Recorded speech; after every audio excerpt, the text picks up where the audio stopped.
All right, everyone, this is the Theodore Schubot Friday live stream. I'm your host, Theodore Schubot, and we are going to begin the weekend by listening to a complete and total stranger talking about whatever he wants to talk about. I did not stream for the past 2 weeks. Why? Because really, honestly, I didn't really have much to talk about in light of current events and in light of the news. Everyone is talking about Iran, and quite frankly, I am getting fatigued by all this talk about Iran every single day. It strikes this and strikes that, and America's doing new strikes, and could there be more talks? It looks like Iran is open to some more negotiations. America could be open to talks. Looks like they're still open to negotiation. They're leaving space for negotiations, and every single media outlet is saying the same exact thing. Every single media outlet is just repeating itself over and over and over again, repeating the same details with maybe some minute new information.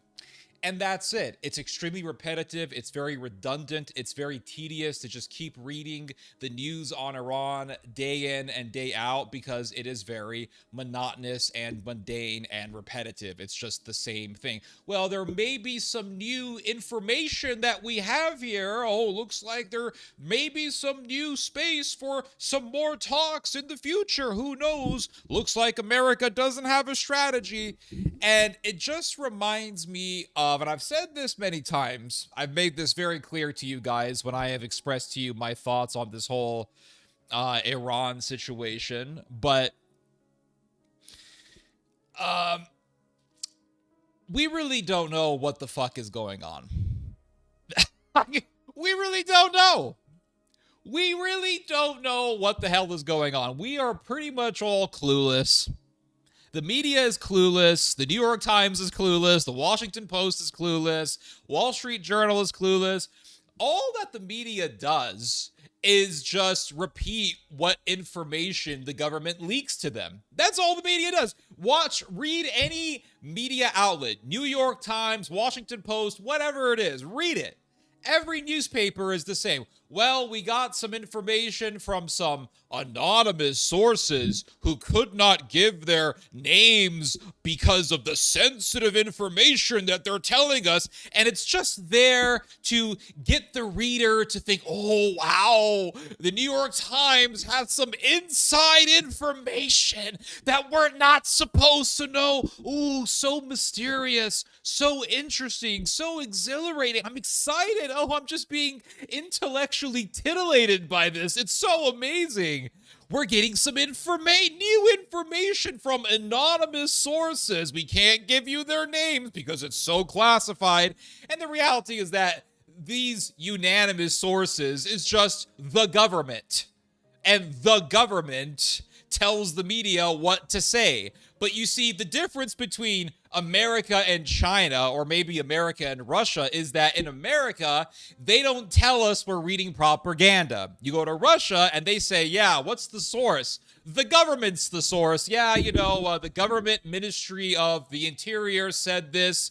Maria Zakharova, who is some Russian official, she said this, and that's the information. And it's the same thing goes for China. You go to China, you read Chinese media, it's, yeah, the Chinese government said this. But in America, they don't want to tell you the American government said this because that doesn't sound very authentic, because we all don't really trust the government. So they know this, and because they know this, they don't want to say, well, the government told us this. They want to say an unnamed source from the government with insider information is telling us something that you're not supposed to know. That way you think you're getting the inside scoop. It's this little trick that they do. It's a psychological trick, try to stroke your ego a little bit. Oh, you're getting something that you don't know. The reality is we don't know what the fuck is going on. That's just the reality. And all this stuff about, leaks and unnamed sources and all this stuff, that's just the government. And the government allows for certain information to get leaked out because they want us to have a certain impression about a certain situation. And that's pretty much what it comes down to. Same thing goes for all the news on Ukraine. And same thing goes for all the news about, what's happening with Israel. And That's pretty much what it comes down to. And that's why I really am tired of talking about Iran. I did a video about this a couple of weeks ago. I recorded it from my backyard. And I said, I really don't give a shit about Iran, guys. Tired of hearing about Iran because we really don't know what's happening. We really don't know. Just recently, some U.S. citizen who was in captivity in Iran was released. This is an Iranian-American woman. She was, in Iran for whatever reason. They're not telling us what she was doing there. But the Iranians arrested her and they charged her with espionage. I get the feeling that she wasn't in Iran just to try out the pistachios and the pomegranates. She was there for other reasons. And so the Iranians were saying, hey, she was doing espionage for the U.S. government. So they put her in some kind of captivity. They put her in some kind of prison. I don't really know. I don't know if it was house arrest or if it was actual prison. I don't know. But they released her. And the thing is that they're not telling us how her release was negotiated. They're not telling us how that whole situation was processed. They're not saying, hey, there were talks. None of that. But the reality is that, yeah, of course, there were talks between the U.S. and Iran. And they're not telling us about these talks. And you see, I've talked about this before, but I just can't keep repeating this. I cannot keep repeating this enough.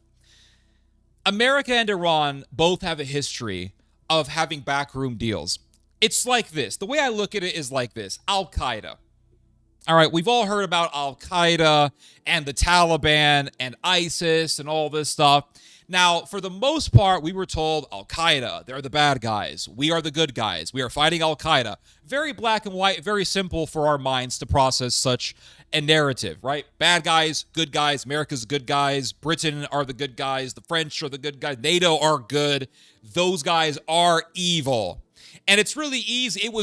Right now it's not that easy, but it was at one point in time really, really easy to absorb and to embrace and accept that narrative because we had 9/11 and then we had Zarqawi and we had all these terrorists in Iraq and in Syria, etc. And we saw the beheading of Daniel Pearl and that Berg guy, and it was really obvious who was evil and who was good, at least so it seemed. And then it turned out, wait a second. Looks like America has a history with Al-Qaeda. Looks like America has a history of arming Al-Qaeda. Looks like back in the 1990s, America was working with Al-Qaeda to fight the Russians in Chechnya and in Dagestan. And it looks like Saudi Arabia is in cahoots with America, and together they're helping Al-Qaeda. Oh, and it turns out that when Bill Clinton was president, the Americans and the Saudis had a meeting in which they both agreed that they were going to back these Al-Qaeda Mujahideen head choppers over there in southern Russia. And then Azerbaijan got into the mix and made an agreement to allow for its country to be used as a central headquarters, as a central hub for Al-Qaeda militants to gather together and plan things out, because Azerbaijan borders right with Russia. So these Al-Qaeda guys were using Azerbaijan as a gathering hub before crossing into Russia, and the Azeri government was very much so in the know about all this, because the Azeri government was a part of this conspiracy. And so supporting Al-Qaeda has been a part of U.S. foreign policy for decades. Oh, shit.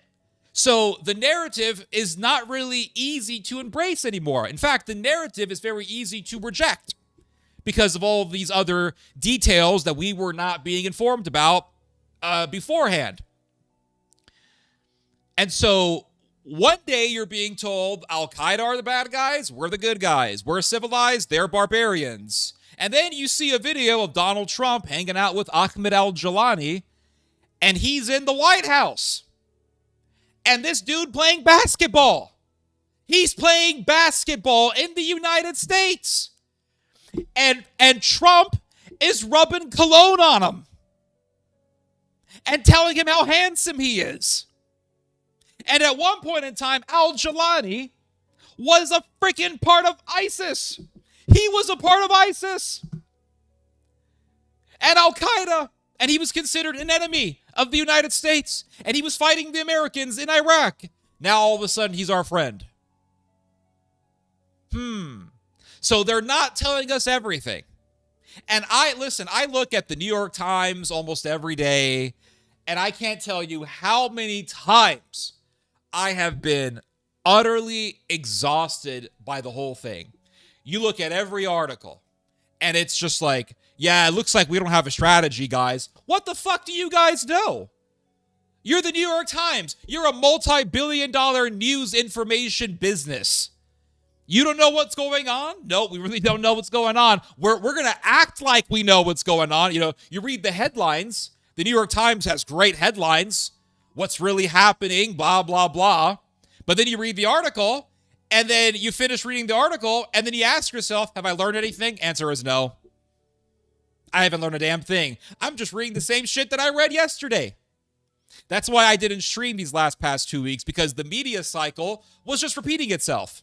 Oh, there's some strikes here, strikes there, this and that, this and the other. Oh, it turns out that this American Iranian lady who was a political prisoner in Iran, oh, she got released. Well, how did that happen? We don't know. So the New York Times is clueless. Washington Post is clueless. They're not telling us the information because they probably don't know what the hell's going on, because they're waiting for the information to be leaked to them. Leaked is just a nice way of saying distributed by the government to them. So the thing is that Al-Qaeda was an enemy. Now they're our friends.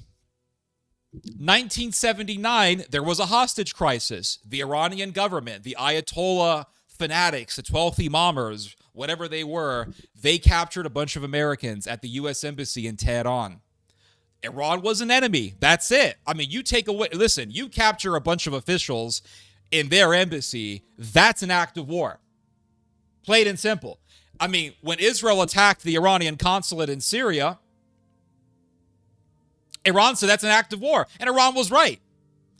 If some country attacked another country's embassy and captured their officials, that is an act of war. In every country on earth, that is classified as an act of war. So Iran committed an act of war. They took our officials. And the U.S. government knew exactly what the Iranians were going to do before they actually did it. We know this for a fact because we know that Jimmy Carter said, okay, just to give you some background information in case you haven't heard this from me before, but when the Shah was in power, all right, in the last days of his rule, he got cancer. And he was dying. And so the U.S. government said, hey, Mr. Shah, we got the best doctors in the world. Why don't you come to America? Come to New York City. And he was going to go to New York City. Jimmy Carter said, this is not a good idea, because if you bring him to New York City, then all these crazy imams in Iran are going to start saying the Shah is in bed with the Americans. So then what happened? Jimmy Carter gave this warning. No one listened to him. Some other people gave this warning. No one listened to them. And the Shah went to New York City. And bam. There was a riot in Tehran, and the embassy was taken over.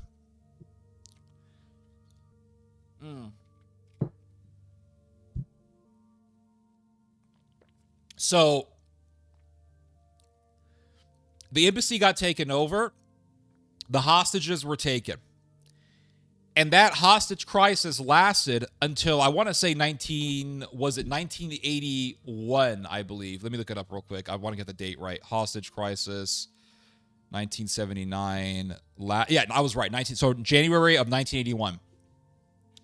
So while the hostage crisis was happening, the media was just talking about, oh my gosh, we got this hostage crisis, and can Jimmy Carter actually broker a deal for their release, for the release of these American hostages, blah, blah, blah. And so everyone was in a state of panic and shock. Like, our people got kidnapped by these lunatics over there in Iran. What are we going to do? And what the hell is Jimmy Carter doing? So here was Jimmy Carter's government, understandably so, trying to broker an agreement with the Iranian government. And the United States had really two different things happening. On one hand, you had the U.S. government trying to negotiate a deal with the Iranians to get the hostages released.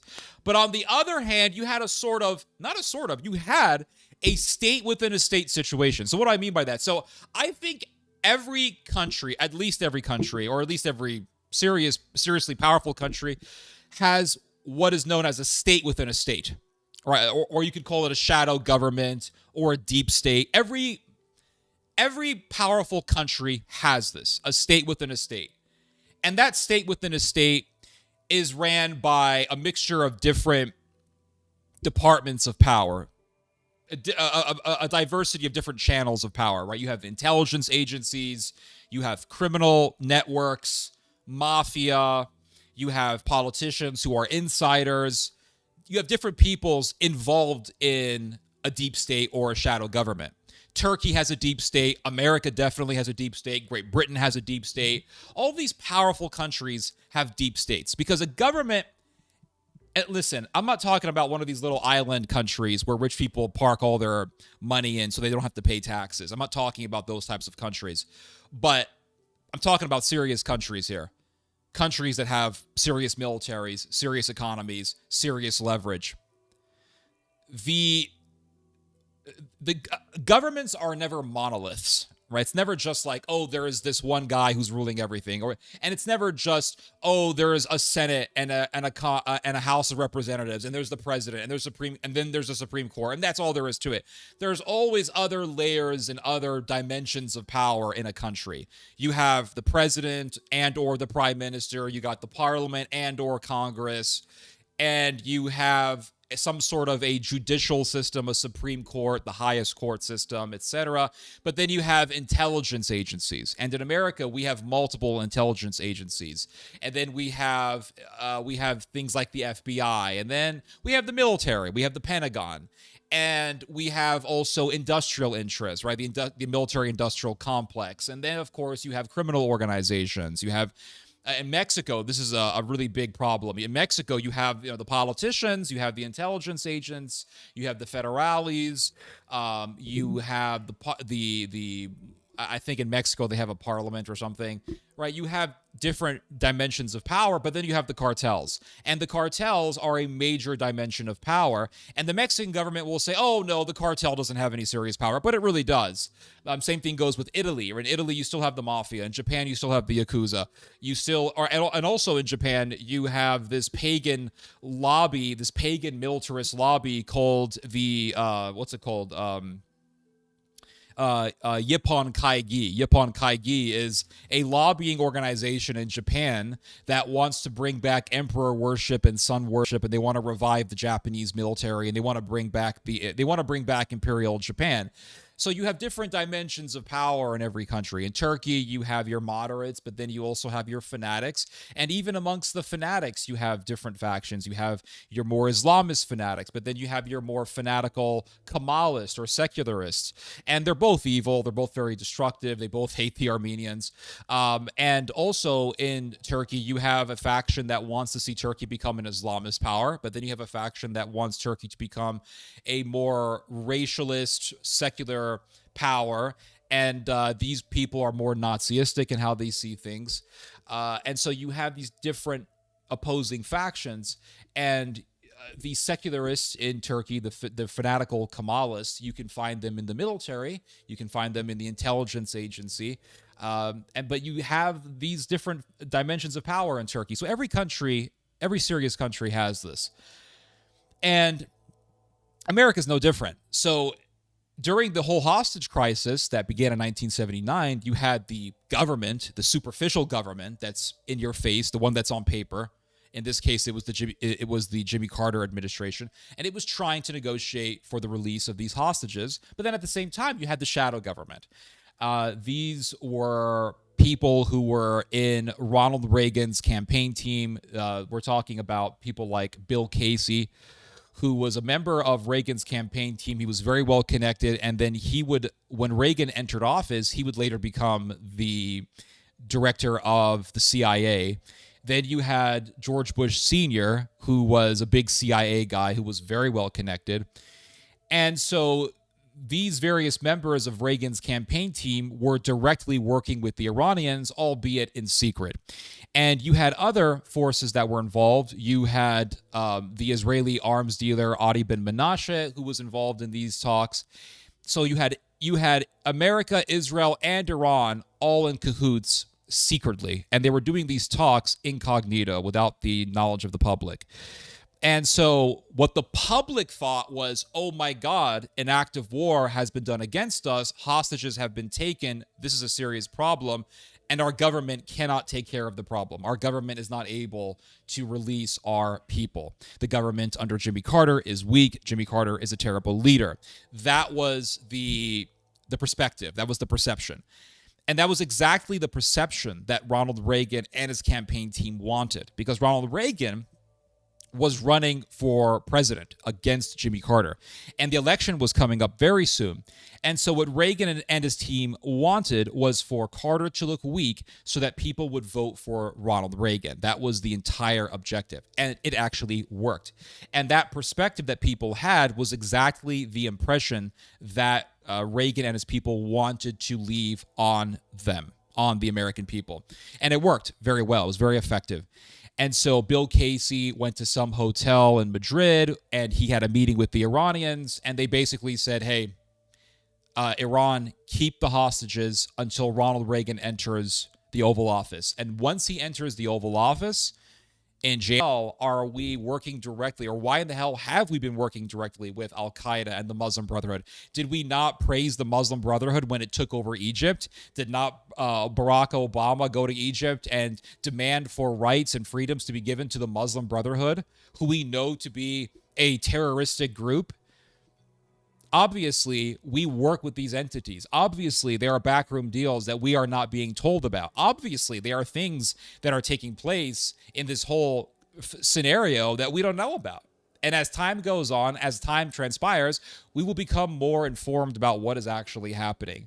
But when I spend some time each day looking at the media, reading about Iran, reading about the situation, I'm just being told the same regurgitated information that we're being told every single day. Well, the strait is closed, some strikes were made, a bridge was hit, what's actually happening, Trump doesn't have a strategy.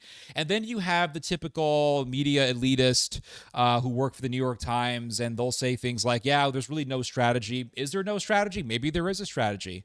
Maybe there is an entire point to this whole thing. Maybe there isn't. We don't know. Maybe the entire point is to sick the Iranians on the Arabs and have them kill each other so Israel becomes stronger. Maybe they want to help Turkey become stronger by weakening the Iranians and weakening the Arabs. Maybe they want to strengthen Israel's position as a major corridor for the transportation of natural gas and oil. Maybe they want for Turkey to become a major transport hub for the exportation and the transportation of energy. Maybe they want for the Arabs to become so weak that America will dominate the energy industry and the international global energy market. Maybe that's what this whole thing is about. And I was looking at an article just to talk to you guys about how the media covered up the story about Reagan and the hostage crisis in Iran. I was looking at this article about the media cover-up for the hostage situation that was taking place when Carter was president, how the media covered it up. I mean, and the fact that the media covered that up, the fact that the media was covering up for what Reagan's campaign team was doing gives us a clue as to what could actually be happening right now. It gives us a clue that maybe the media is covering up a bunch of stuff about Iran right now. So it says here that there was this journalist by the name of Craig Unger, and it says here that since 1991, all right, this guy was ahead of his time. Since April of 1991, Craig Unger has been ringing the bell on allegations that Ronald Reagan's 1980 campaign worked behind the scenes on a hostage deal with Iran, called the October Surprise. Guys, let me know if the music is too loud. Just let me know if the music is too loud.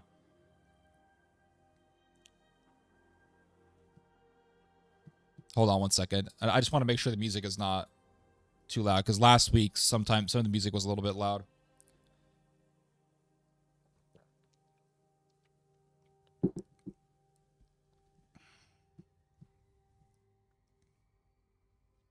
So it says here that since April 1991, Craig Unger has been ringing the bell on allegations that Ronald Reagan's 1980 campaign worked behind the scenes on a hostage deal with Iran, called the October Surprise, that would benefit the candidate at the expense of Jimmy Carter in that year's election. So there's another thing that I forgot to mention to you guys, and that is that when these secret deals were being done between America and Iran, the Americans told the Iranian government, we want to sell guns to you in exchange for you keeping the hostages until Reagan enters the Oval Office. And the Americans explicitly told the Iranians, if you don't agree to do this for us, if you don't agree to release the hostages when we want you to release the hostages, we're going to work with the hardliners in your government. That's what the Americans told the Iranians. They told them this. They said, if you refuse to release the hostages when we want you to release them, then we will work directly with the hardliners in your government. This is what the Americans told the Iranians. The Americans were willing to work with the hardliners within the Iranian government. And so what do we see now? Did not the Ayatollah Khamenei do a fatwa against nuclear weapons? And they killed him? Khamenei was not a hardliner. He was a moderate in comparison to some of the other people in Iran. And they killed him. And then what happened? Khomeini was killed. Then his son, Mojtaba, was the successor. He became the successor to his father naturally, and he became the new Ayatollah. But then Mojtaba got sidelined by the IRGC. So we have actually helped the hardliners get more power in Iran. Now they will say, well, America, didn't really want this. This was sort of an indirect result of America's policy or whatever. But maybe that's what America wants. Maybe America wants for the hardliners to take over Iran. Maybe America wants for the Iranians to attack the Gulf Arabs so that the Americans can cancel out its biggest competitor in the energy business, because America right now is the biggest exporter of oil and natural gas. And you have the Gulf states, which produce the best quality energy. They produce the best quality crude oil, the best quality natural gas. And so maybe America wants to cancel out that rivalry, and they want Iran to just hit those people and make them weak. Maybe so. I don't know. I'm just pontificating here. I'm just pontificating. Maybe Israel wants for the Iranians to attack those people. Remember, not too long ago, the UAE got an Israeli Iron Dome. And the UAE did not want the world to know that it got an Israeli Iron Dome, because the UAE, the Emiratis, getting an Israeli Iron Dome would mean them working directly with the Israelis, and that doesn't look good for the Emiratis because the Muslim world hates Israel enough. Imagine finding out that the Emiratis are working with the Israelis. It doesn't look good for them. So the Emiratis, they didn't want Iran. They didn't want the world to know that they had an Iron Dome. But then Israel comes along and says, oh, yeah, we gave an Iron Dome to them. And Mike Huckabee comes along and says, oh, yeah, they have an Iron Dome. And Iran goes, what? You guys got an Iron Dome from Israel? What? You guys are a big target for us. And who got hit the hardest by Iran? The UAE. The UAE got hit the hardest. Maybe that's what Israel wants. Maybe that's what they want. Because if the Gulf Arab countries unite, they will become a serious power. And Israel would not be able to defeat a united Arab Gulf coalition, a united Arab Gulf bloc of power. Israel would not be able to defeat that. So keep the Gulf Arabs divided, keep them weak, have the Iranians attack the Gulf Arabs. And yeah, the Strait of Hormuz is closed, but the Strait of Hormuz being closed, and I've talked about this before, but I'll say it again. The Strait of Hormuz being closed has been an opportunity for the Israelis, because the Israelis right now are trying to push for this Israeli corridor plan, wherein Gulf Arab oil and natural gas wouldn't go through the Strait of Hormuz, but would rather go through Israel and from Israel into the Mediterranean, where it would be transported to the countries that have purchased that energy. And so Israel is saying, we can become a major strait, or not a strait, but we can become a major transport route for Gulf Arab oil and natural gas. We can become the Strait of Hormuz, so to speak. And that's what Israel wants. Israel wants to become a major trade route and a major transport route for oil and natural gas because that would give it immense power in the Middle East. So, yeah, weaken the Gulf Arabs, keep those people weak. The Strait of Hormuz stays closed. Israel can say, and Israel has been saying this even before the war began. Israel was saying this. We could become this big transit route for oil and natural gas.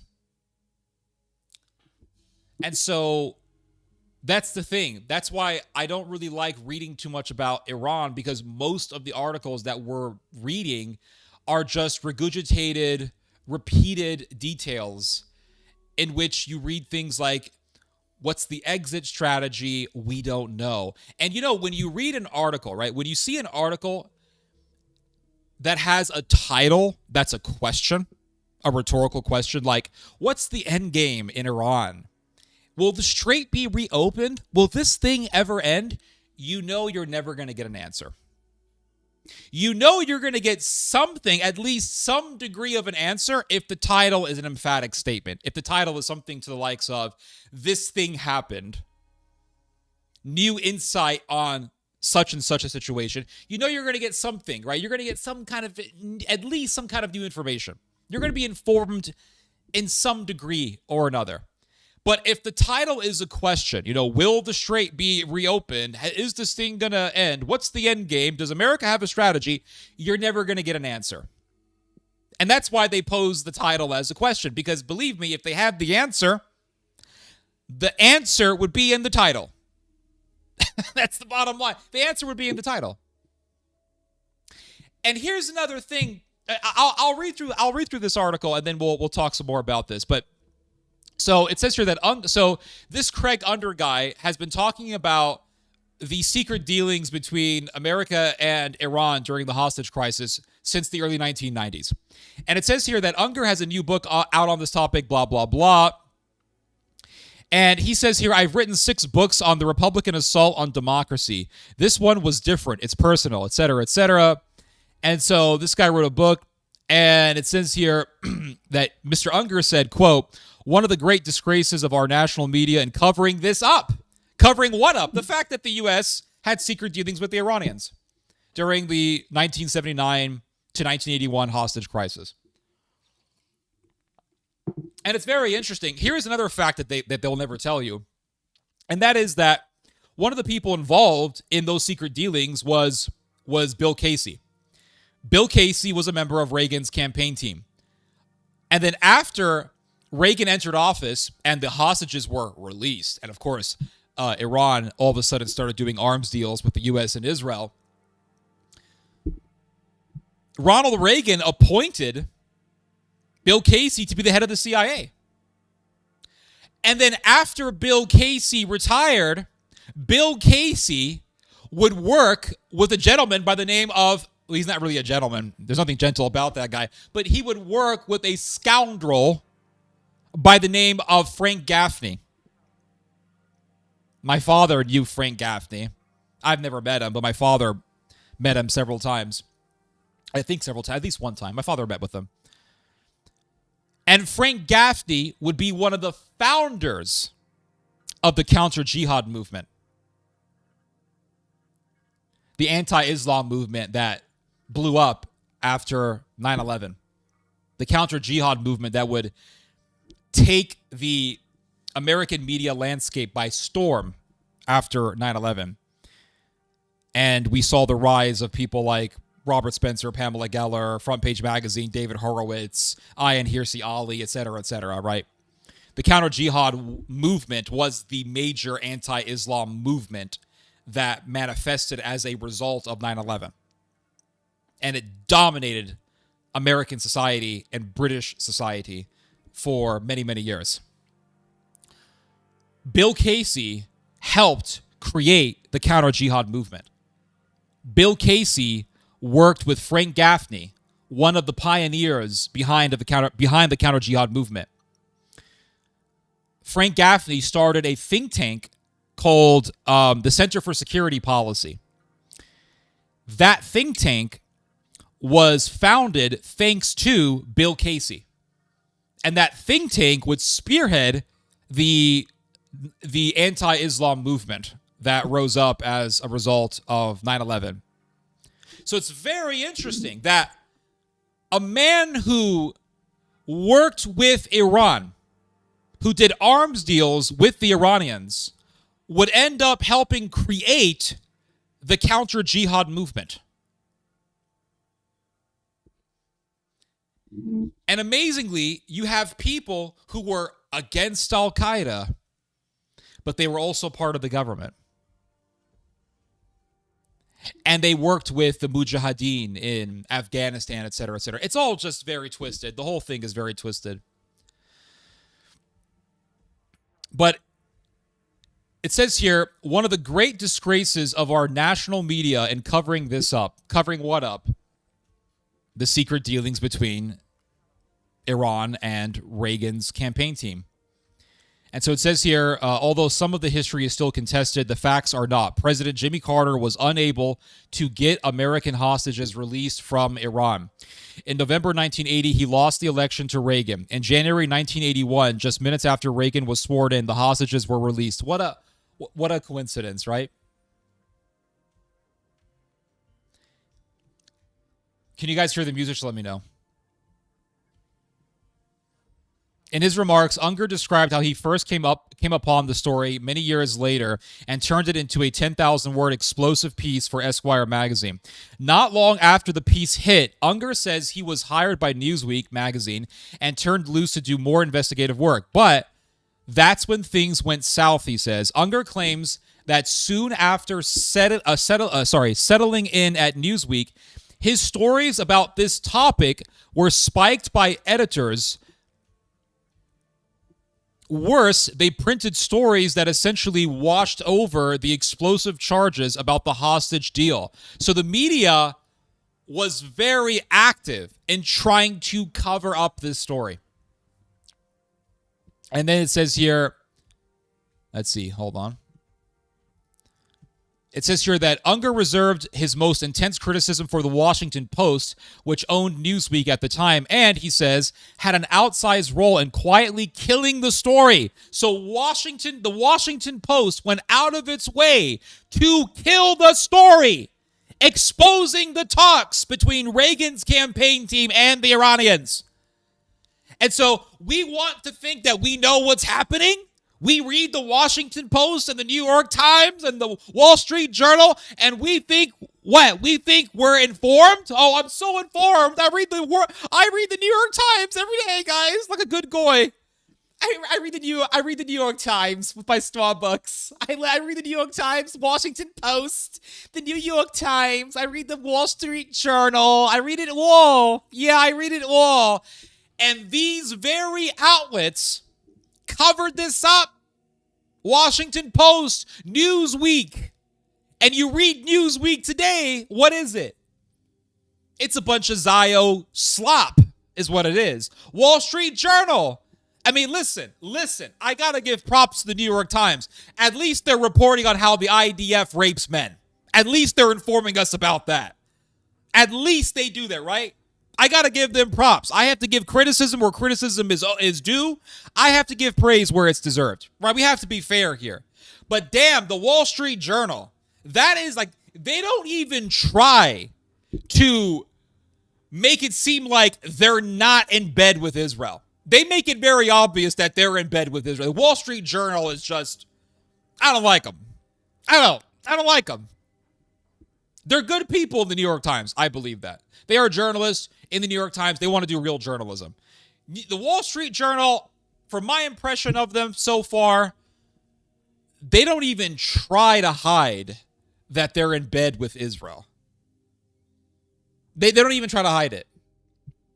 So It says here that he's also equally critical of congressional Democrats who he claims never pursued the dramatic charges as earnestly as they should have. Democrats were lapdogs, Unger said, noting that some of the best evidence in the case was stashed away under a tampon machine. Oh my gosh.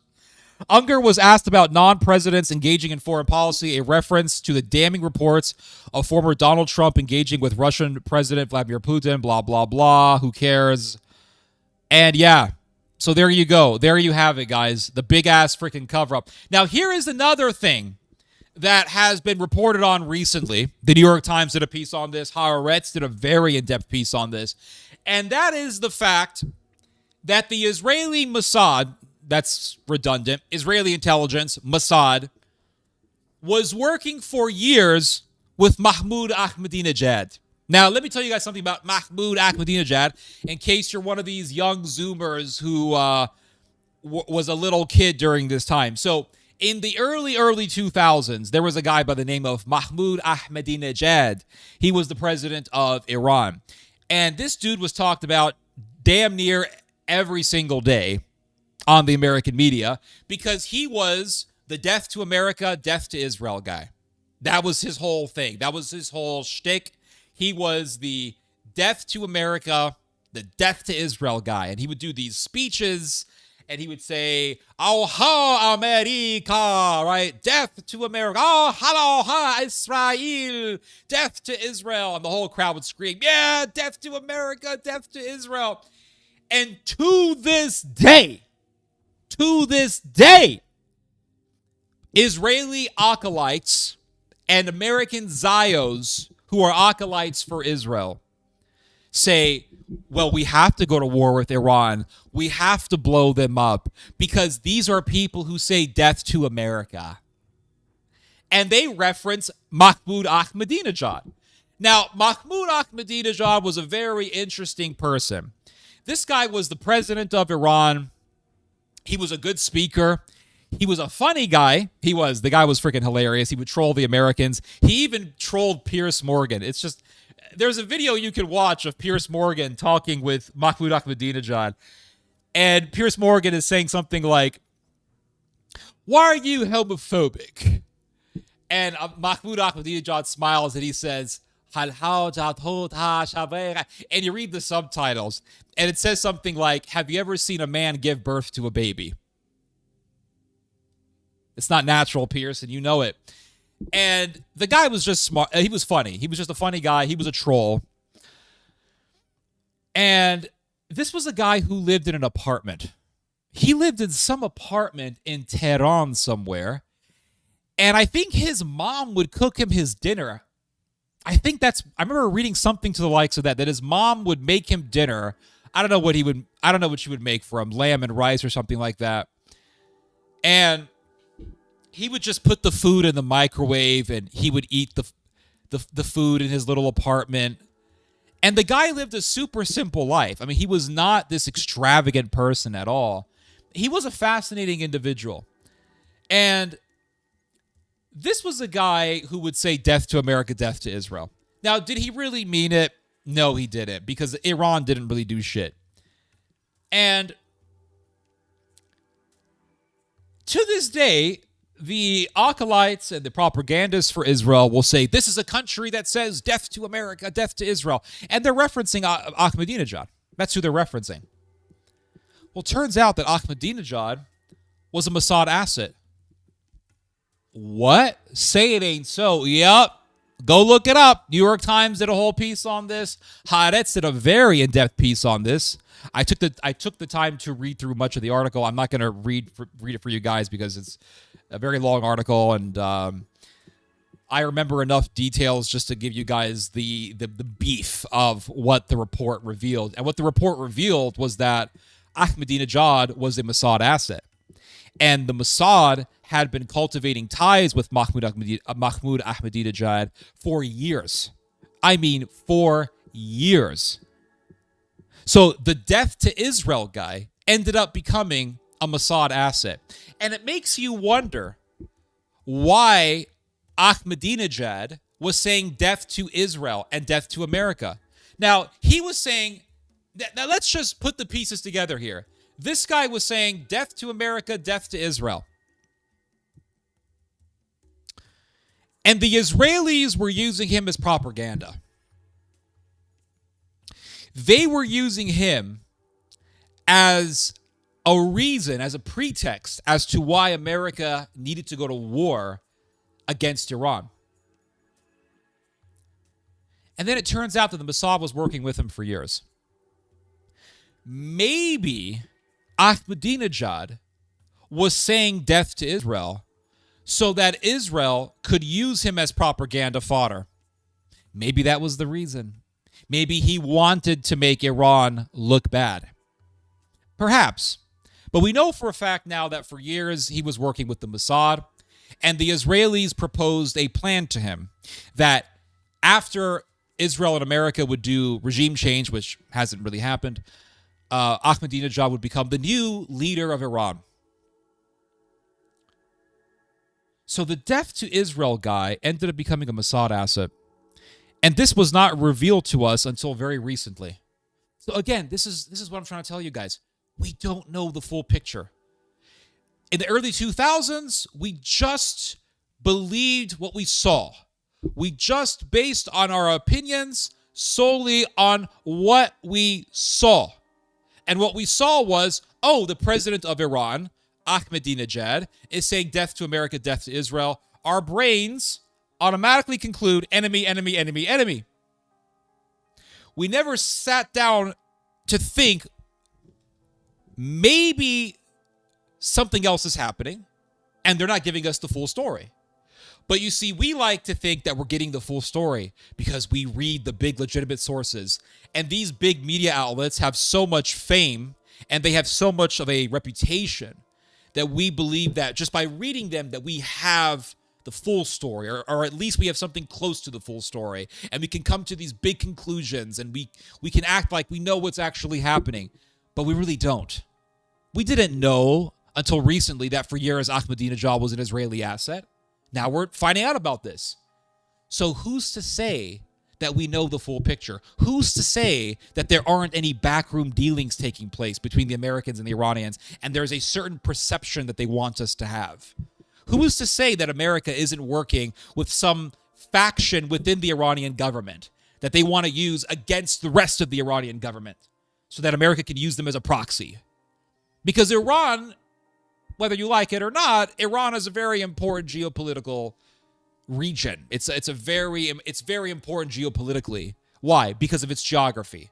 We all know why, right? Strait of Hormuz, not just Strait of Hormuz. It's not just the Strait of Hormuz. That's the big thing, but it's not just that. It's also the fact that Iran has direct access into the Caspian Sea, which means that Iran has direct access to Russia through the Caspian Sea. And Iran is providing Russia with an endless supply of drones through the Caspian Sea. That's a problem for NATO.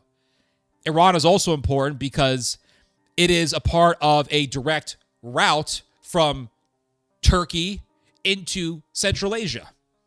And Iran is an ally of Russia. It's an ally of China. It's not an ally of NATO.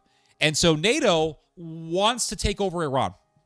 That's what it wants. NATO wants to take over Iran because if it can take over Iran, it can cut Russia off from very important military munitions like Shahed drones.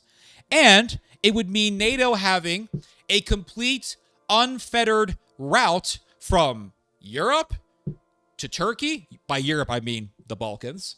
The Balkans to Turkey, from Turkey through Iran, from Iran into Central Asia. And then in Central Asia, you got what? You got all the tungsten. And you got all this oil and natural gas. And look at what happened just recently. China is the biggest exporter of tungsten in the world. I think it's like 85% of the world's tungsten comes from China. China is the world's #1 supplier of tungsten. Tungsten is a very, very vital metal because it's very hard. It's a very tough metal. It has an extremely high boiling point. And because it's so tough, it is a necessary ingredient to make things like fighter jets and missiles. So we need tungsten. If you want to have a powerful military, you need tungsten. So they say that there was the Iron Age, and then there was the whatever. There was the Bronze Age, Iron Age, whatever. All right, we're in the Tungsten Age. We need tungsten. But America doesn't want to keep relying on China for tungsten. Now, America could mine for its own tungsten, and I think that's probably going to be something that they will advance further down the line. Who knows? I don't know.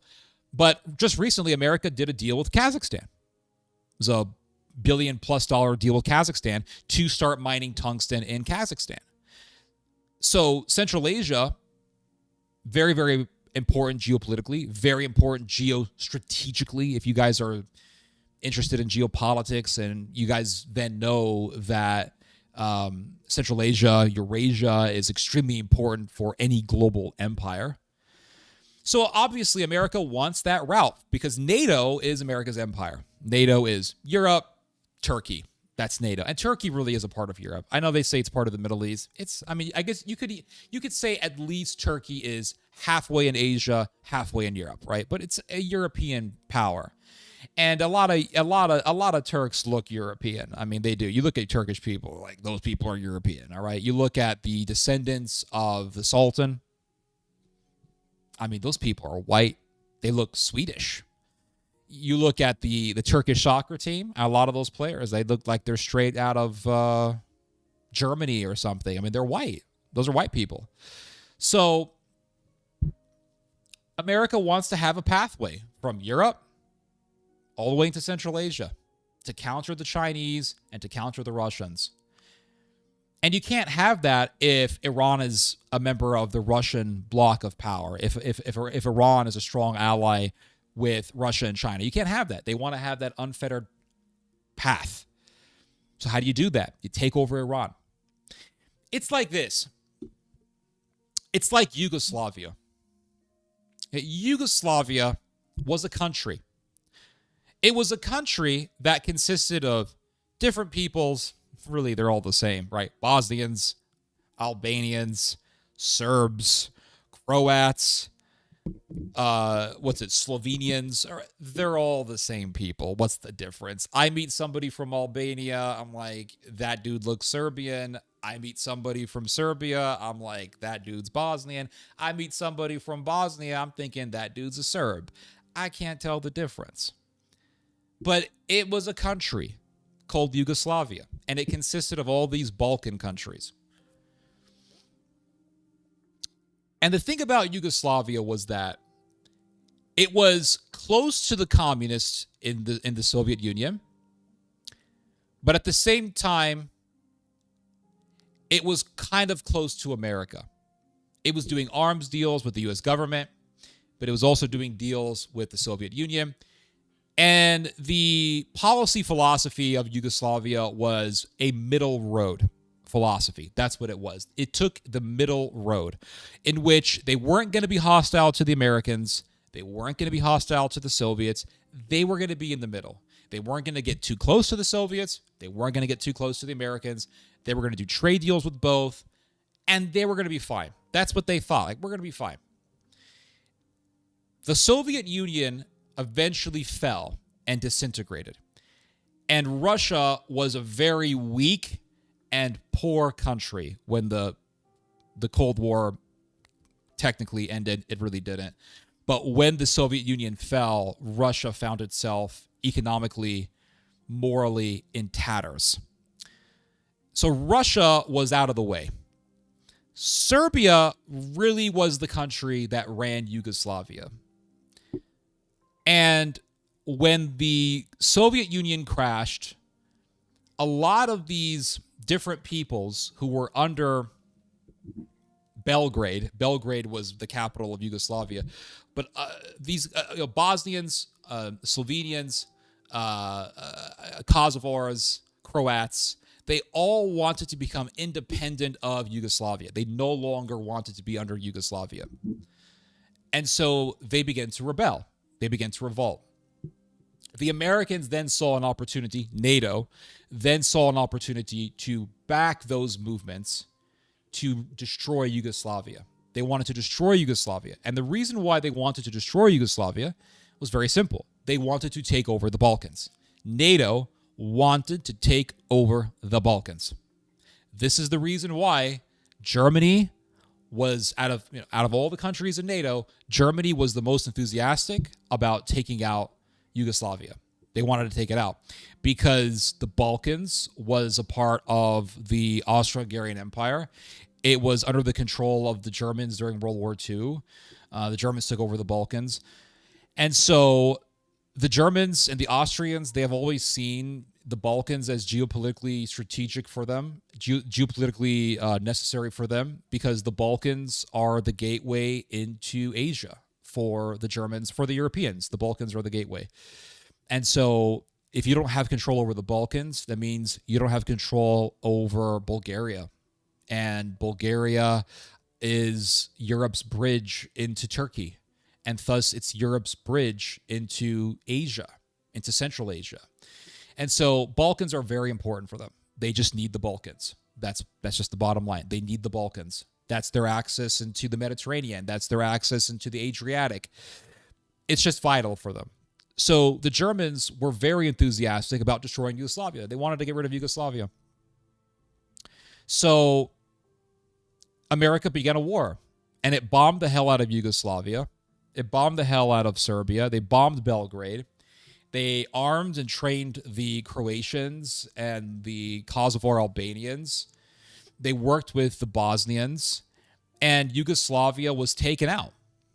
Yugoslavia doesn't exist anymore. It's a country that existed since it was a country that existed since the end of World War I, and it existed through World War II, and it ended in 1998. That was the end of Yugoslavia. And America kind of runs the Balkans, if you think about it. I mean, you go to Kosovo today, and you see a bunch of NATO troops. You see a bunch of Turkish troops there. And Turkey is the biggest investor in Kosovo. Turkey provides the biggest contribution to the Kosovar military. And it's a big, I mean, the Serbian government is in bed with the EU. It's in bed with Israel. It's in bed with NATO. I mean, NATO basically took it over. You got Turkey and Albania right now. They took it over. And the reason why they took it over is because it's very vital geostrategically. Like I said, if you don't control the Balkans, then how are you going to get from Northern and Central Europe into Asia? You need the Balkans. That's your access way to Greece. That's your access way to the Aegean. That's your access way to the Mediterranean. You need that, especially if you're Germany and you want to become the biggest power in Europe. So they took it over. And so the way I look at the whole Iran thing is similarly to what happened in Yugoslavia. They bombed Yugoslavia. They weakened Yugoslavia to the point where Yugoslavia became non-existent. And I think they want to do the same thing with not all the Iranian government, but with some of the Iranian government, because I suspect that the Americans are working with some kind of faction in Iran to take it over. Just like the Israelis were working for years with Mahmoud Ahmadinejad.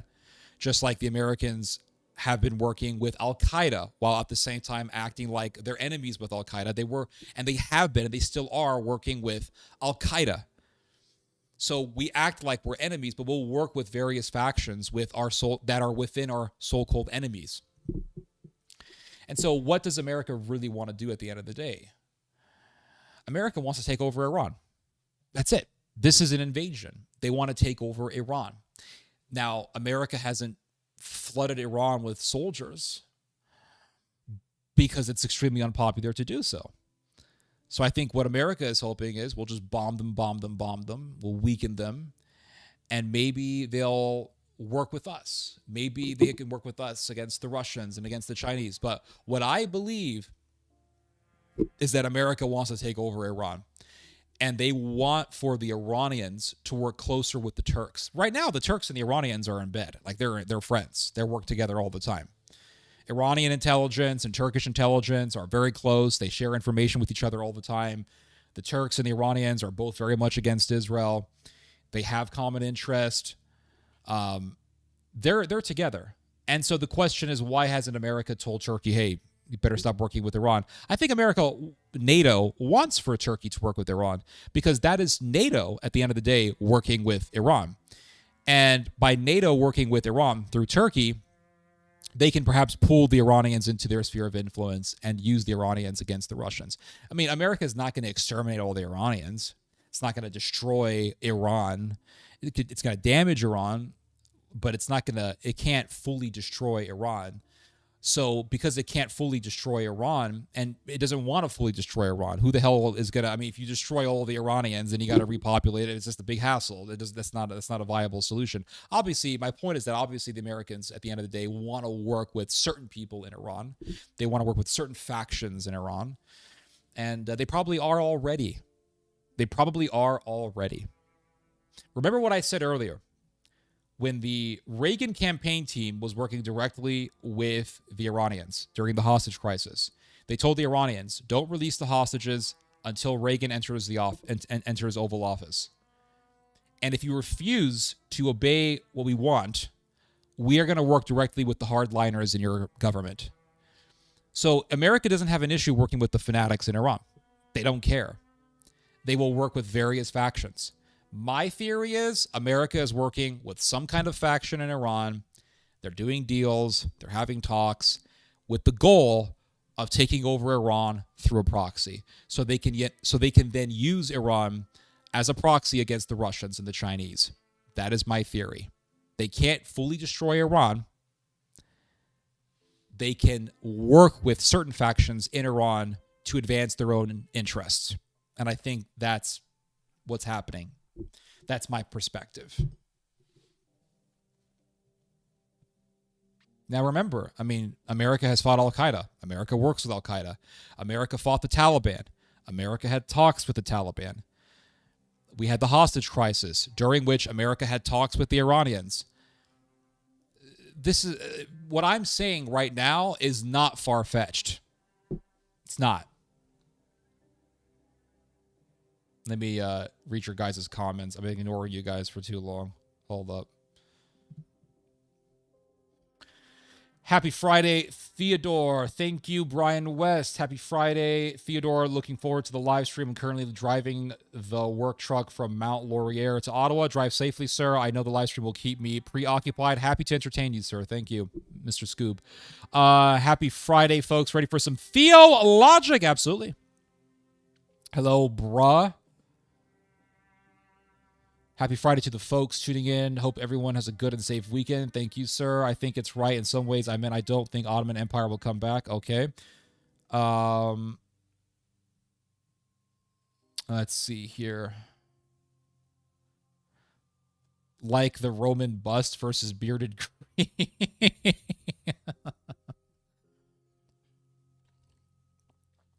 Why do you think Ottoman Empire will come back?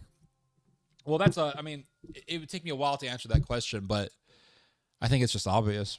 When you see the Turks in Libya, Sudan, they want to get involved in the West Bank, Gaza.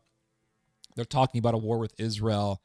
They're super involved in Kosovo, Albania. All of these are former Ottoman territories. And you have the Turkish government quite literally saying, Inshallah, Palestine will be back under our power. I think it's very obvious. It's going to be a long war in Iran. I agree. I think this is going to go on for years. That's another thing that I almost forgot to mention. I think this whole Iran thing, this is my theory. I hope I'm wrong. I really do. I think this whole thing's going to last for years. That's what I think. I think it's going to go on for years. Greetings, Cozy in the cut. You have the same mic as me. Is your mic a heel? This is a heel mic. Or a hail mic. I don't know how you pronounce it. Very clean. Thank you, Catherine. Love your content. Keep up the good work. Thank you, Analytical Afari. Appreciate that, sir. He's alive. Yup, I am alive, guys. I took a 2-week break from streaming because, honest to God, like I was planning on streaming last week. And the night before Friday of last week, I was reading the news and I thought, I just can't do this. There's nothing in the news for me to talk about. And if I don't have something of substance to talk to you guys about, I just don't prefer to stream. Maybe, like, listen, if I don't have anything to talk about, if there's nothing newsworthy for me to talk about, would you guys like for me to stream anyway so I could talk to you guys about video games and music? Maybe you guys would prefer that. Viva la información. Yes, sir. Thank you. Uh, Mitch McConnell is presumably out. Yeah, he's out. All the old guard is out. I mean, what's his name? McCain, he died, and then that other guy, that Jewish guy, what was his? I forgot his name. He died, and then what's his name? Lindsey Graham is dead. So the old guard, the old Zio guard, is dissipating. Love your videos on Buddhism, but I just got one question. How can you say Japan will have a strong militarism when their birth rate is falling? How does the military get strong with fewer babies? Well, Ukraine's birth rate and Russia's birth rate are both very low, and they're at war. And the Ukrainians say, Slava Ukraine, glory to Ukraine. And they say, Heroiam Slava, glory to the heroes. And they have a lot of militarism. They're very nationalistic. And they are right now the center of the earth for drone engineering. Everybody wants to buy Ukrainian drones because they have been battle tested against the Russian military. I hope that answers your question. Damn good clean shave. Hello, Theo. Been reading about Erasmus Darwin and the true origin of evolution. Pretty insidious stuff. Yes, I wrote an entire essay on evolutionism and Darwinism. In case you would like to read it, I can put the link in the chat. Anti-evolution Greek Catholic friend didn't even know about the origin of evolution. Yeah, there's a lot. It's very satanic. The whole thing is satanic. What happened to the mustache? It's gone. I'm hoping to get my facial hair to be more rugged looking. I don't like it when the facial hair becomes long and stringy. I want it to be rugged. That's what I want it to be. So I'm thinking maybe I should just keep shaving it until it gets rugged enough. I think that would look better. Greek Catholic. Sup, man? Sup, Ortho Christos? Nice to see you, sir. It's also very good to take a rest from streaming. I think that streaming for 7 hours, even if it is for once a week, I think it's very exhausting. I do. I think streaming for 7 hours straight is exhausting. Doing that every week, once a week, is very exhausting. I'm not sitting here doing reaction content for hours. I'm literally reading and talking nonstop for 7 hours. And that, after a while, that becomes really fatiguing. And it becomes even more fatiguing when you have nothing in the news worthy of talking about. Just the same repetition of the stuff that we've been hearing for months now. And so I thought to myself, man, I feel fatigued. My brain is saying no. I need to take a day off. I need to take Friday off. And I did that I did that in the week before last week. And the last time I streamed, I don't know if you guys remember, but I was very exhausted. I streamed for over 5 hours, if I remember correctly, and I was just exhausted. In fact, the last time I streamed, I did not want to stream. I didn't, because I felt mentally exhausted by the whole thing, but I did it anyway. And I decided to take the following week off, and I did. And then I was going to stream the following week, which was last week, and I thought, okay, I'm going to prepare. I started looking at the news on Thursday, and I think even on Wednesday I was looking at the news as well, and I thought, man, there's nothing to talk about. It's just the media is just repeating itself. What's going on in Iran? What's the exit strategy? There is no strategy. We don't know what's happening. Oil, gas, Hormuz, Hormuz, It's all the same shit. So I thought, why am I going to stream? I'm going to take another day off. So I took another day off. I spent time editing videos. I've edited a number of videos for you guys. And you guys have appreciated the videos, which I'm happy. I'm happy about that, guys. I really am. And I really needed that. I'm talking to you guys right now. My mind feels so much clearer. I feel way more relaxed. I feel way more rejuvenated and well-rested.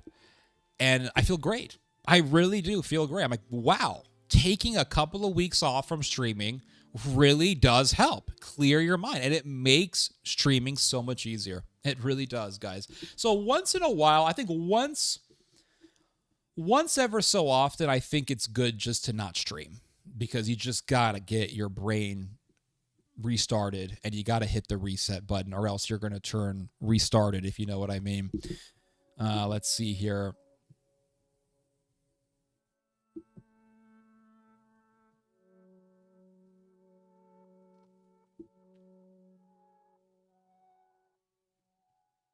A Greek Catholic with no knowledge. Let's see here. Is Turkey really rising as a global power? Yes, dude. They have a military presence in Libya. They have a military presence and naval presence in Sudan. They have a naval presence in Libya. They're becoming very active in Sudan. They are very militarily active in Azerbaijan, Nagorno-Karabakh, Kosovo, Albania. They have taken over effectively most of Syria. They have a strong military presence in Iraq, very strong military presence in the Idlib province in North Syria. They have a very large naval presence in the Mediterranean. They're becoming very prominent in Central Asian politics. Yeah, they're definitely rising up as a serious power. They have one of the biggest militaries in the world, second most armed military force in NATO. The whole world kisses its ass. Yeah, it's rising as a major power. It's not a third world country. Does bro even read the chat?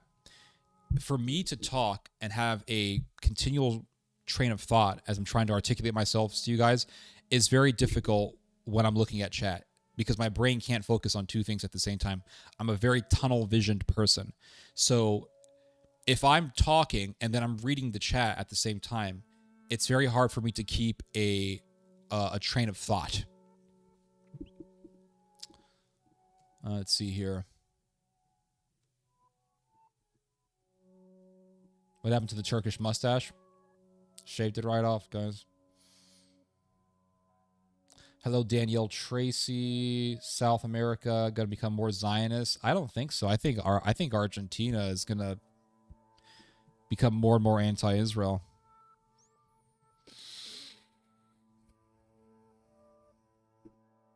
Israel's attempt with Brazil is going south. Yep.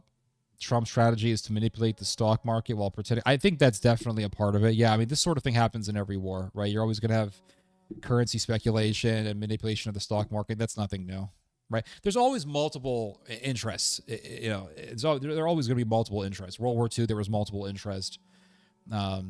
So multiple things can be occurring at the same time. Do you think Israel will resort to use of the Samson option? I don't think so. I think even if it tried, somebody will destroy Israel if Israel ever attempted to do that.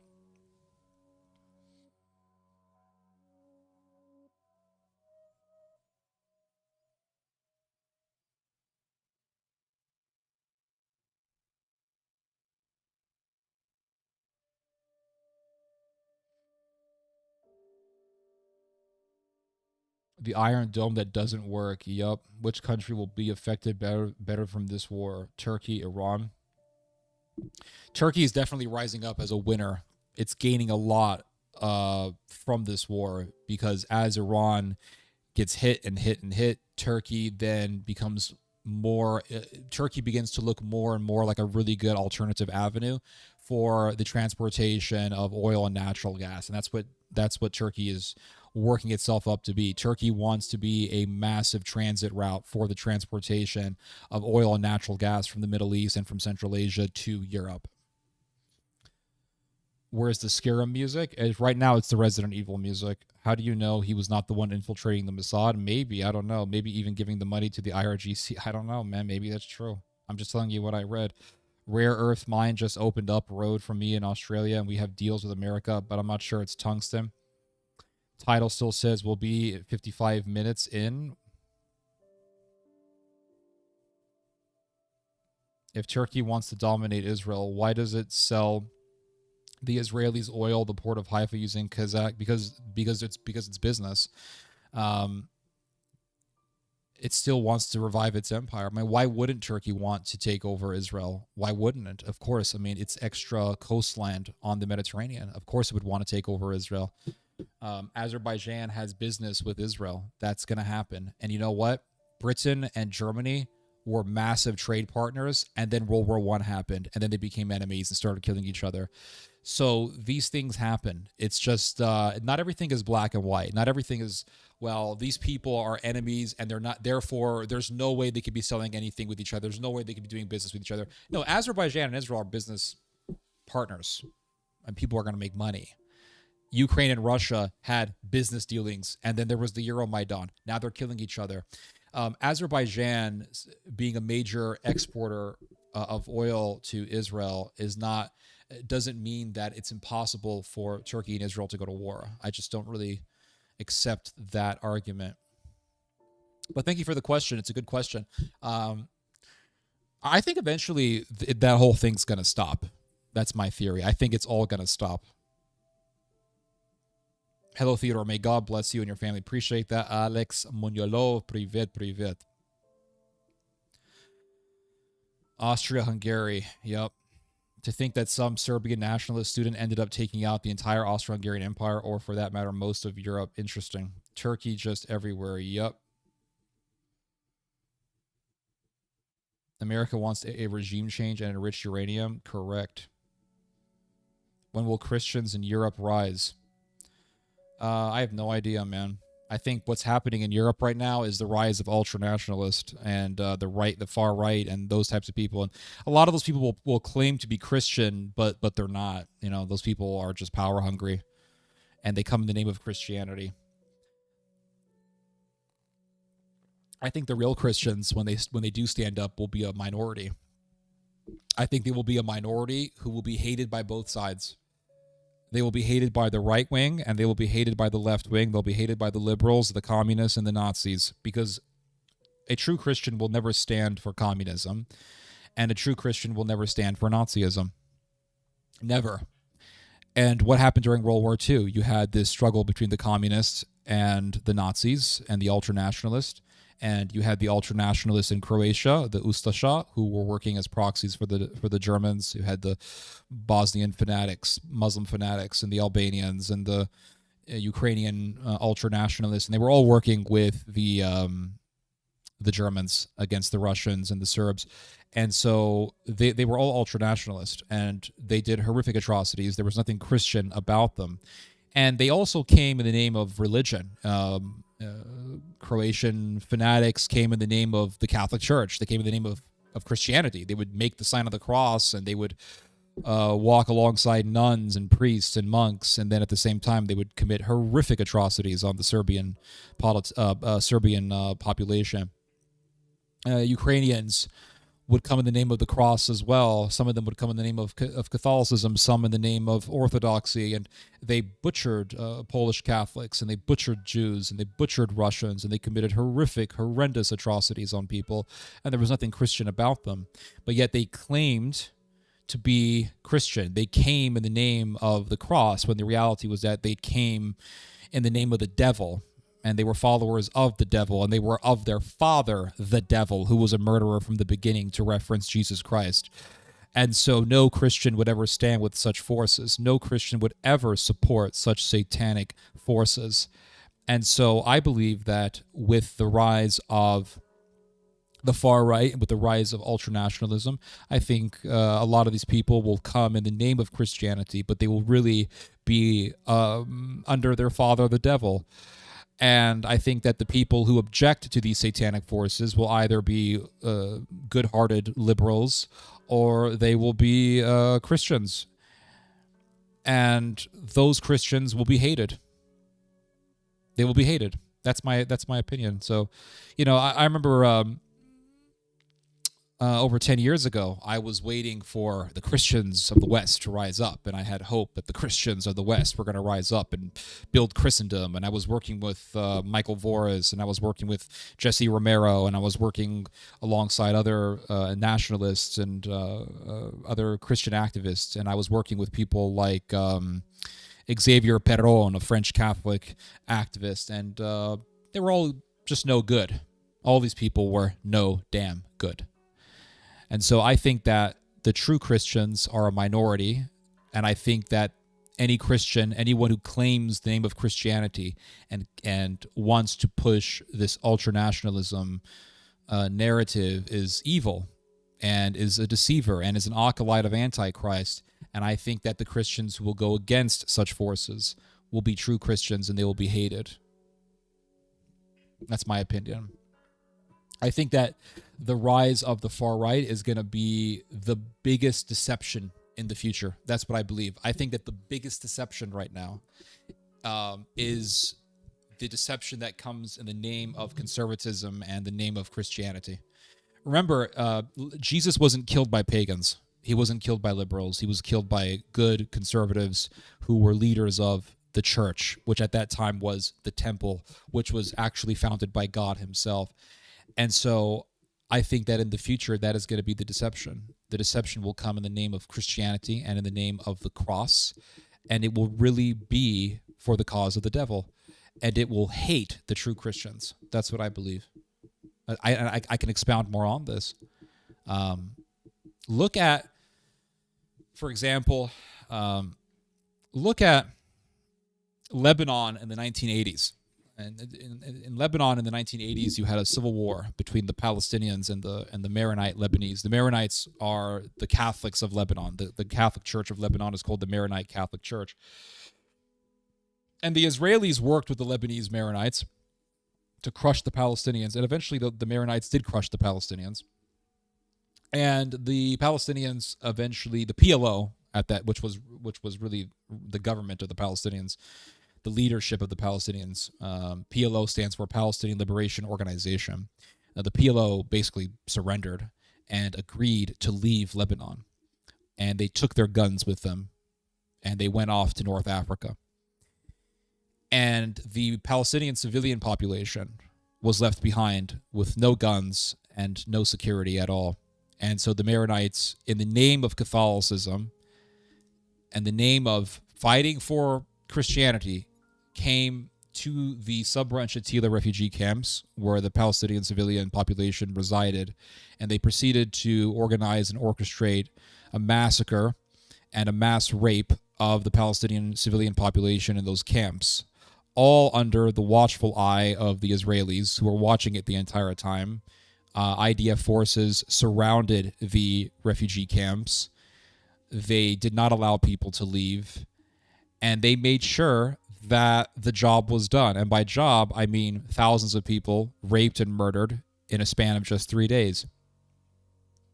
And you look at that and you say, well, these people were Catholics and they would pray the rosary, and they had images of the Virgin Mary and of Saint Charbel and of Saint Moroni or Moron or whatever his name is. And they would have images of the Virgin Mary, and they were murderers, mass murderers. And there were Catholics in the Maronite Church who were against them, who were against these fascists and these nationalists. And those Lebanese fascists went against the Catholics who were opposed to their agenda. And you could say right there is the divide between the people who come in the name of the cross when they really come in the name of Baphomet and Belial, and the true Christians on the other side. And so it's all very satanic, and there's a tremendous amount of deception. And the deception is not wokeism. Wokeism is just the most obvious thing in the world. The deception is not liberalism. Liberalism is the most obvious thing in the world. The true deception is the evil that comes with the facade of Christianity, with the facade of the cross. That is the true deception. That is my opinion.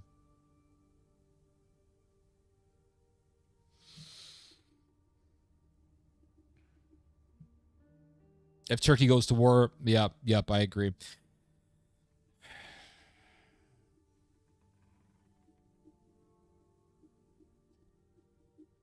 If that were true, Israel would certainly not be doing territorial aggression against Lebanon and Syria. Remember, Israel has America behind it.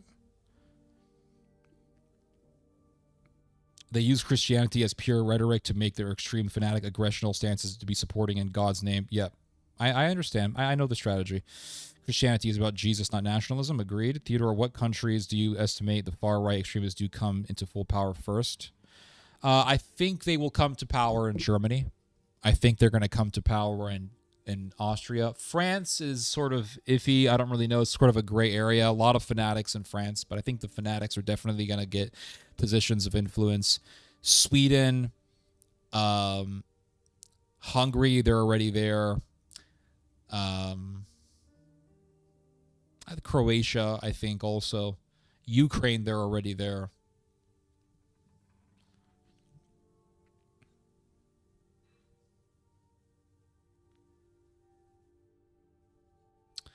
It is Giggy Bear from Substack. Hello. Hello, Holly.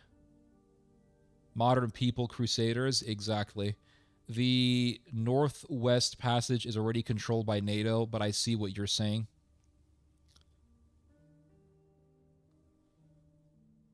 What do you mean by Northwest Passage?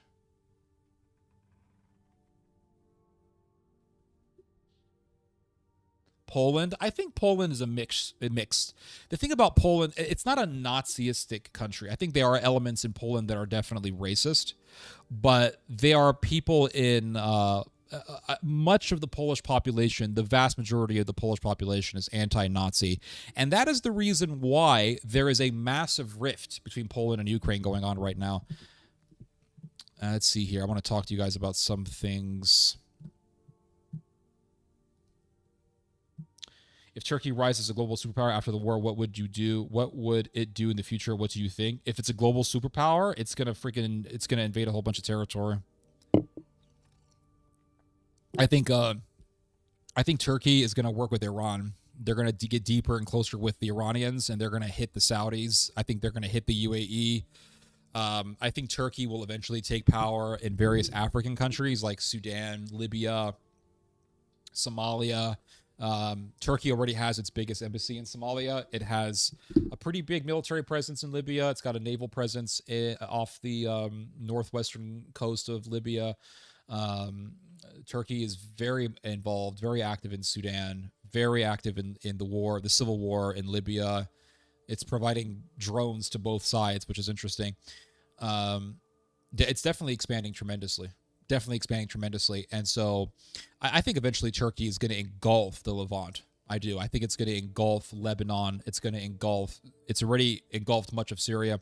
I think eventually Turkey's going to take over Israel. That's what I think. I think it's going to take over all of Israel.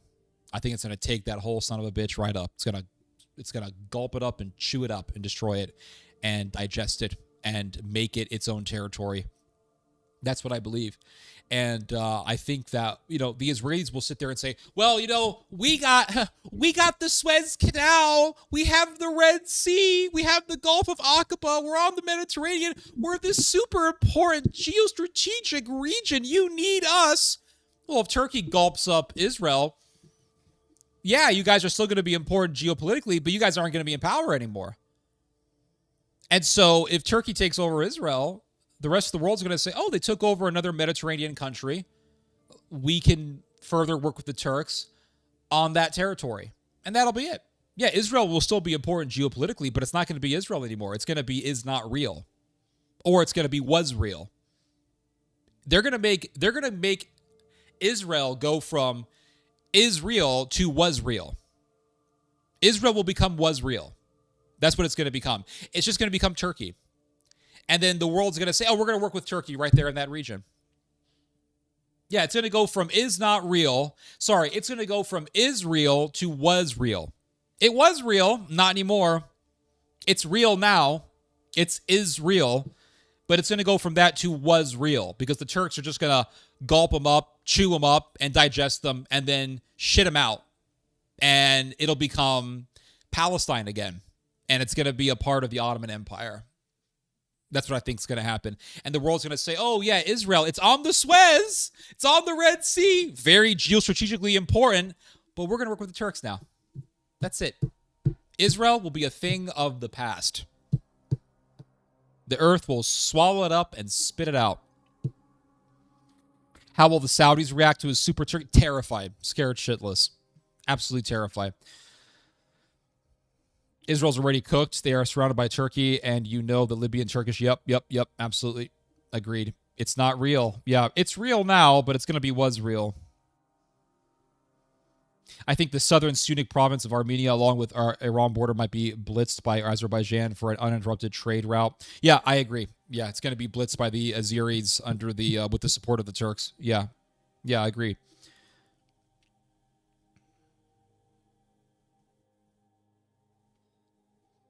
They created same deception, evil thing by creating ISIS. Yeah, ISIS was a freaking psyop.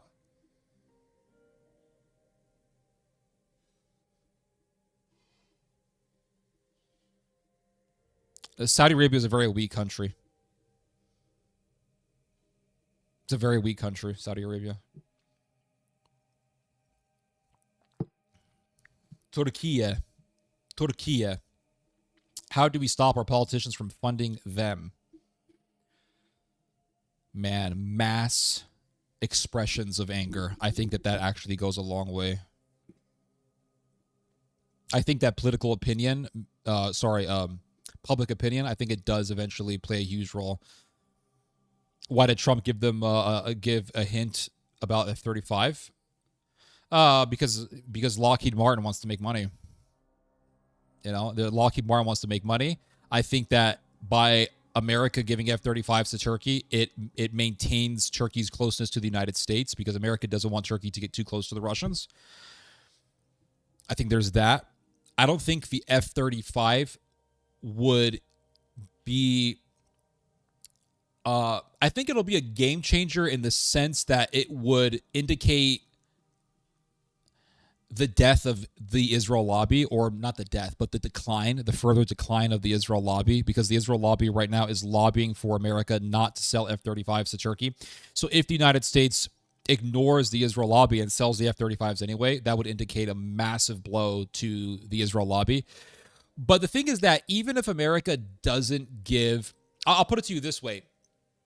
Turkey getting F-35s is not a massive loss for Turkey in the future, in the sense that Turkey doesn't need to get the F-35s to still become a massive military power in the near future. Because Turkey right now is already developing a very advanced state-of-the-art fighter jet, the Khan fighter jet. And Turkey right now is growing as one of the major producers of drones in the world, and it is battle testing its drone system in the civil war in Libya. And it has battle tested its drone in the war between the Armenians and the Azeris.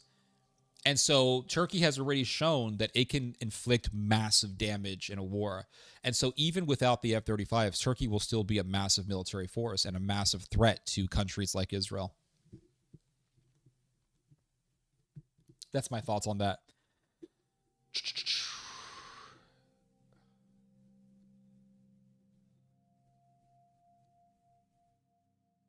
Yeah, the F-35 would be it'll be a big blow to the Israelis, because it'll show that Israel will not be the only country with F-35s. Israel right now is the only country in the Middle East that has F-35s, and that is one thing that gives Israel its military edge over its neighbors. And so if Turkey gets the F-35, that would mean that, for one, it would mean that the Israel lobby is dying. But it'll also mean that America no longer cares about Israel's qualitative military edge in the Middle East. So if you look at American foreign policy, there is something that is titled something to the likes of qualitative military edge or qualitative military advantage. This is actually official American foreign policy. And what this foreign policy says is that Israel has to have a military advantage over its neighbors. This has been America's foreign policy for decades. And so if America decides to sell F-35s, and I don't think people realize how much of a massive story that'll be.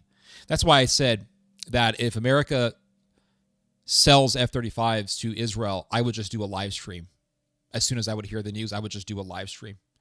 Because what that would mean, what that would spell is, for one, the end of the Israel lobby. But secondly, it would also indicate that America no longer cares about the policy of Israel's qualitative military edge in the Middle East. That's what that would mean.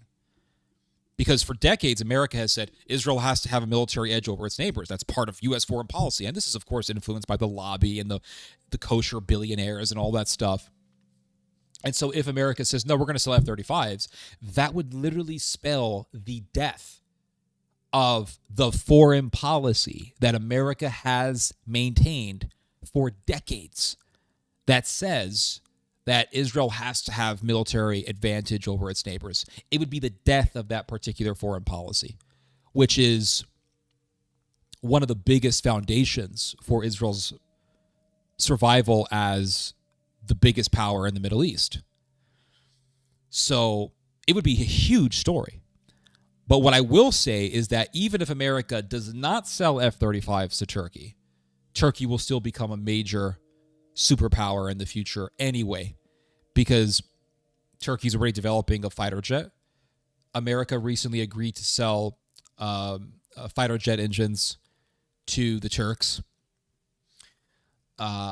Turkey is already developing state-of-the-art drones that have been battle-tested in conflicts, various conflicts, such as the conflict between the Armenians and the Azeris in Nagorno-Karabakh and the current civil war in Libya. And Turkey has already showcased its ability to inflict immense violence through its demonstration of the Gazat bomb and through its showing of the fact that it has a hypersonic missile that can travel at Mach 25 speed. So Turkey is already on its way to becoming a massive military. It's already a massive military force, but it's already on its way to showcasing that it can lead a massive war and defeat countries like Israel. So I really don't think that the F-35 matters in terms of Turkey's ability to inflict serious, devastating damage and destruction. I think that the reason why America does want to sell or give F-35s to the Turks is they want to maintain Turkey's closeness to the NATO bloc. I think that's very important for the Americans because of the fact that Turkey controls the Turkish Straits, which is the Straits of the Dardanelles and the Strait of the Bosphorus. And also we have to keep in mind that Turkey lies on the middle of the four seas. Turkey is right there on the crossroads between four major seas, the Caspian Sea, the Red Sea, the Black Sea, and the Persian Gulf. So you can't ignore Turkey. That's why everyone kisses Turkey's ass. That's why Turkey was able to orchestrate an entire policy of ethnic cleansing of Armenians in Nagorno-Karabakh, and America didn't do shit about it because America needs Turkey. That's the reason why. That's the reason why Turkey can work closely with Iran, and America doesn't really do any serious punishment on Turkey for that reason, because America needs Turkey. That's it. George Friedman with Stratfor, and we not need any F-35s. And also, look, Turkic states goes into the heart of China. And remember, Chinese wall built for him. Yeah, the Great Wall of China was built to block against the Huns and the other Turkic invaders. Israel is cooked. That's correct. Let's be honest. Turkey was never an ally. They have been a long-waiting joker up the sleeve. I mean, that's not the point. They're not an ally. America, listen, there are no allies. That's one thing that people need to understand. There's no such thing as an ally. Now, okay, I shouldn't say that. Real alliances are extremely rare, right? I would say that America and Britain are allies. I don't think that there's an enmity between the U.S. and Britain or anything like that. I think that they're allies. I think those are real allies. Is America an ally with France? No, it's not. America doesn't mind screwing over the French and vice versa. Is America an ally with Germany? No. America is militarily occupying Germany and has been doing so since the end of World War II, since 1945. Germany is not an ally, and America is not an ally to the Germans. That's why America is always, doing these little jabs at the Germans. Is America an ally with Spain? No. Spain said, hey, we don't really want to help you with your war against Iran. Now, all of a sudden, Spain is on Trump's crosshairs. Spain is not an ally of the United States, and Spain and America is not an ally to Spain. Is Israel an ally to the United States? No. Look at what happened. You had freaking Jonathan Pollard working as an intelligence analyst for the U.S. Navy, and he was leaking out tons of America's nuclear secrets to the Israelis.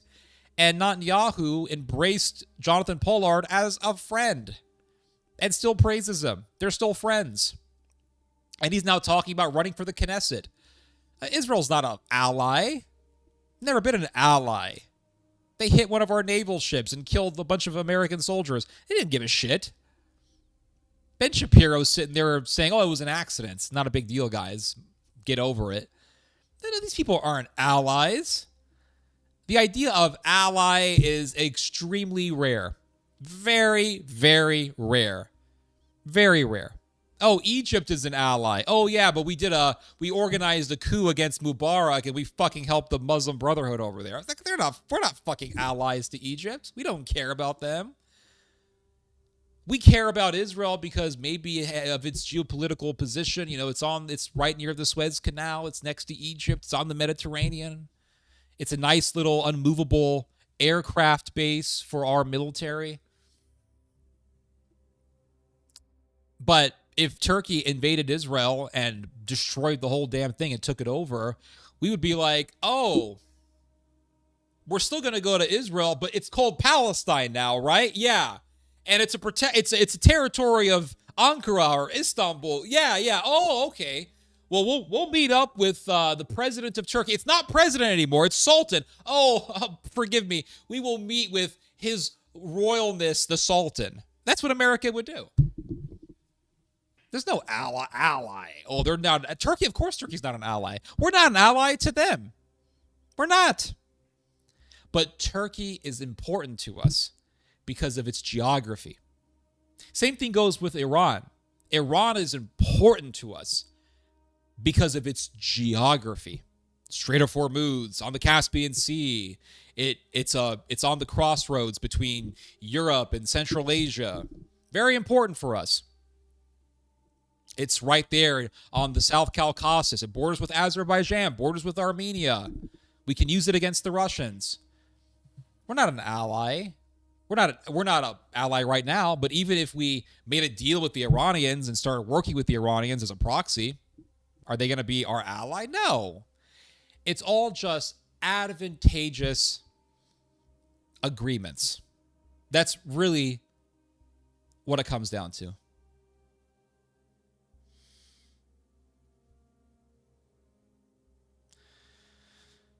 Israel really should have been subservient to us. Agreed.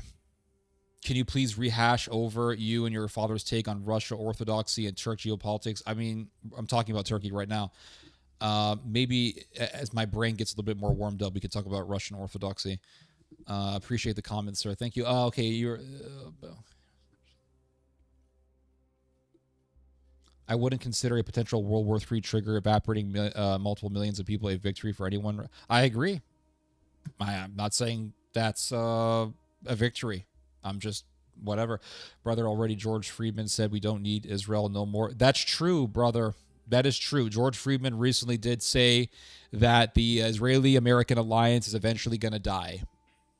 He is right. I agree with him. I think George Friedman is a very astute individual. Turkey has always kept a very selfish attitude compared to other, of course. The Nordics are allies. I don't know. We'll see. I don't know.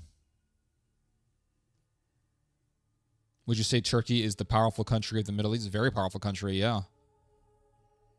The Israeli regime is pushing for greater Israel. That's true. They're going to put up a fight? Of course they are. I think they're going to put up a hell of a fight. I think it's going to be fucking insane. I think a lot of people are going to die.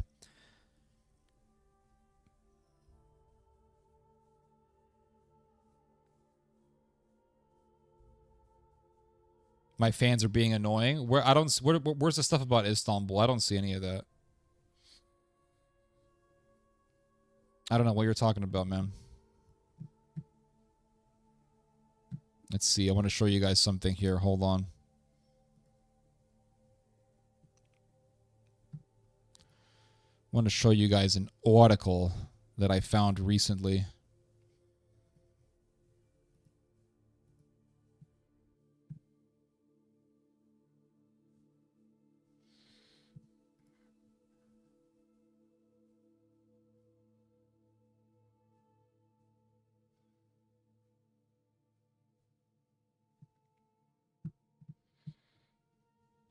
Hello, Guts.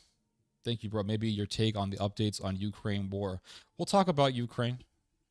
We'll talk about Ukraine.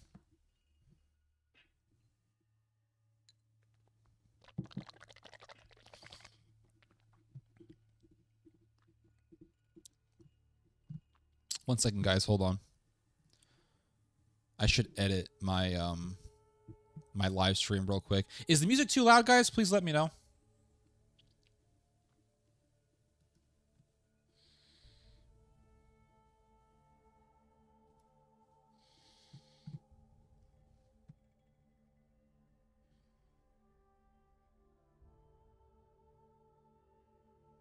Mr. Broad, could you please calm down? This is my stream, and we're talking about what I want to talk about, so just relax. Not a big deal. If you don't want to hear me talk, you can always leave.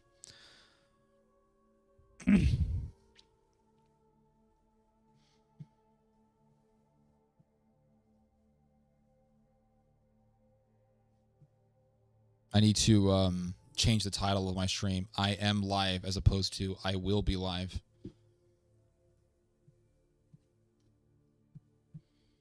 What about the Russian bases in Syria? How will that play out? Will Russia abandon Zionism? When has Russia ever been Zionistic? Russian bases, I mean, a lot of the Russian military presence in Syria is gone. It's not as big as it used to be. That's why Bashar al-Assad had to leave, because the Russians weren't able to help Assad anymore because they're so bogged down in Ukraine. I think that Turkey really ended up becoming the winner in Syria. There is no music. Hold up. Let me just increase the volume. I'm sorry about that. I can't hear the music. Skyrim is much better. Blessing to your father. Appreciate that, sir. Thank you. I'll let him know. If it isn't, then I can't hear the music. Okay, let me know. Hold up.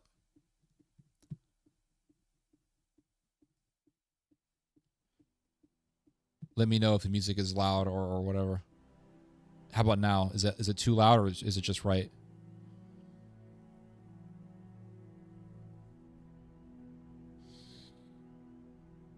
How about now? Is that too loud or too low?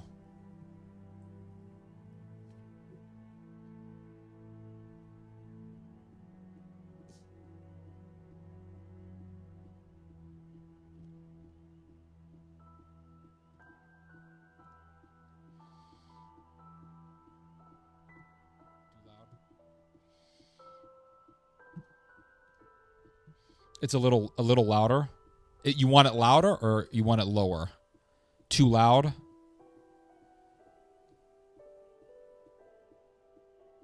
I'll be right back. Hold on. Let me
No, the music's just right.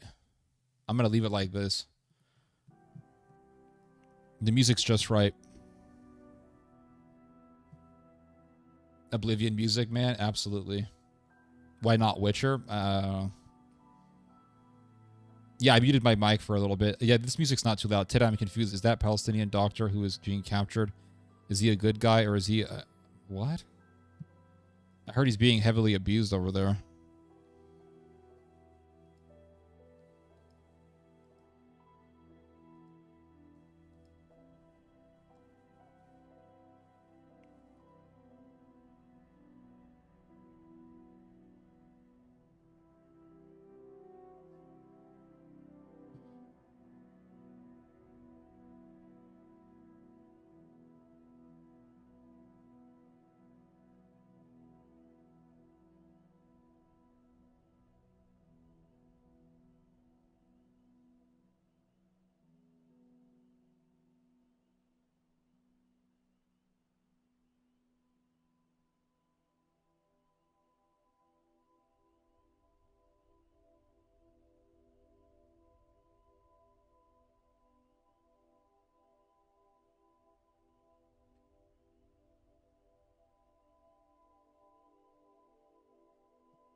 What do you think about the doctor, Mr. whatever your name is, Jonathan? Volume is fine. Yeah. Do you like traveling? Not really. Last time I traveled was in 2019. I went to Italy.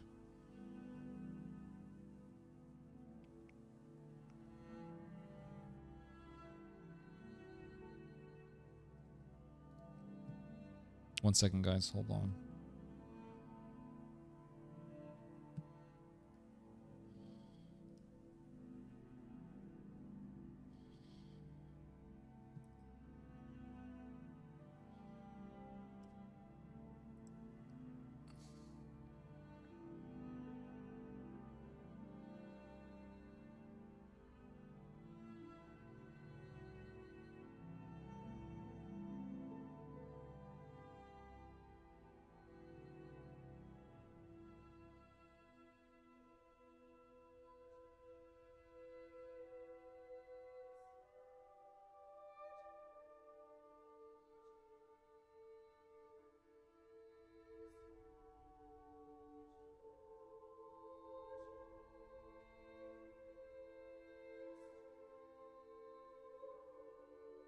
The moment Iran's funding stops, Hamas disbanded their civilian government. Their military wing is there a matter.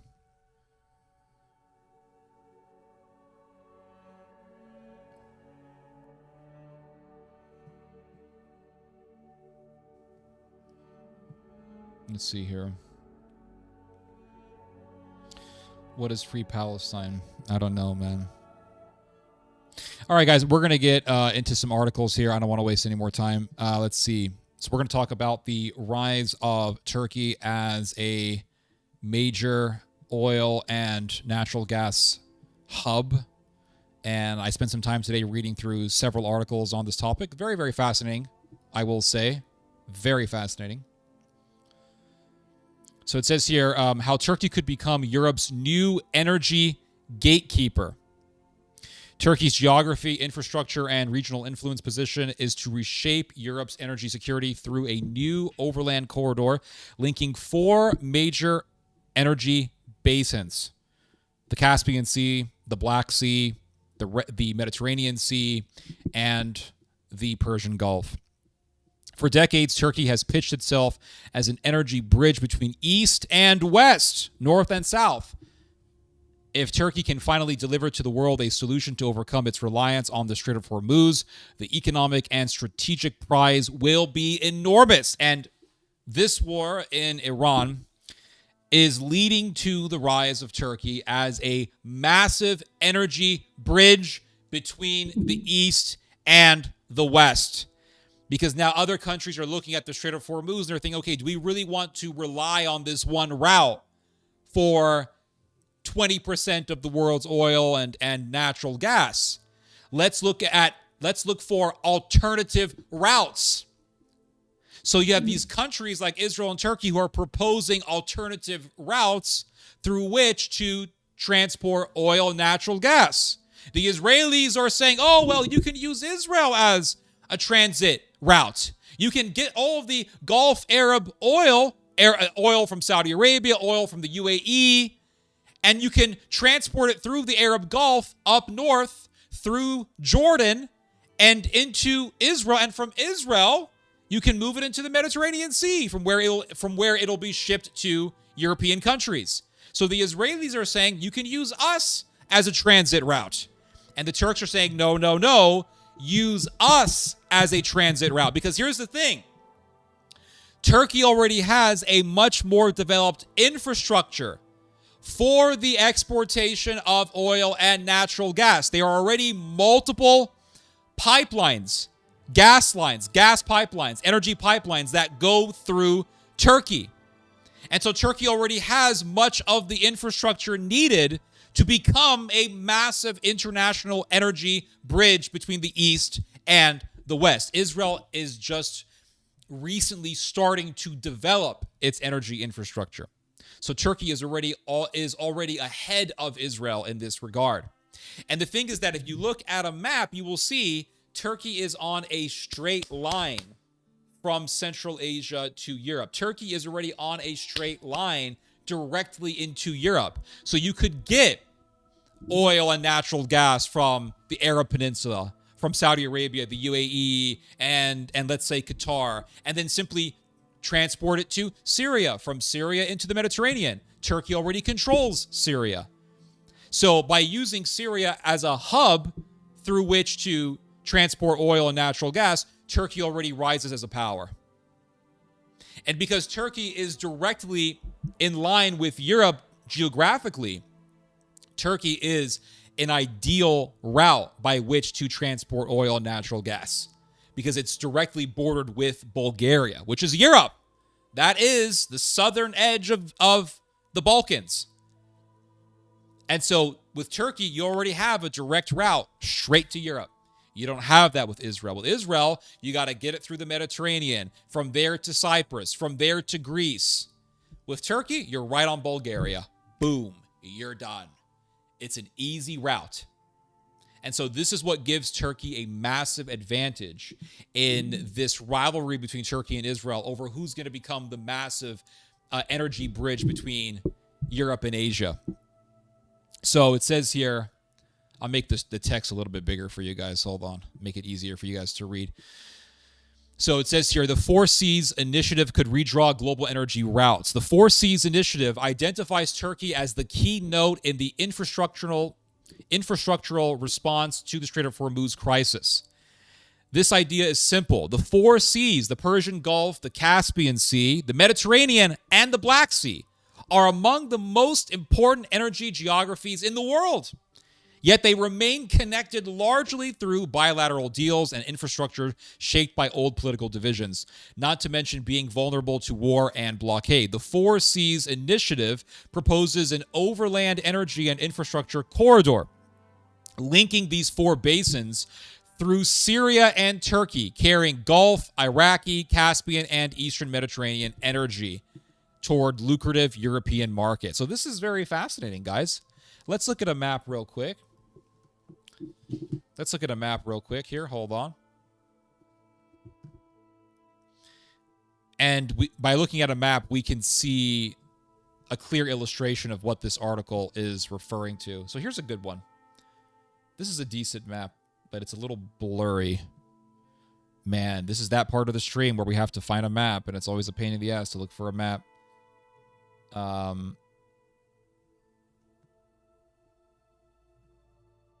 Let's see here. Let's look for a good map.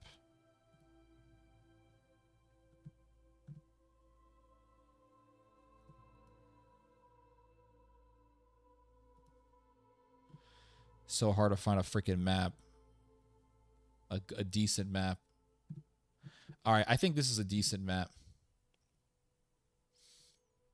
I think it's a decent map. Forgive me for the blurriness, but this really gives me exactly what I'm looking for right here.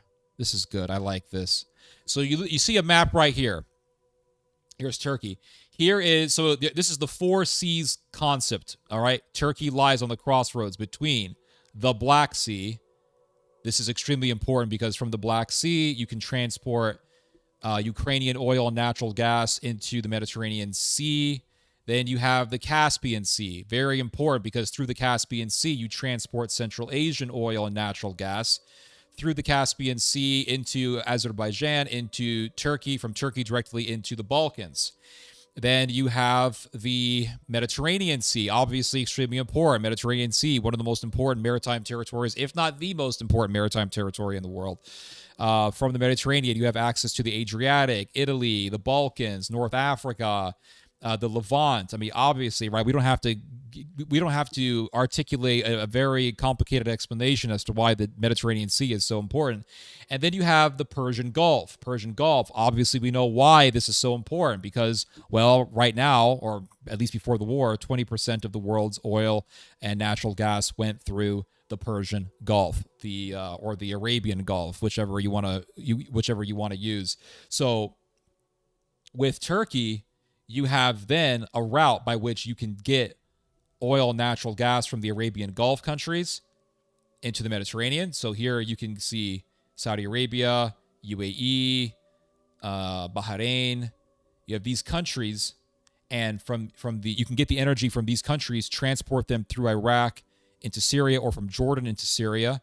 And right now, Turkey controls Syria, which means if Syria can become a massive transit route by which to transport oil and natural gas, that means Turkey rises more as a power because Syria right now is a protectorate of Turkey. So that right there is where Turkey is significant in regards to the Persian Gulf. And then with the Mediterranean, we all know why. From the Mediterranean Sea, you transport energy to the Balkans, from the Balkans into the rest of Europe, or really from Turkey itself, you can transport oil and natural gas directly into the Balkans and then from there into the rest of Europe. However you look at this whole situation, Turkey becomes a very important transit route for Europe and for NATO. And so this is why Turkey is rising up in prominence so much. So let's go back to this article here. So this is the 4 Cs initiative in a bubble, as best as I can sum it up. And so let's see here. It says here, for Turkey, this marks the arrival of the role Ankara has long sought, not merely to be a country through which energy passes, but to become the operator, rule setter, and commercial center of a continental redistribution system. This agenda-setting role is due to the absolute scale of the project. At full operational capacity, the 4 Seas corridor is projected to move an estimated 3 million to 4 million barrels of oil per day and 40 billion to 50 billion cubic meters of gas per year toward Mediterranean and European markets, et cetera, et cetera. And so it says here, this has become newly possible due to the post-Assad opening in Syria. Europe's search for alternatives to Russian energy. So, of course, we all know what's happening, right? You have the Russo-Ukrainian war, the Nord Stream 2 pipeline, which linked Germany with Russia. It was a way for Germany to directly transport Russian gas into Germany and, in turn to the rest of Europe. That has been destroyed. The Americans, with the help of the Swedes, destroyed the Nord Stream 2 pipeline. So now the Europeans have had to look for alternative sources of energy and also alternative routes by which to bring that energy in. And for the longest time, energy went through Russia. So, for example, if you got energy from Central Asia through the Caspian Sea, you could bring it through Russia, or you could bring it through Turkey. So Turkey is the major alternative to Russia as a massive transit route by which to import oil and natural gas. And so because of the Russo-Ukrainian war, Turkey is rising up more and more in prominence as a transit route. And so it says here, growing insecurity around the maritime choke points of the Strait of Hormuz, Bab el-Mandeb, and the Suez Canal. So because the Bab el-Mandeb is closed by the Houthis, the Bab el-Mandeb right now is compromised. And so now countries are looking for alternative routes. They're looking for alternatives to the Bab el-Mandeb. Turkey can then become an alternative route to the Bab el-Mandeb. Every crisis in these waterways reminds energy importers that maritime supplies is less reliable than overland pipelines. Every shock to liquefied natural gas prices reminds Europe that flexibility can be expensive while dividends accrue, blah, blah, blah, blah, blah. So there's something else I want to show you guys here. Not this, right here. I think this is an interesting article. I read through this article today.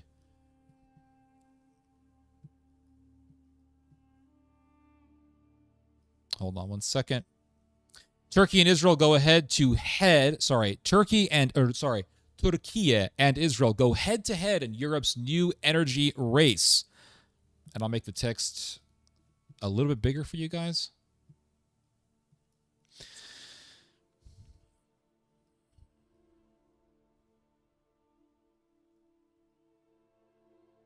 Ankara wants to be a regional energy hub, while Israel seeks deeper integration into Europe's emerging energy system. Will Europe choose one or the other, or a combination to meet its energy needs? So, which one is going to win here? Israel wants to be a transport route.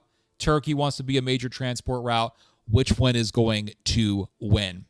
So it's the war over trade routes. Israel and Turkey are vying over trade routes.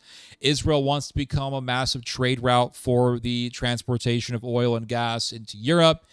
Turkey wants to become that very trade route. So who's going to win? And this is what the article is discussing here.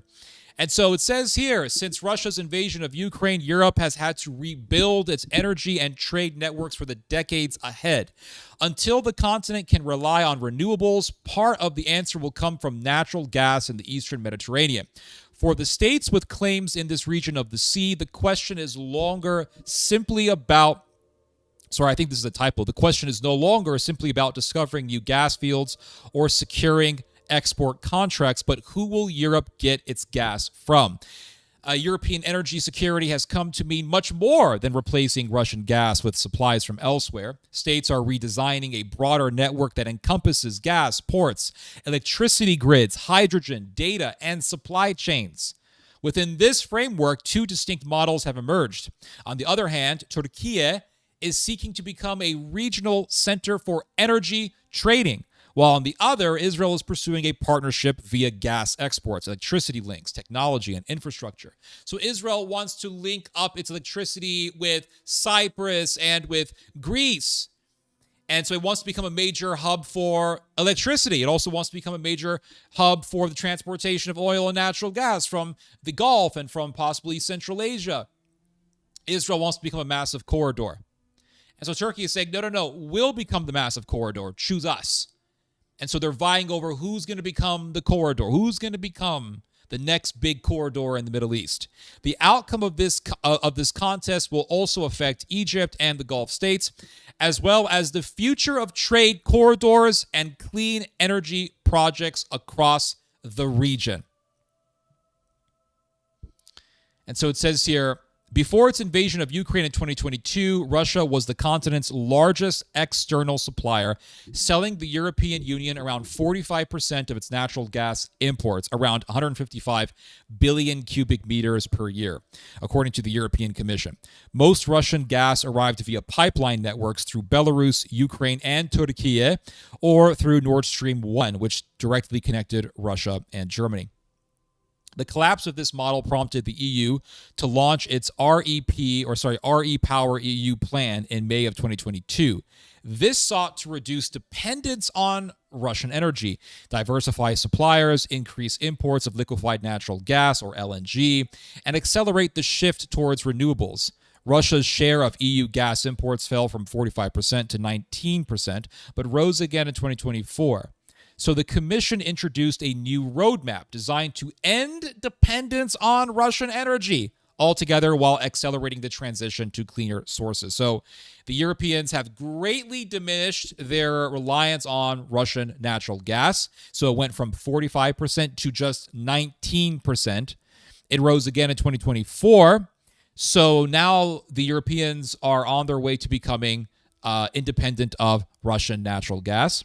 And so it says here that under the plan, each member state was required to prepare by the end of 2025 a national strategy for phasing out imports of Russian gas, oil, and nuclear fuel, with Russian gas imports ending by the end of 2027. And I had to highlight this in red because almost every single time I read articles about geopolitics and what's going to happen in the future or what we may be able to expect in the future, that year, 2027, it always comes up. And it's almost, this could be coincidental, this could be providence, I'm not sure, but it's just very strange how things have been happening on certain dates within recent decades. So, for example, 2007, you had the beginning of the decline. It was right before the '08 crash. And in 2007, you saw this slow revival of nationalism in Europe. You began to see this in 2007. Because in 2007, in Brussels, and no one talks about this, but in 2007, in Brussels, inside of the EU parliamentarian building, there was a conference that solidified the counter-jihad movement as an international movement. It was the very first international conference for the counter-jihad movement. The counter-jihad movement was a label to categorize the anti-Islam movement that became really a massive phenomenon in both the United States and Europe. It was very prominent in England, the United States, of course. And then you have Denmark, you have other countries, Germany, this sort of thing really began to rise up, Belgium. And one of the guy who organized the first counter-jihad conference in Brussels in 2007 was a guy by the name of Philip de Winter, or Philip de Winter. Philip de Winter is a neo-Nazi. I've talked about him before, but I'll talk about him again. The guy is a neo-Nazi. This is a guy who participated in a rally years ago to commemorate members of the Flemish SS. This is a guy who praised the SS. This is a guy who tried to lead a demonstration, a rally, into a German Wehrmacht cemetery to celebrate the SS. This is a guy who did a speech years ago saying that if he took power, he would make Europe into a white Europa, which means he would do a Holocaust, some kind of ethnic cleansing. The guy is a Nazi. And in 2007, he organized the first conference solidifying the counter-jihad movement as an international movement. This happened in 2007. 2008, the following year, boom, you had the big economic crisis. It spread. It had a ripple effect into Europe. You had the economic crisis in Europe. During that economic crisis, nationalism began to grow even more because people began to say, why do we have these financial problems? Catalonian nationalism grew during the 2010 financial crisis in Europe. And then you go into 2017. So you had 2007, which marked the beginning of the counter-jihad movement as an international movement.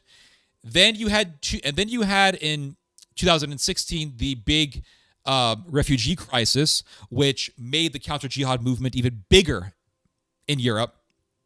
You had the 2017 revival in nationalism. So in 2007, nationalism was growing. 2017, nationalism was growing even more. 2017 marked the beginning of, let's say, parties like the Geert Wilders' party becoming a major party in the Netherlands. The AFD party really began to grow in prominence in 2017. Catalonian nationalism blew up in 2017. It had an illegal referendum to vote to separate from Madrid. You had just this huge wave of Catalonian separatism and nationalism in Catalonia, huge demonstrations in Barcelona. It was pretty big. So you saw this massive influx in nationalism and regionalism in Europe in 2017. So 2007, rise of counter-jihad, 10 years later, 2017. And pretty soon, we're going to be on the third decade from 2007. It's going to be 30 years since 2007 by next year. So 10 years, 10 years, 10 years. Is it a coincidence? I don't know. It's very strange. 2007, rise of counter-jihad. 2010, rise in nationalism in Europe. 2027, the next decade, on this number 7 timeline. I think we're going to be seeing, we're going to see something big next year. I've talked about this for years. I think in 2019, I wrote a very in-depth article on my thoughts on 2027. I said 2027 is going to be a year of militarism. In 2020, I did a video for this YouTube channel. You can go find it. But I said in January of 2020, I said the decade of the 20s is going to be a decade of militarism. That's what I said. And everyone's talking about 2027. Why are they saying here by 2027 Europe is going to be independent of Russian energy, or it's supposed to be independent of Russian energy? Why are they saying this? Because this is the year of massive militarism. That's what they're saying. Because you can't have, and I've talked about this before, Germany wants to become the most powerful country in Europe. It wants to have the most powerful military in all of Europe against the Russians. Right now, the Germans are working on developing their own fighter jet. They were supposed to develop a fifth generation fighter jet, 5th or 6th generation fighter jet, in conjunction with the Spanish and the French as part of a pan-European project, cooperative project. The Germans dropped out of the project. And without the Germans, the project is done because the Germans were supposed to provide not just ingenuity, but money. The French and the Spanish, they lack the funds that the Germans have. The French have the ingenuity, but they lack the funds. The Spanish, I'm not sure what they have, to be honest with you. But the Germans definitely have both the ingenuity and the money. And so the Germans just told the French, why in the hell do we have to work with you to make a freaking fighter jet? We can do it ourselves. We're Germany. We're the industrial hub of the freaking continent. One of the industrial hubs of the earth. So the Germans are saying, we're going to make our own fighter jet. That's what they're going to do.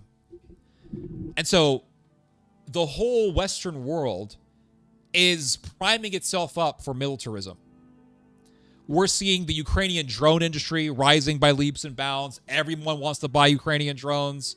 Everybody wants to hire Ukrainian military commanders because they are battle-hardened and they have the experience in actually fighting a full-scale conventional war with the Russian military. So everybody wants to hire Ukrainian military officials, and everyone wants to hire Ukrainian drone operators and other soldiers to train their militaries, to prepare their militaries. For what?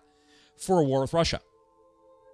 The Germans are working with the Ukrainians. They're hiring Ukrainian military personnel and drone commanders. NATO is hiring Ukrainian drone commanders. France just had a massive military rally. They had a massive military procession, and Ukrainian soldiers were in the procession marching alongside the other European soldiers. Why? Because what the Germans are saying, what the French are saying, is that Ukraine is an integral part of the pan-European military, which means that the Germans see the Ukrainians as an integral part of the German military.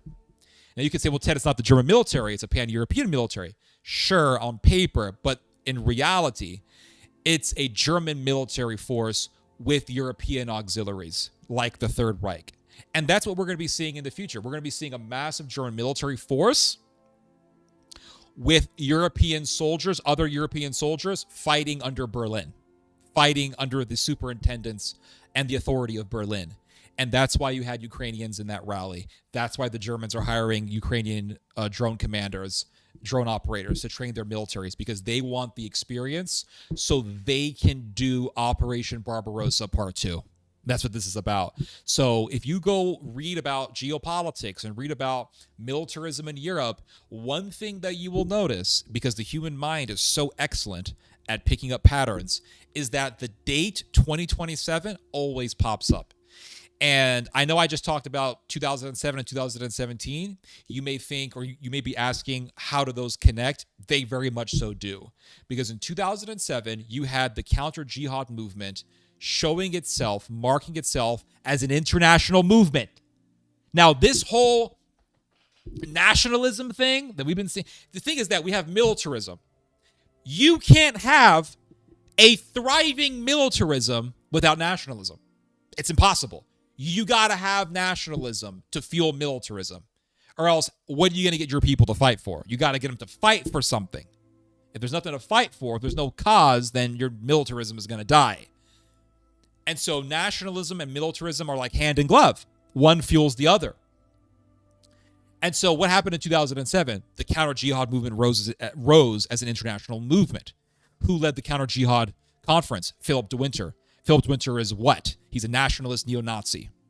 So they were trying to use the counter-jihad as a way to revive Nazism. Oh, you see these darky Muslims, these foreigners, they're ruining Europe. Oh, this is why we need nationalism, guys. And because of the influx of Islamic refugees or refugees from the Islamic world, you had this revival of nationalism that we saw in 2017. So 2007, you had the conference. 10 years later, 2017, boom, you see AFD rising up. You see Geert Wilders rising up. You see all the Catalonian nationalism rising up, right? All these different nationalisms in Europe rose up. You had also in America the Charlottesville rally, in which you had nationalists in America screaming, "Jews will not replace us." So 2017 was this year in which the phenomenon of a nationalist revival really showed itself in a conspicuous manner. We're about to hit 10 years after 2017. Next year, it'll be 10 years. And so everyone's talking about 2027 in the context of militarism and in the context of being independent of Russia. And this is not a coincidence. So in 2007, 2017, we saw these big nationalist revivals. Now we're seeing the militarist revival in Europe. And nationalism and militarism are they're gonna be merged together naturally. They're gonna merge together because that is the logical conclusion of nationalism. The logical conclusion of nationalism is war. You can say, that's not true. I'm a nationalist. You can listen, you can say all you want. It doesn't mean anything. Once people become tribalistic, guess what? What fuels tribalism? There's only one thing that fuels tribalism, and that is the concept of the other. Those people over there are my enemy. So therefore, we gotta come together as a tribe. If you look at any tribalist, nationalist propaganda on the internet, it's always about that. It's always about the other. These people are our enemy, therefore we have to unite and become strong. Tribalism only becomes popular as a reaction to a threat or to at least a perceived threat. So if you go to, for example, the 1800s, Germany became a brand new country in the 1870s. Otto von Bismarck, he needed the other, right? He needed another, so to speak, to keep the Germans united and to keep the Germans militaristic. Well, who became the other? The Poles, the French. They're the enemies. And so that perception of the Pole as a threat, it helped maintain the militaristic spirit of the Germans. And so Otto von Bismarck pointed to the Poles as the enemy. And that's what helped to keep Germany united. So tribalism, once it becomes very popular and once it takes power, can only conclude in violence. That is the conclusion of tribalism, is violence, because it only becomes popular when there is a threat or at least a perceived threat. And the end result is bloodshed.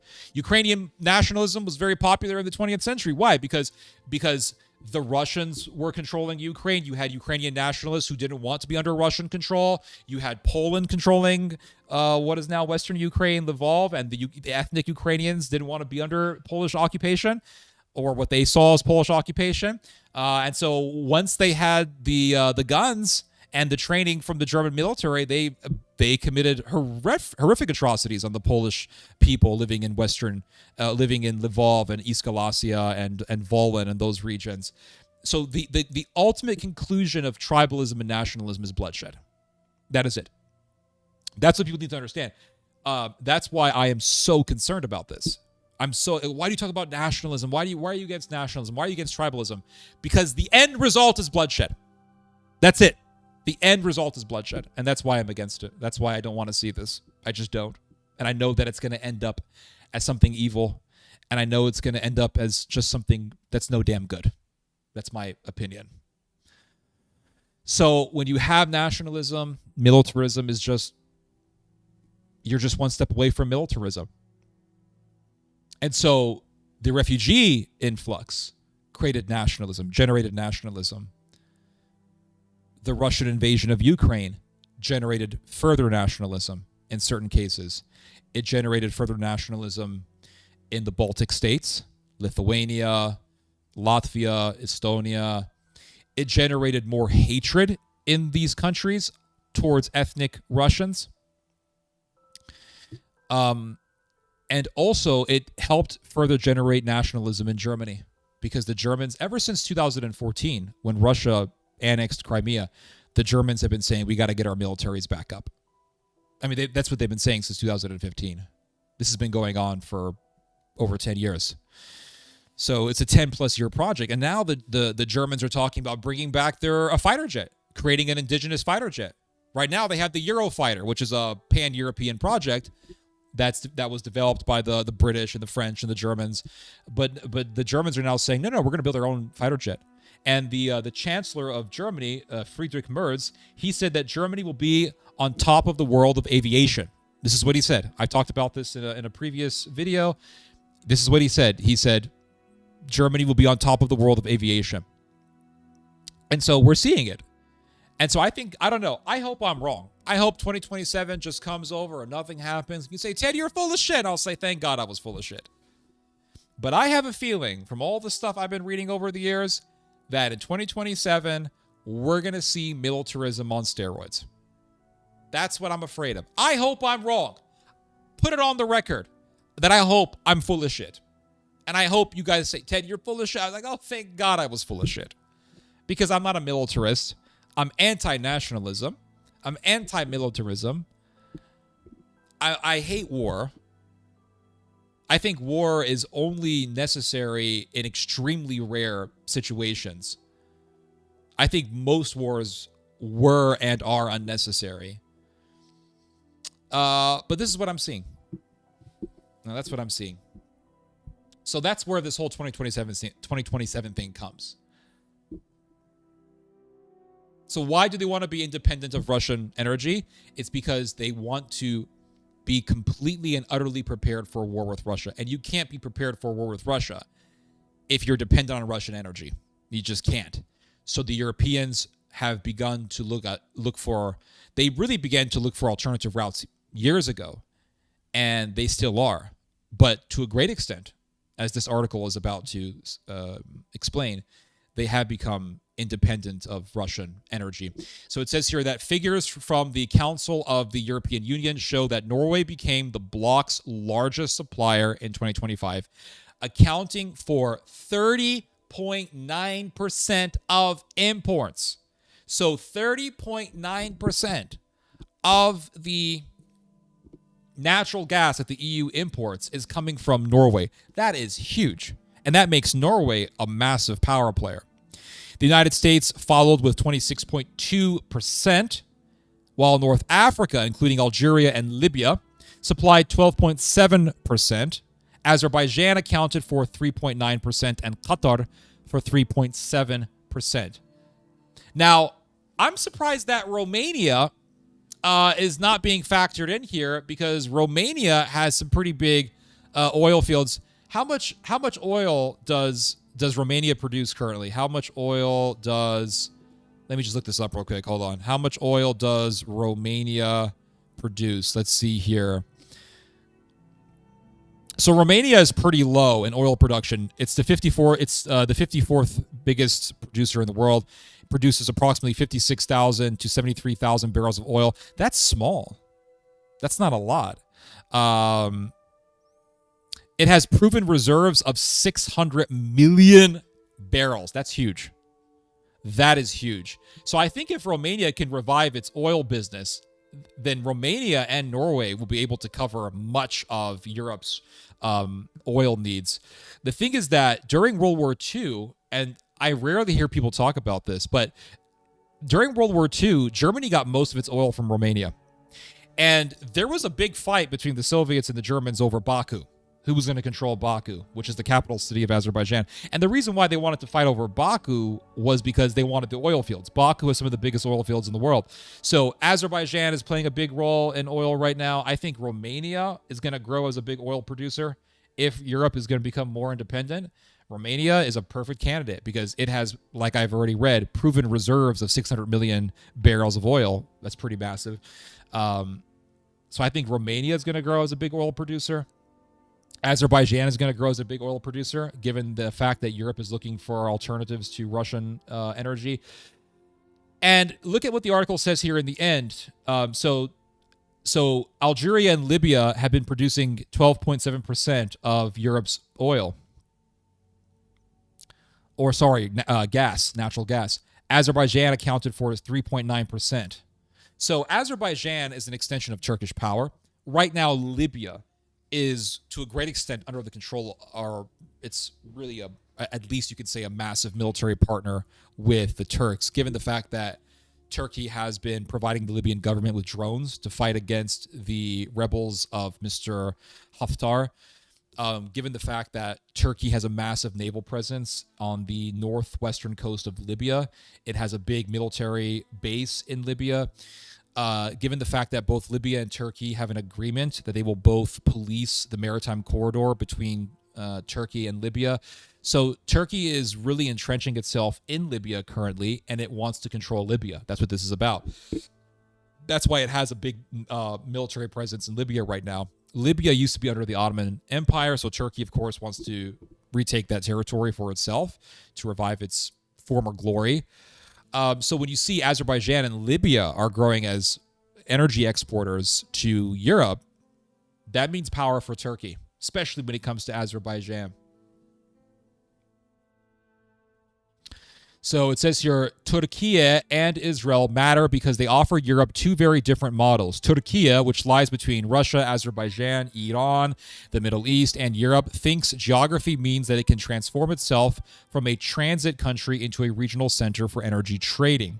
It already has one of the region's most sophisticated gas transmissions networks.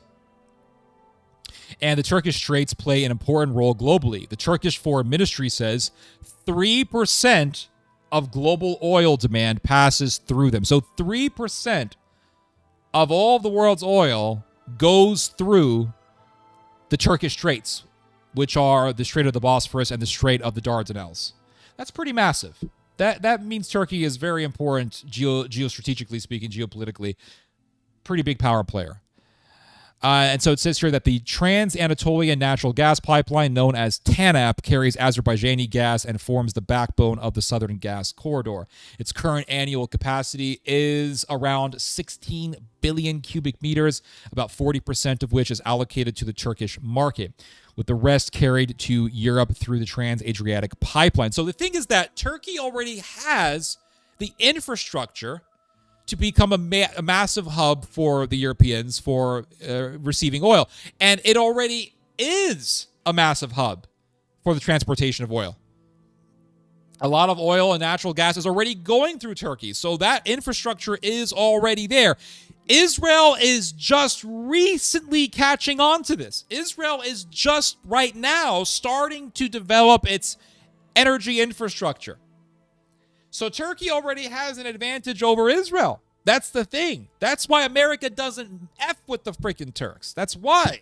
And that's why America will do things for the Turks that pisses off the Israelis, and the Americans don't care because they need that alternative transit route. They need that transit route as an alternative to Russia to weaken and further isolate the Russians. That's what this is about. That's why they're so obsessed with Iran. Because they want to pull Iran into the NATO bloc. They want Turkey and Iran to get closer. Because Turkey and Iran getting closer means Iran getting closer to NATO.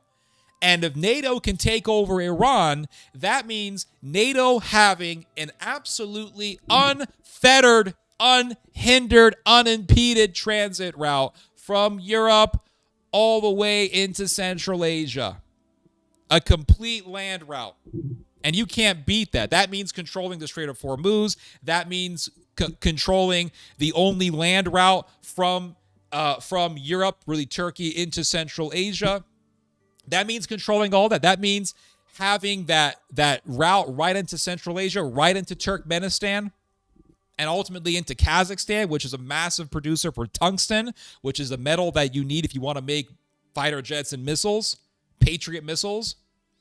It's massive. It's absolutely massive. People really have no idea how important Turkey is and how important Iran is. You could say, well, how are they? How could you say they want to pull Iran into NATO's block of power, NATO's influence, if they're bombing Iran? How does that make any sense? One word: Yugoslavia. Yugoslavia was a country that doesn't exist anymore.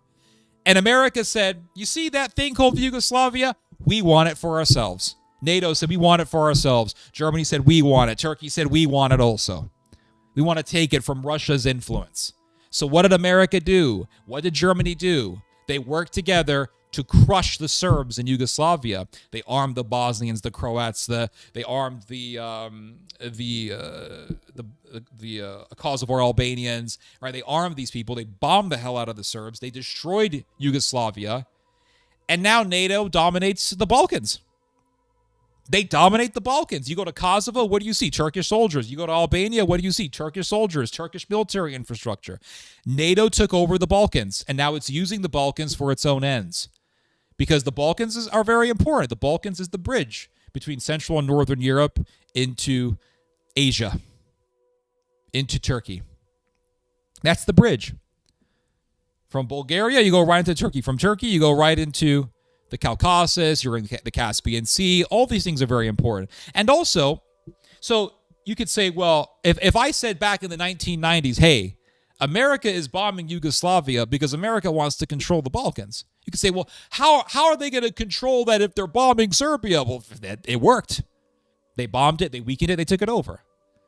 Now, I'm not saying that they're going to succeed to the same extent with the Iranians, but I'm telling you guys, that's what the Americans want to do. They want to control Iran. From Iran, you have access to the Caspian, access into the Persian Gulf, access into Central Asia. Very important geopolitically, geostrategically. You take over Iran, you cut Russia off from its main source of drones. Russia right now has an endless supply of Iranian Shahed drones so that it's been using against the Ukrainians in the war. And the Ukrainians will tell you, the Shahed drones from Iran are no joke. They're very effective on the battlefield. And so the Americans want to cut the Russians off from that. How do you do that? You take over Iran, you pull Iran into the NATO fold, into the NATO bloc, through Turkey, because Turkey and Iran are friends, so you use the Turks to bring the Iranians in. And then you say, okay, sorry, Russia, you've lost another ally. Armenia was an ally of Russia. It's no longer an ally of Russia. It's no longer a part of Russia's little security bloc anymore. Now it's a slave of NATO. How did America do that? Through the Turks. They slaughtered the Armenians. They crushed them in the battlefield. They vanquished the Armenians in Nagorno-Karabakh, and they took it over. Now you see Mr. Pashinyan, he's with freaking NATO all the time. He's no longer with the Russians. He's with NATO. He's Mr. NATO. And he's even willing to give up territory to Azerbaijan, which the Armenians see as an abomination. But that's the reality. The Turks butchered his people, and now he's in cahoots with NATO. So who are we to say, or who's to say that a similar thing can't happen with Iran? In the sense that, not in the sense of, yeah, they're going to invade Tehran and take it over and everything, but in the sense of working with certain factions in Iran to pull Iran closer into the NATO fold through Turkey. That's a possibility. That is a possibility that I can actually see happening. So it says here that okay, we read this already. Its current annual capacity is around 16 billion cubic meters. We already read this. TurkStream consists of two parallel pipelines, each with an annual capacity of 15.75 billion cubic meters. One serves the Turkish market. The other sends gas to southern and central Europe. So Turkey already has the infrastructure. You have various pipelines that are running through Turkey into Europe. It's already there. That's the thing. It's already there. But Turkey wants to become an even bigger transport hub. And it wants to become the alternative to Russia for the Europeans. And so with the weakening of the Iranians, with the shutting down, well, not the weakening, but with the shutting down of the Strait of Hormuz, Turkey gets stronger. And now Turkey can say, hey, use us, as opposed to the Strait of Hormuz.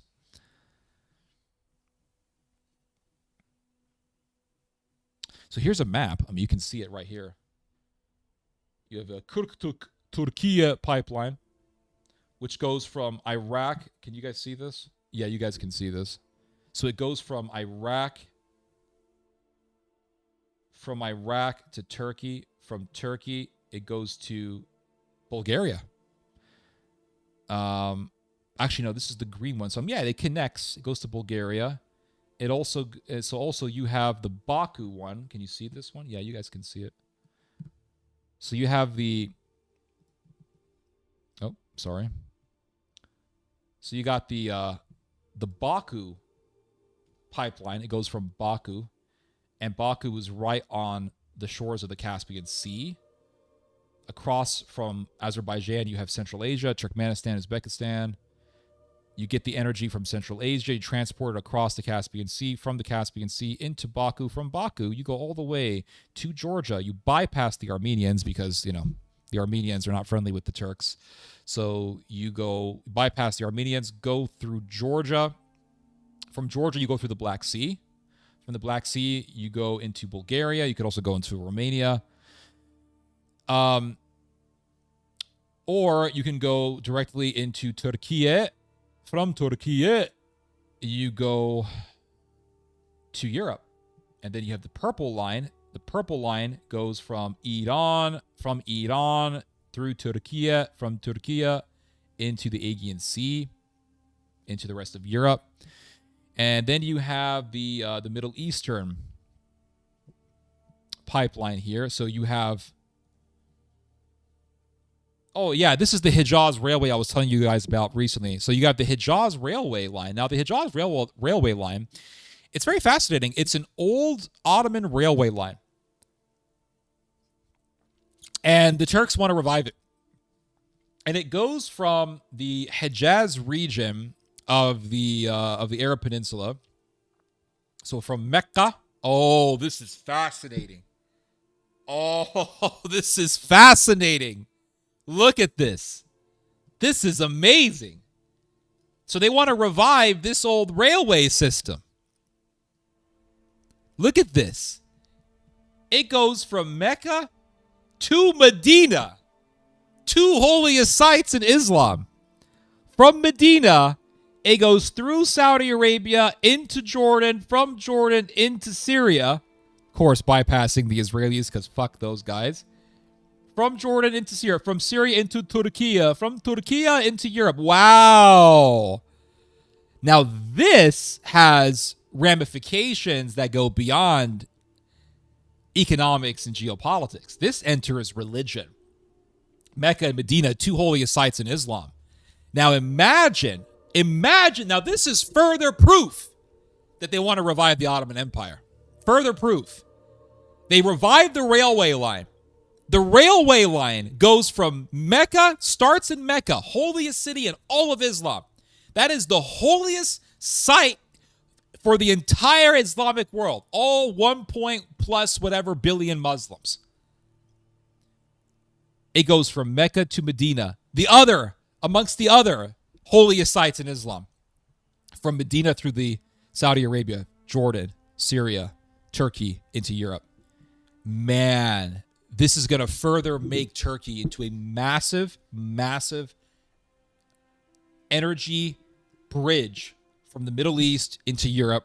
It's going to bring more prominence, more power to Turkey. It's going to further revive its power. And it's going to bring back Turkish power over Saudi Arabia. Because Saudi Arabia is getting weakened by the Iranians. It's getting weakened by they're bombing Saudi, they're bombing Qatar, Kuwait, right? The Arab Gulf is getting weakened. So in comes Turkey. That's why the Saudis are getting closer to the Turks. They're getting closer to the Turks because the Turks are a massive powerhouse. So the Saudis and the Turks get closer together. Turkey says, let's bring the band back together. Let's revive the old railway system from the glory days of our empire. Bring back the railway system. The railway goes from Mecca all the way to Turkey. From there, it goes into the Balkans. Turkey can then tell the Saudis, hey, you need us. We have our railway in your country. That's our railway system. You need us for our security. We have a big, massive military. So now you're dependent on us to export your oil. That means, because our railway system begins in Mecca, we control Mecca. That's what that means. We dominate it. And if Turkey can control Mecca, it controls the Islamic world. They dominate Mecca. Now imagine this. Turkey dominates Mecca. It goes to war against the Israelis. Now you're talking about serious power. Because the entire Islamic world hates Saudi Arabia because Saudi Arabia has not done enough for the Palestinians against the Israelis. And so they say, look at these fat Emiratis and these Saudis. They're doing nothing. They're eating their tempura shrimp and their Dubai chocolate and pistachios, and they have strippers and belly dancers. And oh man, why are they not helping the Gazans who are being genocided by the Israelis? So here comes Turkey, controls this railway system from Mecca all the way to its own country. From there, by which it transports oil into the Balkans. Now it's powerful, right? It has this railway going from Mecca. Not only that, but it's at war with the Israelis. So now it has the hearts and the minds of the Islamic world. Oh, it's saving the Palestinians. Look at that. And it has its military in Mecca. It has this infrastructure in Mecca. It's controlling Mecca. We're going to follow Turkey, not the Saudis. So this is going to give not just power to Turkey militarily, but power to Turkey. I'm trying to say the name correctly because I know Turkey's a freaking bird and it sounds annoying. This is going to give Turkey immense power religiously speaking, not just economically, not just geostrategically. Religiously speaking, this gives it power. Religiously speaking. It's quite amazing. And what do you have across the Red Sea? You have Egypt and you have Sudan. Let's look at a map, shall we, guys? Let's just look at a map real quick. Hold on. Let's look at a map real quick here. Map of... Oh, where's my internet? Is my internet working, guys?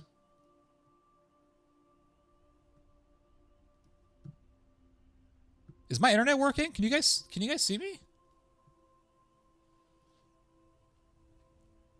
Oh my gosh, the internet's... Oh, internet's still working. El Arabs, yeah. Yeah, the House of Saud needs the Turks again for sure. Focusing on listening to Sir Ted. It's a great observation. Appreciate that. Oh, so see, now my thing is playing. Let's look at a map real quick. Hold on. Map of Middle East and Africa. And that's at Europe in it, shall we? I love looking at maps, guys. It's so fascinating to look at maps. You can really see politics on an atlas. You really can. So let's look at...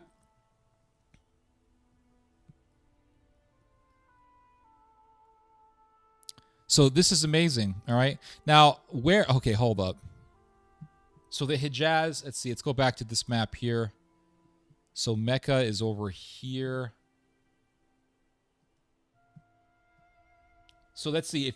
So that... Oh, this is amazing, guys. So let's look at Mecca on map. Let's see.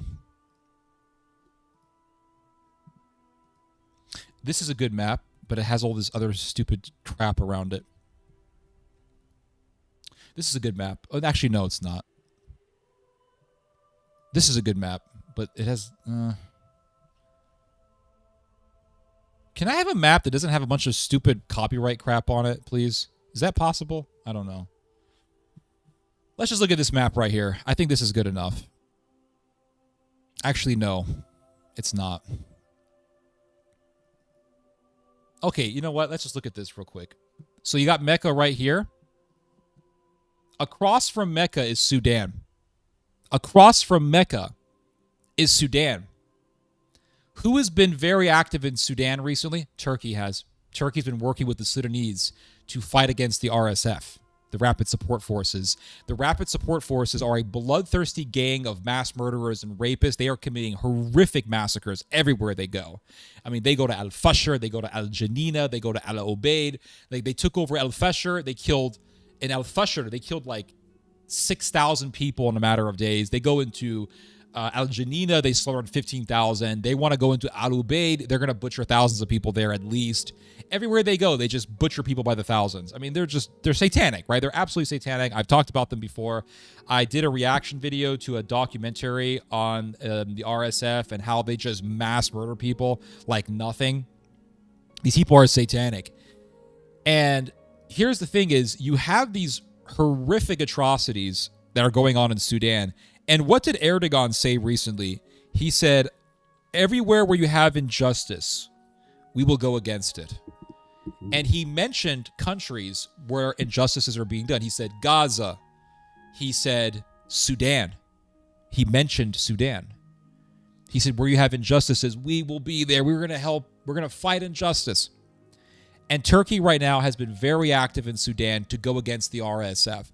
And a lot of the Sudanese people are looking for a savior to save them from these bands of rapists and pillagers and mass murderers.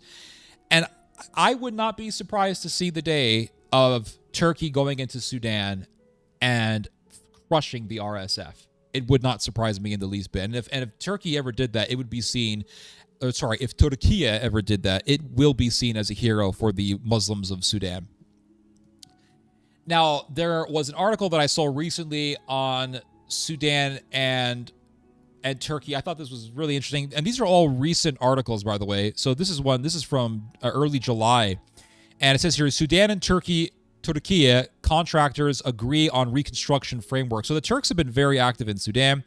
So it says here, June 30th, 2026, the Contractors Association of Sudan and Turkey have agreed to implement pilot infrastructure and reconstruction projects to help rebuild the war-torn African nation, the Sudanese Contractors Association said on Tuesday. The partnership comes as Sudanese authorities estimate total reconstruction cost at $300 billion for the capital, Khartoum, and $700 billion for the remaining states. Ooh, you're talking about $1 trillion to rebuild Sudan.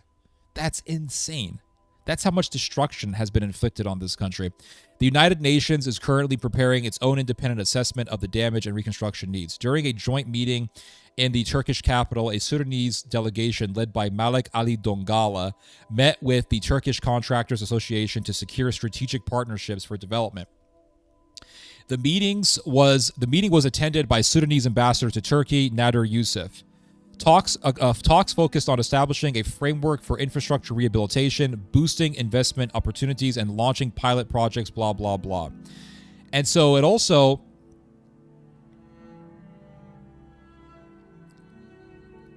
So there was another piece that I saw.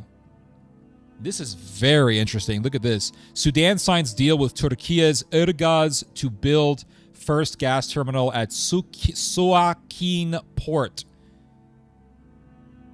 And this is from July 15th, very recent. July 15th, 2026. The music is too loud. Hold on.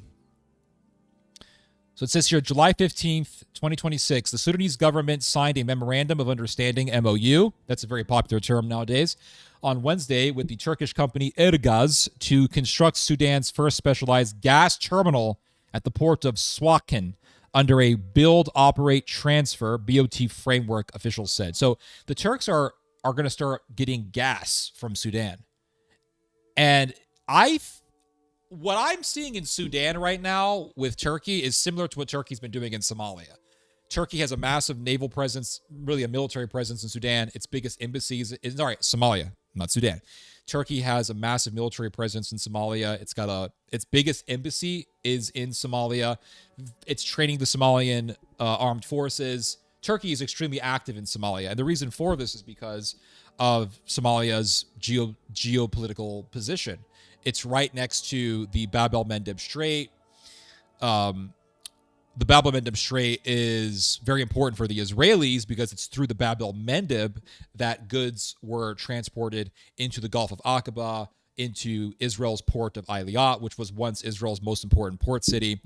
That whole port city in Israel has been utterly shut down by Iran through the Houthis, its proxies in Yemen, on the Bab el-Mandeb, because the Bab el-Mandeb has been shut down by the Houthis. And so for that reason, Israel has been cut off from using its most important port city, which is the port of Eilat on the Gulf of Aqaba, which lies on the Red Sea. And the only way to get to the Gulf of Aqaba, or the port of Eilat, by sea is through the Bab el-Mandeb. So because the Bab el-Mandeb is cut off, and for those of you who don't know, hold up, let me just show you guys on a map. So here's the Bab el-Mandeb right here. All right, you see this here between Yemen and Djibouti? This little strait right here, that's the Bab el-Mandeb. So here, Somalia is right here. Turkey is super active in Somalia. And so Iran has blocked the Israelis from using the Bab el-Mandeb, which means that the little port city of Aliyah, which lies right here, is not an operation. The thing is shut down. So the Israelis are cut off from this region. No one knows it. No one talks about this. No one talks about this. They're talking as if Israel's like, oh yeah, we're super powerful. The freaking Israelis can't use their biggest port city anymore because of the freaking Houthis, who are a proxy of the Iranians. And so the Turks are now in Somalia. They got a navy. They got an army presence. They're training the Somalian military. They got their biggest embassy in Somalia. They're very active in Somalia. So get this. On one side, you got the Iranians through their proxy, the Houthis. On the other side, you got the Turks. And Israel's most important strait, the Bab el-Mandeb, is shut down. And for that reason, Israel's most important port city, Aliyah, is shut down. Not the city itself, but the port is shut down. It's not an operation at all. So this has led the Israelis to be super involved in this part of Somalia right here. This is called Somaliland. And Somaliland sorry, you guys couldn't see that. Here is Somaliland right here. And for years, Somaliland has been wanting to be independent of the rest of Somalia. So Israel goes into Somaliland and says, oh, we recognize you guys as an independent country. This happened just recently. Why? Because the Israelis want to use Somaliland as a base of operations to counter the Turks in the rest of Somalia and to also counter the Houthis on the other side of the Bab el-Mandeb. That's what this is about. And so there is, and I talked about this before, but there is just this massive, there's just a massive rivalry, a massive shadow war happening right now between the Israelis and the Turks over the Red Sea region of Africa. So if you look at, let's see here, a map of Africa and Middle East, let's just look at, just give me an atlas. Just give me an atlas, man. Africa, Europe, Asia. Just give me the whole shebang, guys, please. This is a good map. Ooh, I like this map. This is good. This is good. I like this. Let's try to enlarge this one. Actually, no. This is a better map, I think. This is better. This is more size. I like this map. This is good. Let's expand this map. Get it bigger. There we go. That's what I'm talking about. Look at that map. Big old fat map. So you look at a map here. You got Somalia, Djibouti. You got Sudan right here. Across from Sudan is Mecca. You can even see it in the map. Right here is Mecca. Can you guys see that? That's Mecca right there. So across from Mecca is Sudan. Sudan right now is in the midst of a very bloody civil war between the Sudanese government and the Rapid Support Forces. Now, just to give you guys a little history lesson here, Rapid Support Forces, evil, demonic people, they used to be a part of the Sudanese military. But they were not officially integrated into the Sudanese military, but they were working with them. Then the Sudanese government said, hey, you guys need to be integrated into the official Sudanese armed forces. They said no. Civil war broke out. So now the RSF and the Sudanese government are fighting for power. Turkey and Iran are very active in Sudan. Right now, Iran is providing or has provided the Sudanese government with military aircraft to coordinate strikes and to, I think, do strikes on the RSF. Turkey has been providing drones to the Sudanese military, Sudanese government to fight against the RSF. Now remember, Sudan used to be a part of the Ottoman Empire. It was once under Ottoman power. So this is a part of Turkey's desire to revive its empire. And so imagine this. Turkey takes over Mecca. Let's go back to the Middle East here. Turkey takes over Mecca through its Hejaz railway line. Saudi Arabia is weakened by the Iranians. It will then cling onto Turkey for protection. Turkey says, you guys need us, so we're going to build our railway to transport Gulf oil and natural gas into the rest of Europe. Syria then becomes a massive transit route for the movement of oil or natural gas. That gives more power to the Turks because Syria is a protectorate of the Turks. And Turkey takes over Mecca. Across from the Red Sea, you have Sudan right over here. Here's Sudan. You guys can see it. Here's Sudan. You see Khartoum. That's Sudan right there. Imagine if Turkey helps the Sudanese crush the RSF. Then Turkey tells the Sudanese, all right, we're going to keep a military presence here, like they did in Libya. Remember, they took over Libya, not fully, but they got a massive military presence in Libya right now. So I think the Turks want to do the same exact thing in Sudan that they've done in Libya and that they have done in Somalia. Like I've said, Somalia, they got a big Turkish military presence there. So this is about taking over the Red Sea region of Africa. Now imagine if the Turks take over Sudan. That means Mecca will be controlled by the... So imagine this. Mecca gets controlled by the Turks, and then across the Red Sea from Mecca, you got Sudan being controlled by the Turks. I mean, you're talking about a massive Turkish power here. It's really fascinating to see what's happening. And then you see stories like this where the Turks are saying, yeah, we're going to have this gas field in Sudan. Now, this reminds me of what they did in Libya. They went into Libya and they started saying, okay, we're going to start taking the gas in Libya, with the agreement of the Libyan government, of course. But this is a way of advancing and expanding soft power. That's what this is. This is expanding soft power. That's what this is. And it's expanding empire in a little bit of a nicer way. So it says here that they're going to have this gas field. It says the project, which will feature a storage capacity of 28,000 cubic meters, aims to address critical infrastructure bottlenecks. Limited storage capacity for petroleum products and gas has historically caused severe fuel shortages across Sudan, etc., etc. The Director General of the Seaports Corporation, Jelani Mohammed Jelani, another Jelani. We got a Jelani in Syria, we got a Jelani in Sudan, signed the agreement with representatives of the Turkish energy firm at a high-level ceremony attended by Sudanese and Turkish officials. Speaking at a press conference following the signing, Sudan's Minister of Infrastructure and Transport welcomed the growing bilateral cooperation with Turkey, etc., etc. Listen, they started doing this to Somalia years ago, and now Somalia is sort of a protectorate of the Turks. It's a protectorate of the Turks. I'm not going to say sort of. It's a protectorate of the Turks. The project is expected to deliver substantial economic benefits, including reducing waiting times for gas vessels to zero and saving the cash-strapped country an estimated $200 million annually in foreign currency fees. So Sudan's going to make a lot of money out of this. Turkey's going to make a lot of money out of this. And Turkey's going to expand its power. And Israel will be further isolated. Because if you have Turkey controlling, let's say, Somalia, which it already does to a great extent, so that is Turkey right next to Israel's most important strait, the Bab el-Mandeb.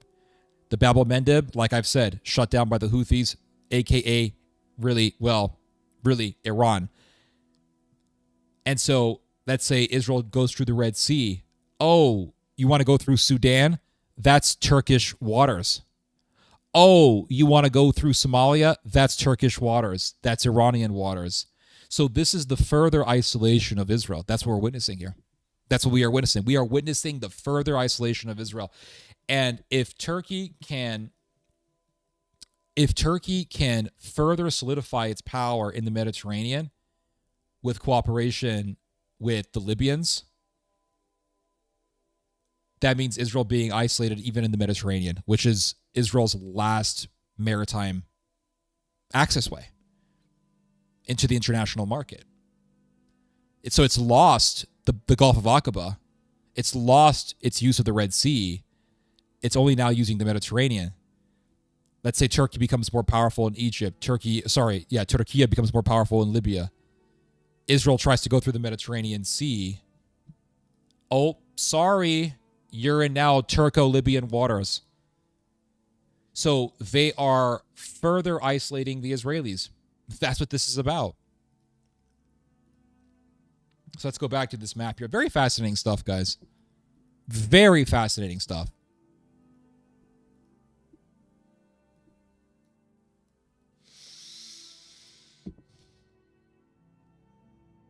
Let's see here. Hold up. I don't know, guys. I got to take a leak.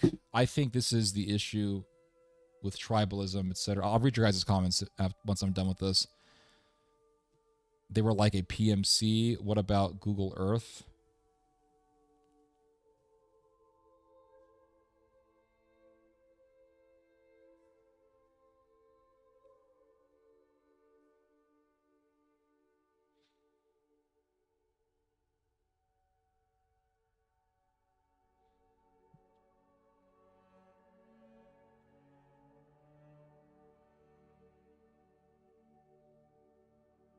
RSF, UAE, Israel are the acts of evil. Yeah, they're evil, 100%. Turkey will save Sudan. I think that's the image that Turkey wants. So Turkey goes into, I mean, imagine this, guys, right? Turkey goes and saves the Gazans from Israel. Turkey goes to Sudan, saves the Sudanese from the RSF. Turkey will present itself as the hero of the Muslims.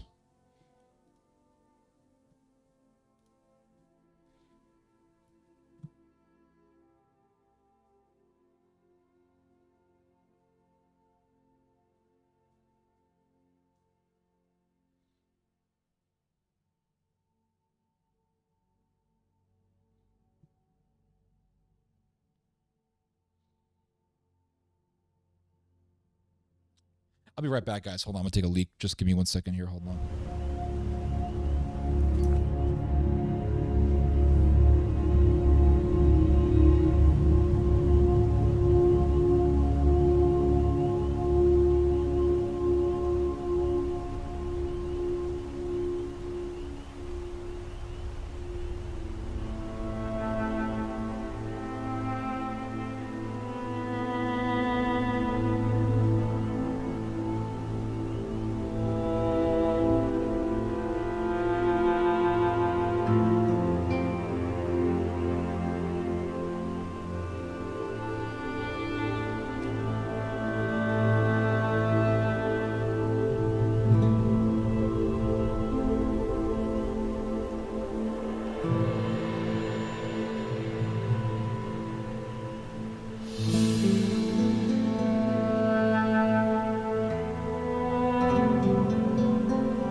Let me know if the music is too loud. When take Theo, appreciate that, sir. Thank you.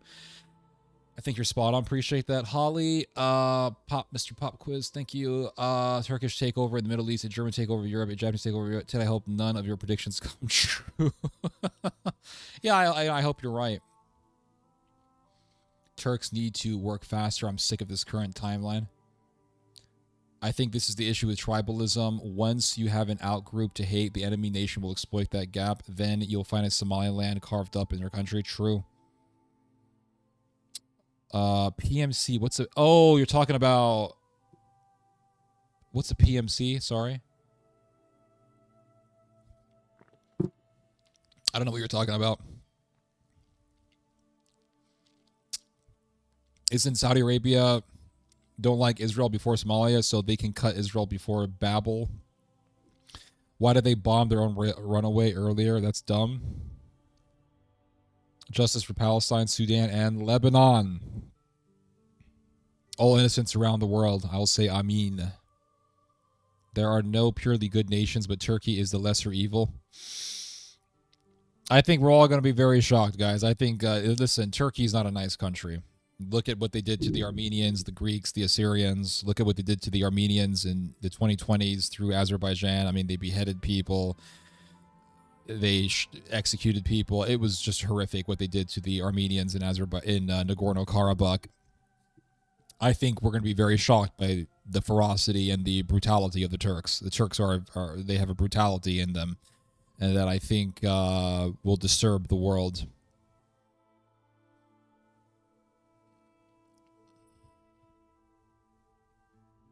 Yeah.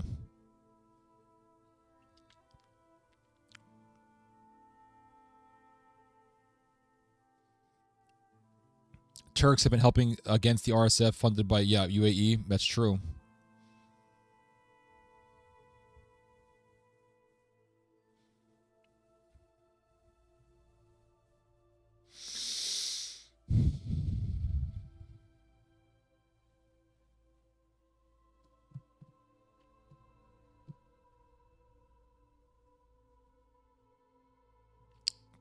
Oh, private military contractors. Yeah, sort of. Yeah, you could say that. The government of Turkey might be corrupt, but the people aren't.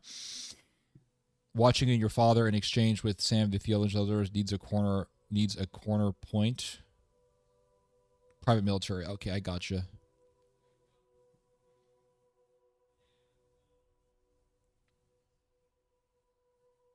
Economically so unstable to do that, but help to stabilize who need is never bad. And of course, they take their cut and favors from them.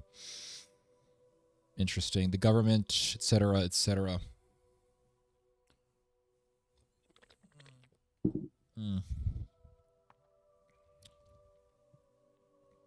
So it says here, okay, hold on. Great content, man. Caught alive. Appreciate that, Mr. Mana World Inc. Appreciate that. So it says here, Ankara wants to establish a regional gas trading platform where supplies from several sources are pooled, traded, and re-exported as they are in Europe's major gas hubs. President Recep Tayyip Erdogan set this objective in 2023, and Energy Minister Alp Arslan Bayraktar similarly spoke of turning Turkey into a major regional gas hub. And the Israelis want to do the same thing for Israel. So it's a big competition over who's going to become the next big natural gas / oil transit hub. The thing is that Turkey is already a major transit hub. It just wants to become bigger. It just wants to expand its operation. It just wants to add another transit route from the Caspian through Azerbaijan, through Armenia, through Nakhchivan into Turkey. That's what it wants to do. It wants to simply build upon what it already has. Israel is late to the game, and it's just recently starting to build up itself as a big transit hub. So the Turks are going to beat the Israelis in this game. That's my opinion. And so it says here, its advantages include geography, its existing infrastructure, and its proximity to energy sources in Russia, the Caspian Basin, the Middle East, and the Eastern Mediterranean. So basically, you see all this right here? Hold up. You see all this right here? Caspian Sea Basin, that's Central Asia. Right there, Central Asia. Central Asia, you got oil, natural gas, tungsten, uranium, tons of resources are in Central Asia. So you could transport the resources from Central Asia through the Caspian to Turkey. You got all this oil and natural gas, you can transport it into Turkey. So that's what they mean by making Turkey a massive energy transit hub.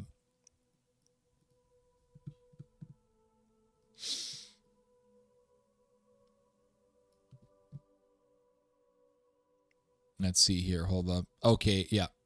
Israel has allowed, allowed. Israel has followed a different course. It initially placed its hopes in the East Med pipeline, designed to carry Israeli and Cypriot gas directly to Europe.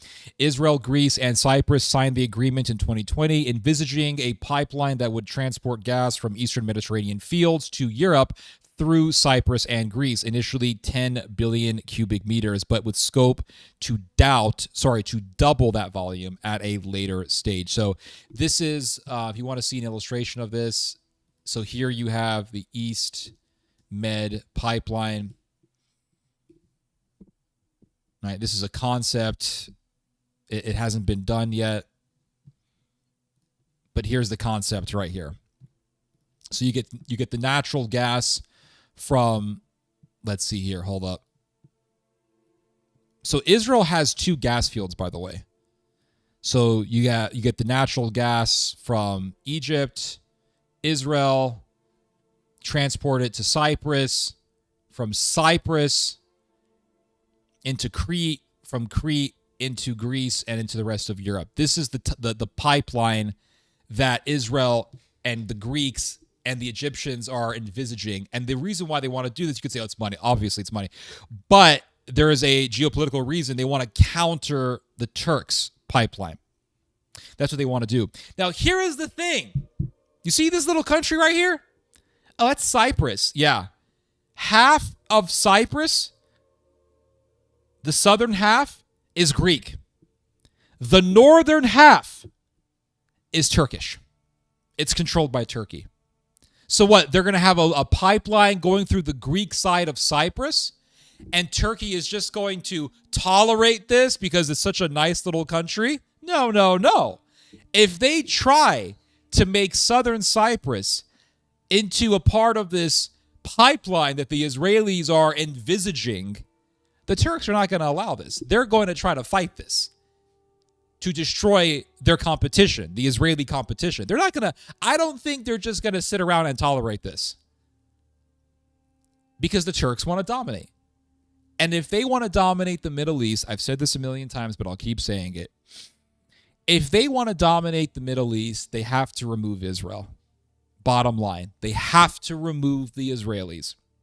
So are the Israelis just going to have a pipeline going through Cyprus, and the Turks are just going to allow the Greek half of Cyprus to be used by their enemy while they control northern Cyprus up here? They're not going to allow this.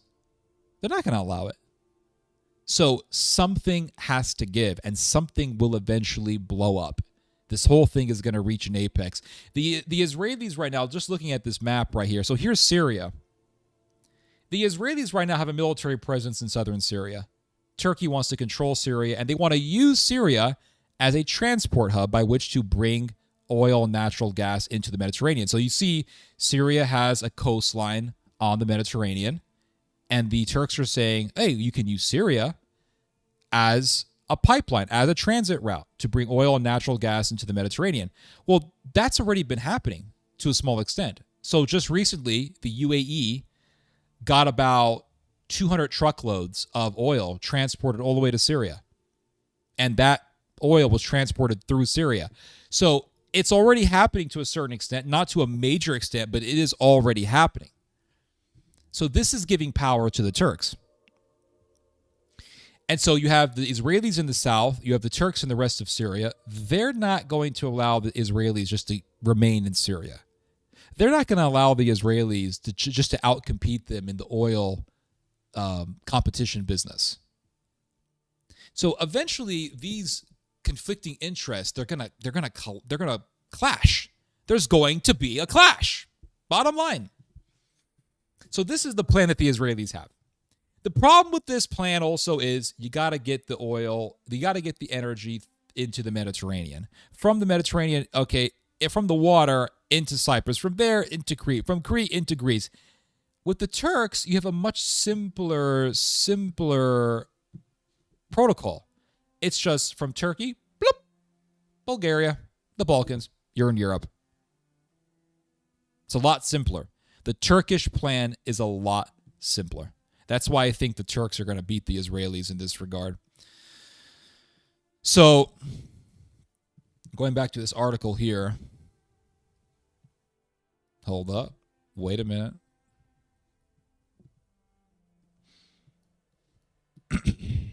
Hold on. So it says here, let's see, Israel has followed a different course. It initially placed its hopes. So Israel is placing its hopes on this plan. It hasn't happened yet. And so it says here that Israel's plans include increasing gas exports from Egypt. So they want to work with the Egyptians. I think eventually the Turks are going to hit the Egyptians because of Egypt being in cahoots with the Israelis. Since the discovery of the Tamar field in 2009 and Leviathan in 2010, Israel has moved from a gas importer to a gas exporter. In 2024, output hit 27 billion cubic meters. More than half went to the domestic market. The rest went to Egypt and Jordan. According to Israel's energy ministry, exports were 13% higher than the previous year. Israel's gas resources are nevertheless too limited to rival those of the world's leading suppliers. So Israel is a little gas supplier, but the gas that Israel produces is not enough for Israel to become a major supplier of natural gas. For example, Norway exported more than 100 billion cubic meters to Europe in 2024, while U.S. exports of LNG, liquid natural gas, to Europe topped 6 billion cubic meters the same year. So it says here, the Great Sea Interconnector, formerly known as the Euro-Asia Interconnector, forms part of this broader strategy. It involves laying a subsea so this is a plan that the Israelis have. They want to lay a subsea electricity cable linking the grids of Greece, Cyprus, and Israel. Although it faces political and financial difficulties, it is expected to link the electricity networks of the Eastern Mediterranean to the European market, strengthen security of supply, and support the integration of renewable energy. So the Israelis have this plan. They want to link the electricity of Israel with Cyprus and Greece. And so they want to be an energy exporter, an electricity exporter in this case. And so it says here that the European Commission has designated it a project of common interest that could end Cyprus's energy isolation by connecting it to the European electricity grid. Now, this is very interesting. This is another plan that the Israelis are envisaging here. It says here, the India, Middle East, Europe Economic Corridor, known as IMEC or IMEC, also fits this broader Israeli strategy. Announced at the G20 summit in New Delhi in 2023, the initiative brings together India, the EU, the US, Saudi Arabia, the UAE, and Israel. Wow. So that's why the UAE and Israel are in bed together. The corridor is envisaged as an integrated network of ports, railways, digital infrastructure, and energy systems stretching across Asia, the Middle East, and Europe. So I looked up this IMEC project. This is it. This is why the UAE and Israel are so close. This is why India and Israel are so close. This is why geography is so important to understand geopolitics. India. So you go from India, bloop, you're in the UAE. So you go across the Indian Ocean, you're in the UAE. From the UAE, you go to Saudi Arabia. From Saudi Arabia into Jordan. From Jordan, cross southern Syria into Israel. From Israel into the rest of Europe. Let's go back to that map again, guys. Map of the middle. Let's go back to this map again. You see, this is the reason why. This is the reason. I made it too small. This is the reason why the Israelis want to stick around in southern Syria. Now we figured it out. Why are they in southern Syria? Well, it's the Greater Israel Project. Okay, fine. But why do they want southern Syria? Why do they want this Greater Israel Project? Look at this. Here's Syria, right? Here's Syria right here. Okay, let's look at IDF forces in Syria map. Let's see if there's a map that tells us where they're at. Where exactly are they in Syria? Here, right here. Okay, hold on. They're here, right? Where are they at? Where are the IDF at? So this is where they bombed Syria. That's a different, kind of a different issue. Israeli strikes. Okay, I just want to know where the IDF be at. Where they be at? Where those guys be at?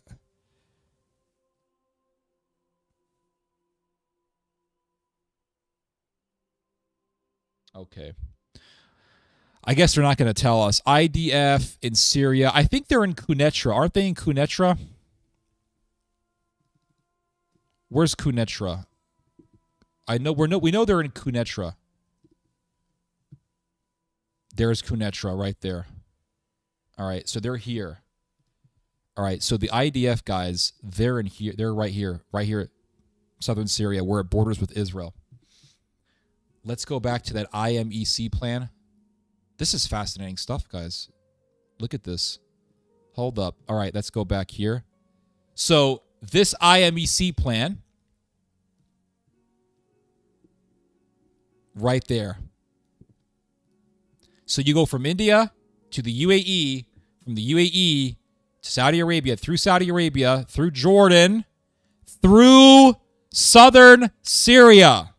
That's why they're in southern Syria. They want to make that part of southern Syria as a part of Israel, so that if they establish this corridor, they can use southern Syria as a corridor to get the supplies into northern Israel, from northern Israel through the Mediterranean to Greece. That's the right thing. We just figured this out. No one ever says this. They just say, oh, well, they're in southern Syria. It's like something about the war on terror, something about fighting terrorism, guy. They're over there. Yeah, they're in. It's something about terrorism. It's a terror, right? It's the terrorists. That's the reason. No, it's because of the corridor. That's what, right here. Economic corridor. That's why, like, why are the Israelis getting so close to India? Why are they always like, India, India, India? Why are the Indians so pro-Israel? They got their own, they share interests together. Now, of course, you got, ideological reasons, right? So India is fighting Pakistan, Pakistan fighting India. Pakistan is Muslim, India is Hindu. And so the Indians say, oh, look, little Israel, they are fighting the Palestinians who are the Muslims. We are fighting the Pakistanis who are also Muslim. We are like Israel. We are a bigger version of Israel. You see? Yes, we are fighting them. Palestinians are Pakistan.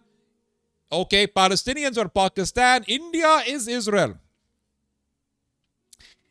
And then you got all the Hindus, the army of 1 billion Hindus pretending that they're Israel. I'm Israeli. And they're really in like New Delhi somewhere, right? They're in Gujarat. They're in the Gujarat province.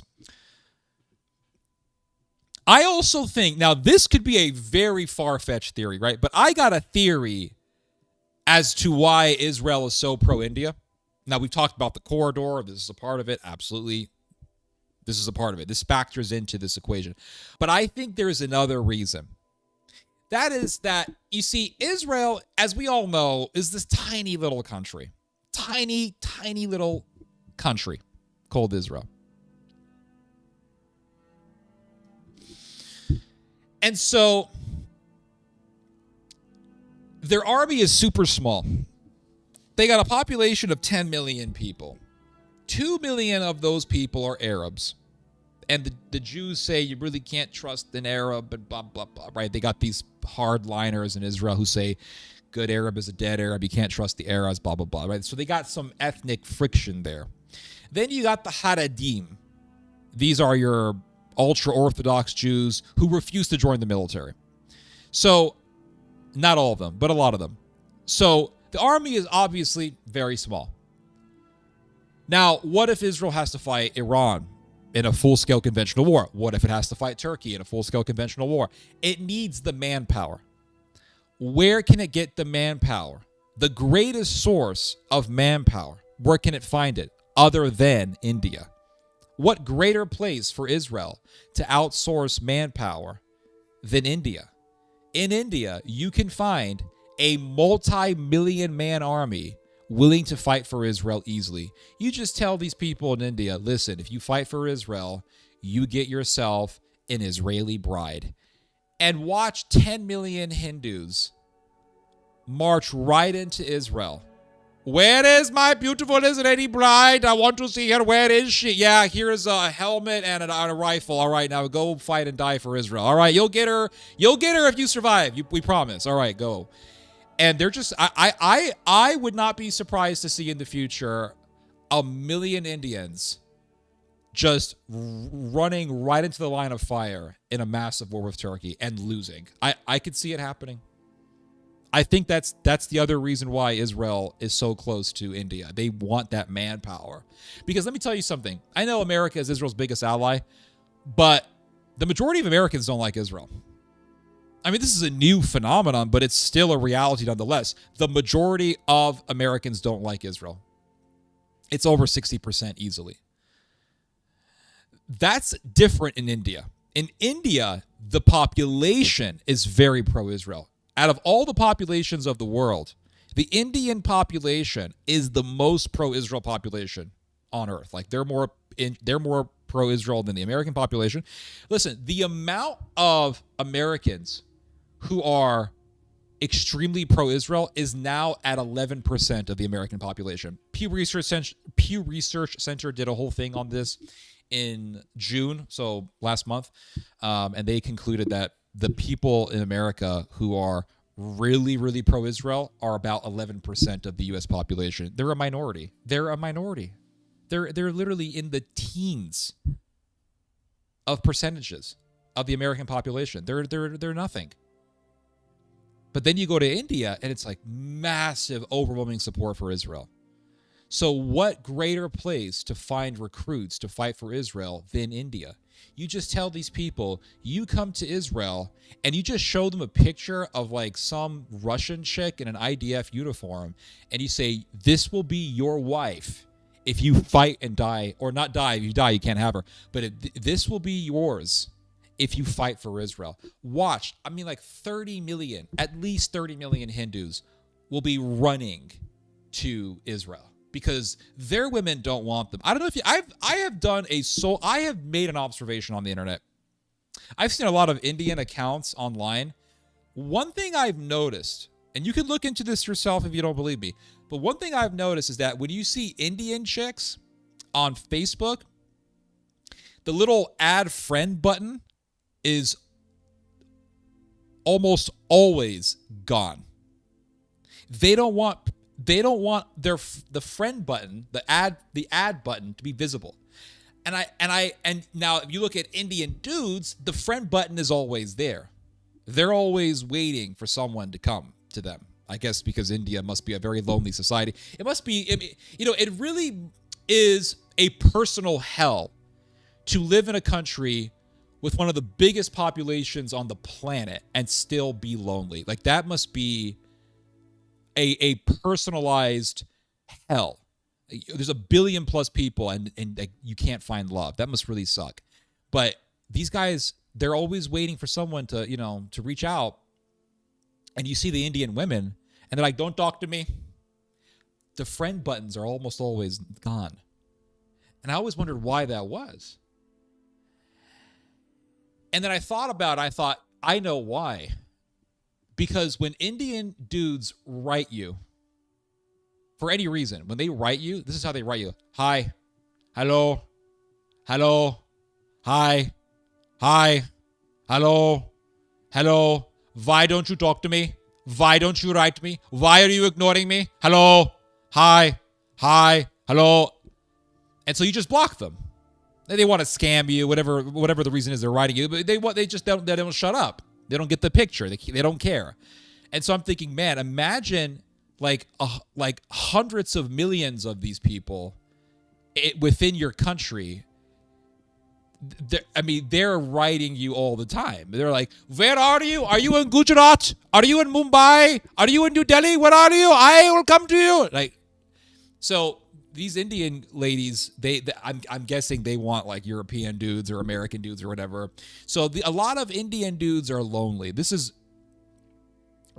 my my observation. There's a lot of loneliness in India. And so you tell these people, listen, you come and fight for Israel. You see this Russian chick with an Israeli uniform, you will get her. She's yours, even though we don't have enough of them for you. She's yours. And then go fight against Turkey for us. I can totally see this happening. Straight up, I can totally see this happening, guys. It's crazy. It really is. But again, I mean, that's just a theory, right? I could be wrong. That's just me kind of playing around. But this is the map right here. So this is the plan. So that's the reason why I can't think of any other reason. That's the reason why they want to. Those IDF guys are in southern Syria. They want to establish the corridor. That's what this is about. They want to establish the corridor because you see, they have to go through Syria to make this work. To make this plan work, well, they don't necessarily have to go through Syria. They could go through from Jordan through southern Israel. That's a possibility. So they don't really have to go through southern Syria. Maybe they want to go through southern Syria so that way it directly goes to northern Israel, and then from there they can get close to Cyprus and Crete. Perhaps that's the reason why.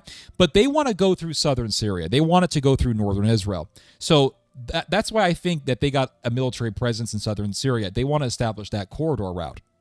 But this is the plan they have.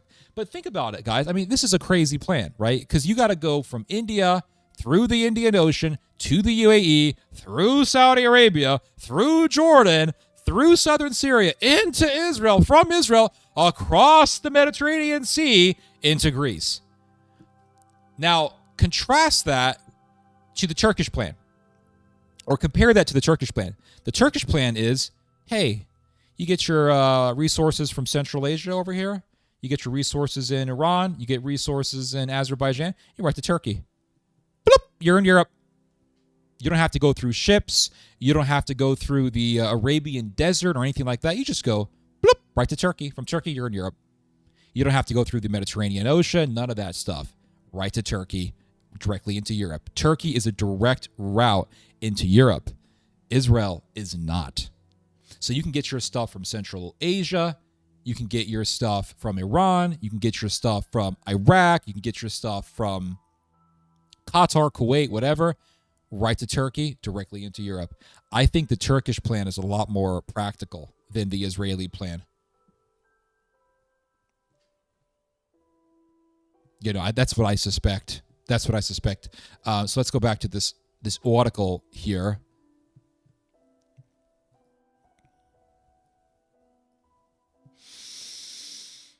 So it says here, IMEC would therefore give Israel an opportunity to establish itself as a logistics and energy gateway between Asia and Europe rather than remaining as a gas exporter. The project also carries wider geopolitical significance. Several research institutions, including Atlantic Council, regard it as part of the West's alternative to China's Belt and Road Initiative.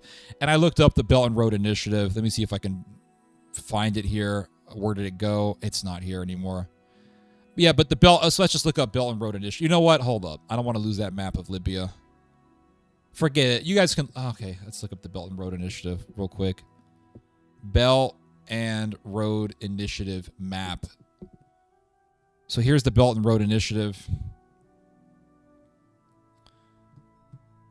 Basically using China as a massive export hub from China through Central Asia, through Russia, through Iran, into Turkey, etc. So they want to counter the Americans obviously want to counter the Belt and Road Initiative, and the Israelis are saying, hey, you can use us, and the Turks are saying, no, you can use us, we're a lot more practical.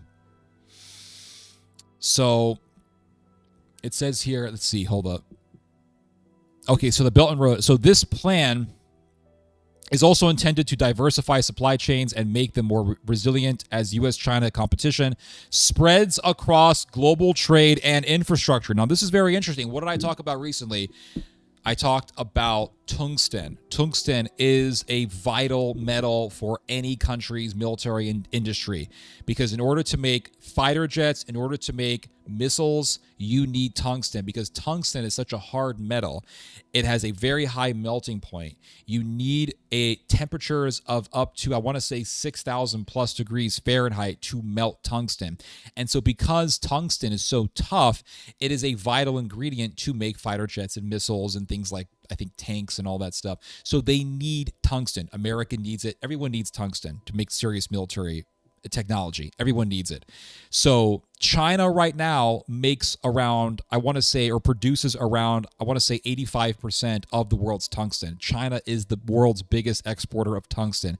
The U.S. wants to counter this. How does the U.S. do this? Well, just recently, the United States made a deal with Kazakhstan to begin mining for tungsten in Kazakhstan. Kazakhstan has a lot of tungsten. The Chinese said, hey, Kazakhstan, let's mine tungsten together. And America came in and said, Kazakhstan, we got a better deal for you. And they made a $1.something billion deal, I think $1.4 billion deal with Kazakhstan to start mining for tungsten in that country. So this begins a trend of the United States going into Central Asia, investing into Central Asia to mine the resources of the Central Asian Turkic countries. This is where Turkey, or Turkiye, becomes very, very important, because Turkiye is the leading Turkic country of the world. Turkey, therefore, is being used by NATO to influence the Central Asian Turkic countries, Kazakhstan, Uzbekistan, Turkmenistan, and what's the other one? What's the other Turkic country? I forgot the name of it. Turkmenistan, Kazakhstan, Uzbekistan, and I don't remember the other one. But anyway, Azerbaijan. So America wants to use Turkey to influence these. Well, Azerbaijan is not in Central Asia. Sorry. What's the other Turkic country? Oh, this drives me crazy. I can't remember this. Where are you? Central Asia.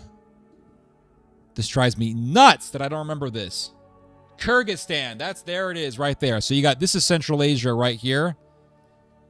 Kazakhstan, Uzbekistan, Turkmenistan, Kyrgyzstan. All right. These are the Turkic Central Asian countries right here. So you go across. So you look at, here's Central Asia. Here's Central Asia. Here's China. You got Mongolia up here. Turkey here. So you get the stuff from Central Asia. How do you transport the goods to Europe and America? You go through the Turks. And this is where the Turks become vital for NATO. This is where they become vital for NATO. So the Israelis have this plan to work with the UAE and India to make this massive transport corridor of resources and other goods. And it says here that despite its economic and geopolitical promise, IMEC, which is this big plan that Israel is envisaging, faces significant obstacles. These include no comprehensive financing framework, tensions in the Middle East. We all know what that means: Lebanon and Gaza, and also the Israeli conflict with Iran that is ongoing. And difficulties coordinating such a large number of participating states, not to mention competition from established trade routes, including the Suez Canal and the BRI. The transport corridor alone faces a $5 billion funding shortfall before even a basic operational link between Gulf ports and Haifa can be established. So Israel lacks the funds, and it also lacks the coordination. Israel is toxic. And so while the UAE doesn't mind working with the Israelis, the UAE is also not oblivious to the fact that its association with Israel has not served it well in the world stage and in the world of popular opinion. So working with the Israelis is not good for you. And so who wants to work with the Israelis to do a corridor when that is going to ruin your reputation in the Islamic world, especially if you are a Muslim country like the UAE or Qatar? And so Turkey is the best option, because if you work with the Turks, you're working with another Muslim country. You're working with a country that is in conflict or in tensions with the Israelis. And it saves you, it preserves you from being associated with the Israelis. So it's not only practical to go the Turkish route, geographically speaking, because Turkey is right next to Europe. It links right with the Balkans. So you don't have to go through the Mediterranean Sea you don't have to go from Israel through the entire Mediterranean Sea or through the entire Eastern Mediterranean Sea to transport goods. You can just go right through Turkey and you're in Europe. So geographically speaking, it's more practical to go the Turkish route. But also, principally speaking, or morale-wise, public opinion wise, it's a better idea to go with the Israelis. Or sorry, to go with the Turks. Oh my God, what a brain glitch I just did. To go with the Turks. Because that saves you from being associated with this genocidal country that's already hated. So that's the thing. So this is why I think Turkey is going to beat the Israelis in this game. Most of the unmet financing needs are concentrated in Jordan and Israel, as well as in the proposed logistics centers at several locations. These include Harad and El Haditha in Saudi Arabia, Mafraq in Jordan, and an area near Beit She'an in Israel. Researchers therefore think the project will advance more gradually through a series of smaller interconnected schemes, etc., etc. IMEC's proposed route bypasses Turkish territory, even though Turkey is a natural bridge between Asia and Europe through its extensive trade, energy, and transport networks. There can be no corridor without Turkey, said President Recep Tayyip Erdogan bluntly. And you know what? He's right. That's the thing. So what? You want to get your stuff. So you want to bypass the Russians. You want to outcompete the Chinese. You want to use Central Asia. You get your stuff through Turkey. Well, no, you can get your stuff. It's really easy, guys. Here comes Israel with its genius plans. You just go right here. You see, it's India. You get the stuff from India. Even though India doesn't have any oil or natural gas, it has to get all of its stuff from freaking Iran and other places. Oh, we go from India through the Indian Ocean. All right. UAE, Saudi Arabia, through the rest of the whole freaking Middle East, through Israel, and then you go through the freaking Eastern Mediterranean into Greece. Why would I do that when I can just get all the stuff from Central Asia and then I'm in Turkey? It's so much more practical. You just go right through Turkey. Bam. You're done. It's a direct land route. You don't have to go through all this bullshit.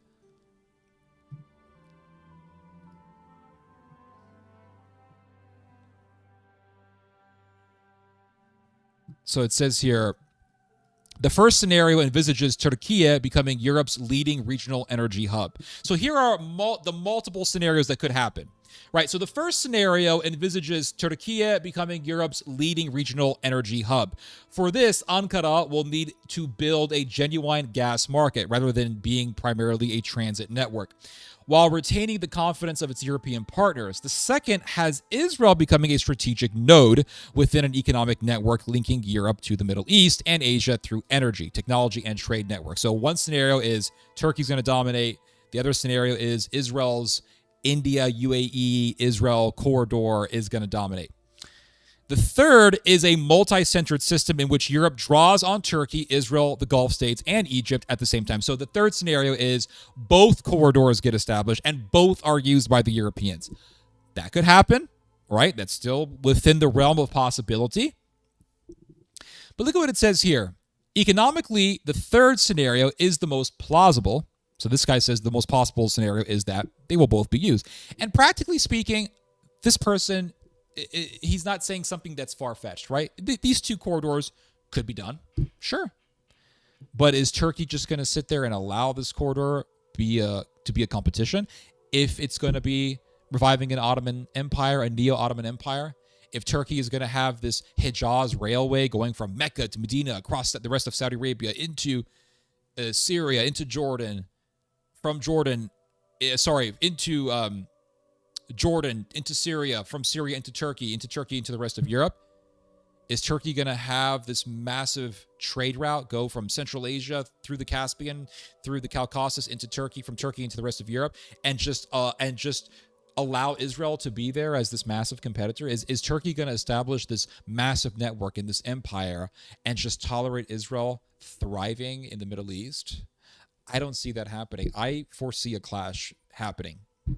Now, it says here in this article, Turkey currently appears closer to achieving its objective. So this article says, well, the third most possible scenario, or the most possible scenario, is that Israel's just going to, both corridors are going to be created. But then you see he kind of talks from both sides of his mouth here, because then he says, Turkey currently appears closer to achieving its objectives. Well, I thought you said the most possible scenario was that both of the corridors are going to be established. And then you say, well, Turkey looks like is the most likely winner here. Which one is it? And I think he says this because I think it's obvious who's going to be the winner here. Turkey currently appears closer to achieving its objectives. It already has an operational network of pipelines, liquid natural gas terminals, storage facilities, and trading infrastructure, whereas Israel is still developing a different model based on gradual integration into Europe's energy system through gas exports, electricity interconnection, and low-carbon energy. So Israel's still progressing. It's still developing its energy infrastructure. Turkey's already there. It already has the foundation laid out. So who's going to win here? Turkey already has a massive head start. Massive head start. Let's see here.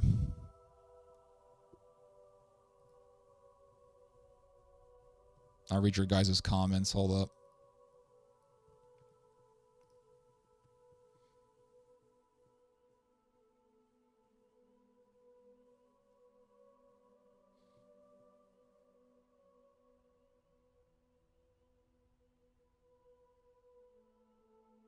I'll read your guys' comments.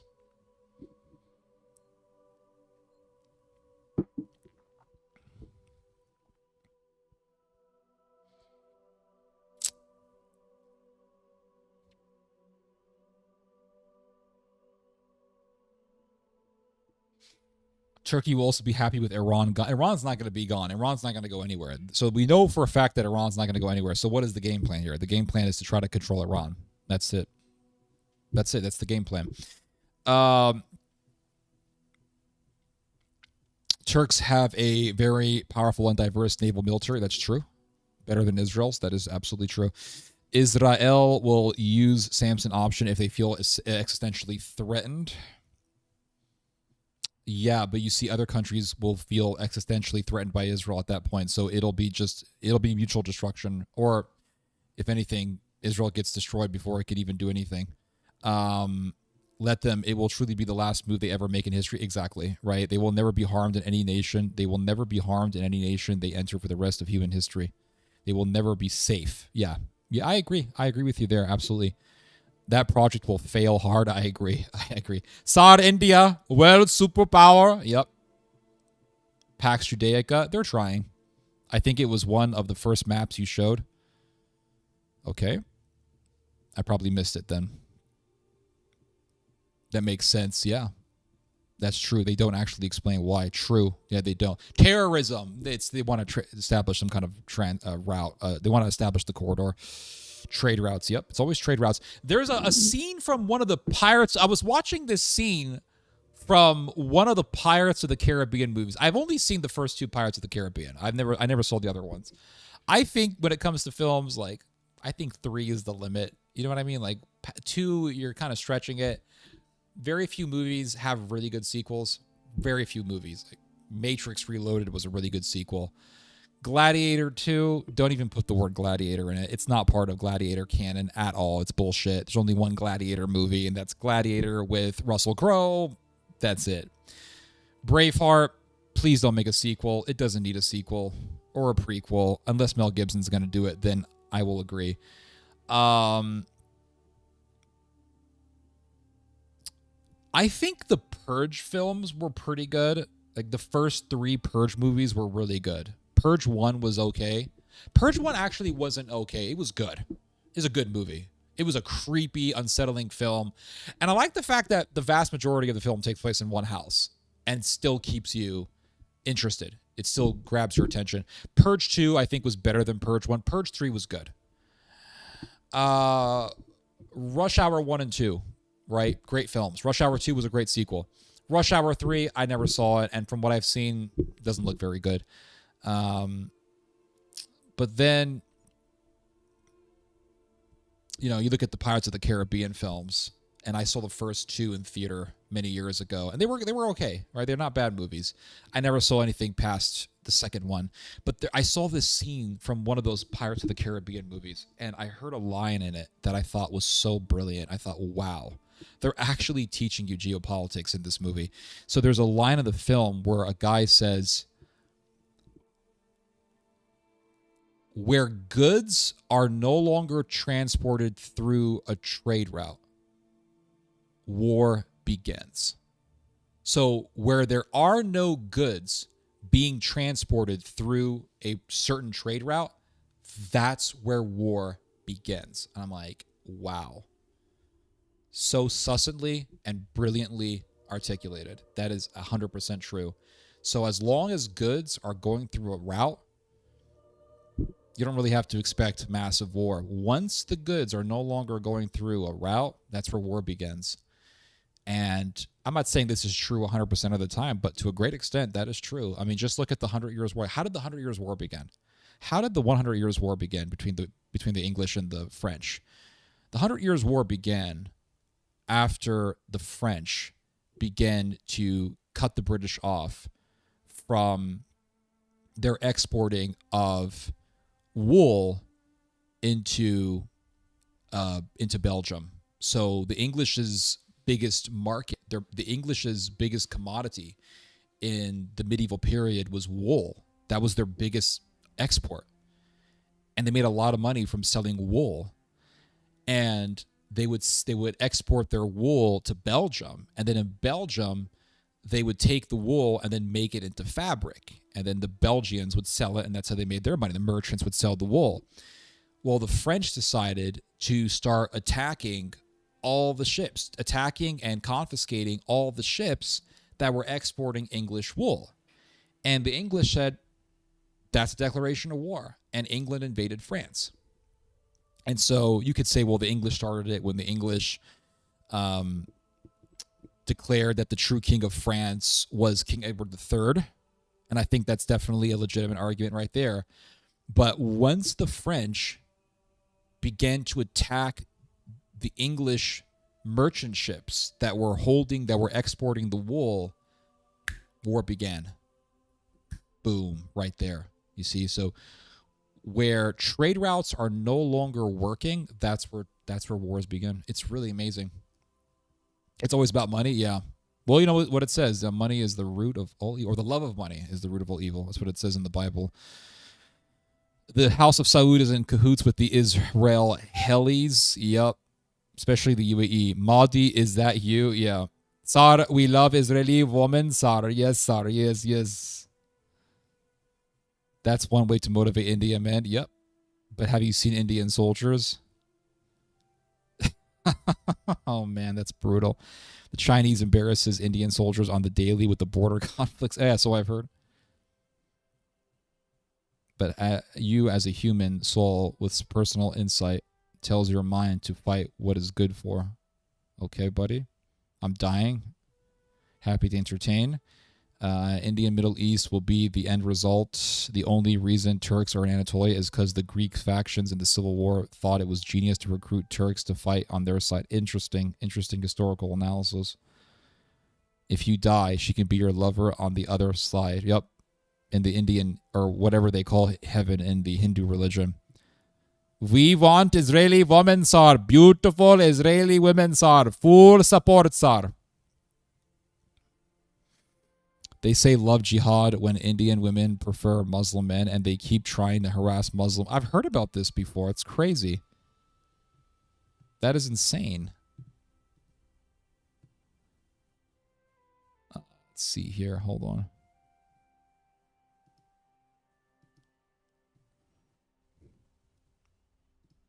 One second. Oh my gosh, go away.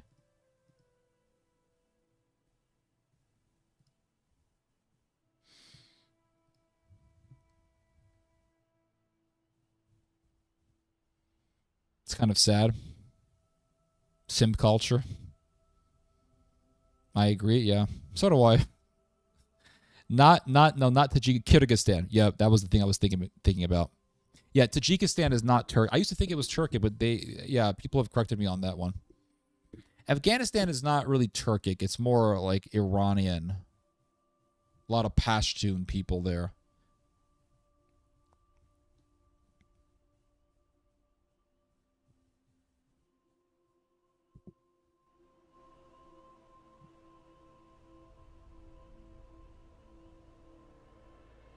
If only public schools taught more in depth. Yeah, they don't really teach you this stuff about history. You got to read books. Midsummer, Witch, Eddington, those are media arts in my opinion. Okay, Modena and Bologna start war for a buck. I've heard about this. Money and Power, yep. Gives me a lot of clarity on geopolitics. Thank you. Wow, problem is first films from books and 2.3 for hype. The first is always the best. The final fight is hype AF. Are you talking about Matrix 3? The third one is fine, but it overstays its welcome, I think. Which third one? Also, it's very possible Turkey in particular is very well aware of the Samson option. I'm sure they are. Corrector, blah, blah, blah. I don't know what you're trying to say. Can't write any further. It just makes me sound like a whatever. I wouldn't be so hard on yourself, Mr. Kempter. 2 corridors won't happen. Not for a long. I agree. Let's see here. Theo, make the Indian voice again. It's very funny, sir. Please. I gotta change this music, man. It's too depressing. I don't like this music. I'm not liking this music. It's too sad for me. I don't like it. It's too depressing for me. Hold up. Oh, that's better. That's much better.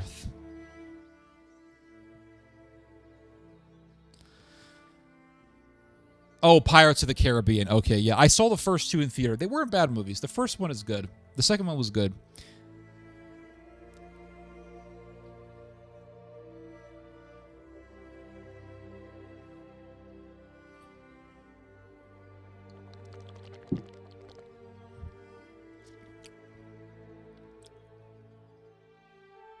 India and Middle East will be the end result. Okay, I've already read this.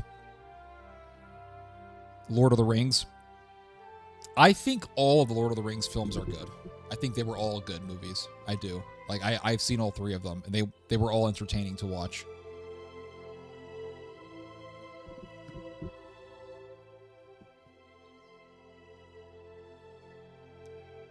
All right, give me 1 second, guys. I'm gonna get a snack real quick. All right, I'll be back. I'm gonna get myself a snack so I can finish the rest of this stream because I need some calories in my system, guys. All this talking, man, you burn. It's amazing how many calories you burn. But I'll play some good music for you guys. Okay, hold up, Thea. What do you think about Turkey potentially getting the F-35?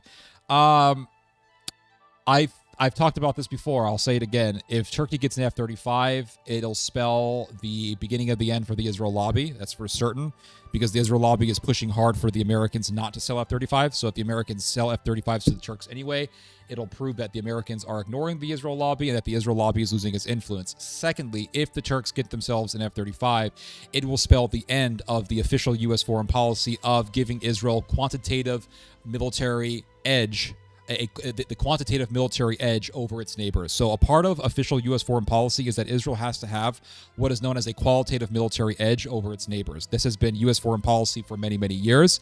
And this is the reason why Israel is the only country in the Middle East that has F-35s. If America allows for Turkey to have F-35s, that would mean America saying that the official foreign policy of only allowing Israel to have qualitative military edge is over. So you're talking about an indication of the beginning of the end for Israel and Israeli power in the Middle East, right? So I try to explain that as best as I can and as short as I can. U.S. just showing a carrot.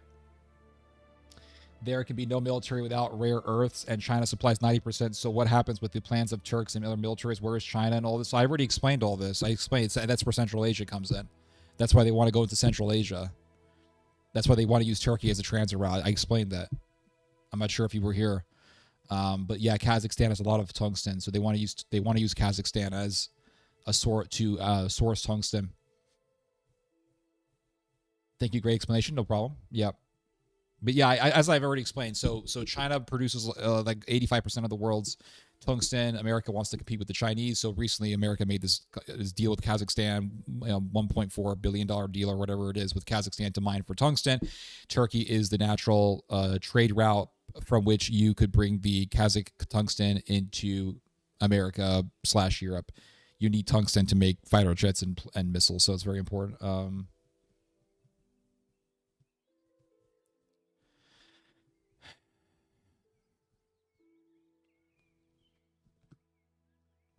All right, I'll be right back, guys. I'm going to get myself a snack real quick, all right? And I'll be back. Hold up.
right, guys. I have here an old friend that I have not enjoyed the company of in a while, and that is homebrew. I made this brew starting about two plus months ago, and I've been enjoying it. Good stuff. This is a brew made with burdock roots. So we're going to enjoy a bottle of this stuff, all right?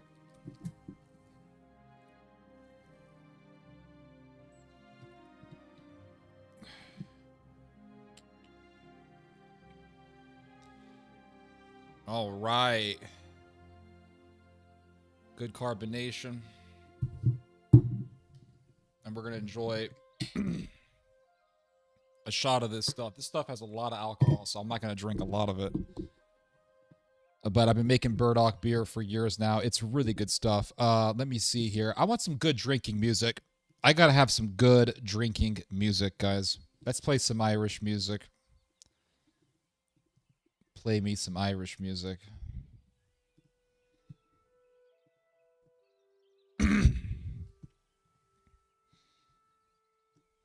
I got a kitty cat next to me.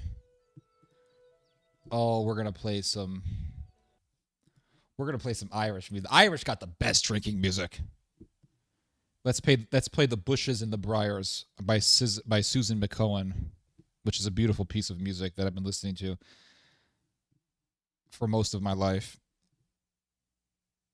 Irish tunes, yep. It's really good stuff. Let's listen to this music. You know what? Hold on.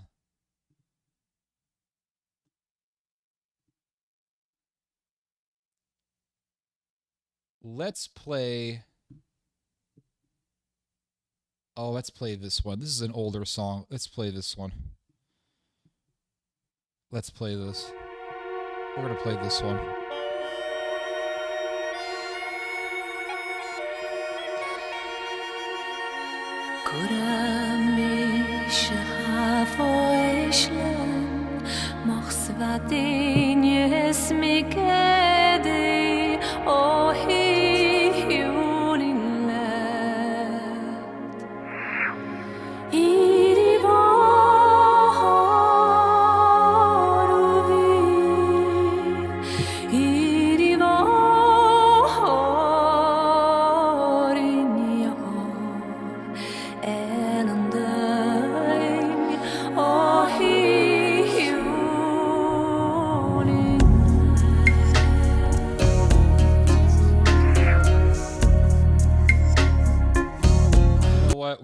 You know what? We're going to play Samhain Nights. I think Samhain Nights is better.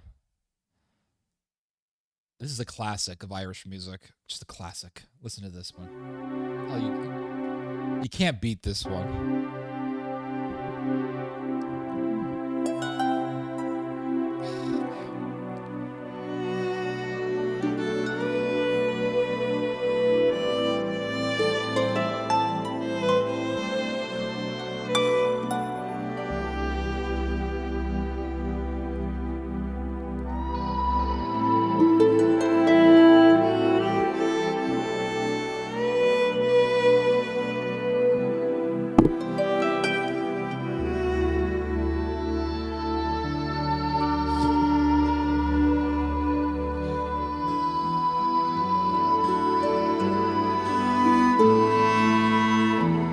Can't beat this intro, man. That violin that plays. Is this from a game? No, it's actually from it's from a singer by the name of Lorena McKennitt, and I have been listening to this song. No joke, I've been listening to this song since the 1990s. All right, my father used to have a hot dog cart in front of a Tower record store in Northern California, and he bought this album. I think it was called Celtic Moods or Celtic something. But he would play this album in the car, and this song would play. So I've been hearing this song for the vast majority of my life. When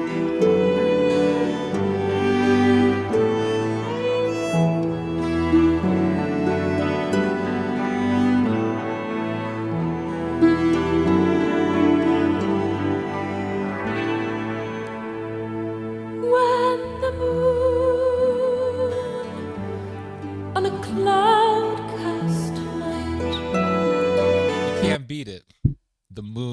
cloudcast night. It's just so poetic. Shine above the treetops light. I love this right here. You sang me of some distant past that made my heart beat strong and fast. Now I know I'm home at last.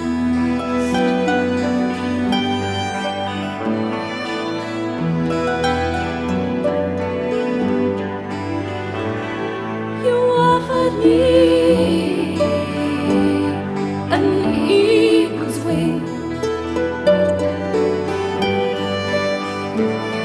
that to the sun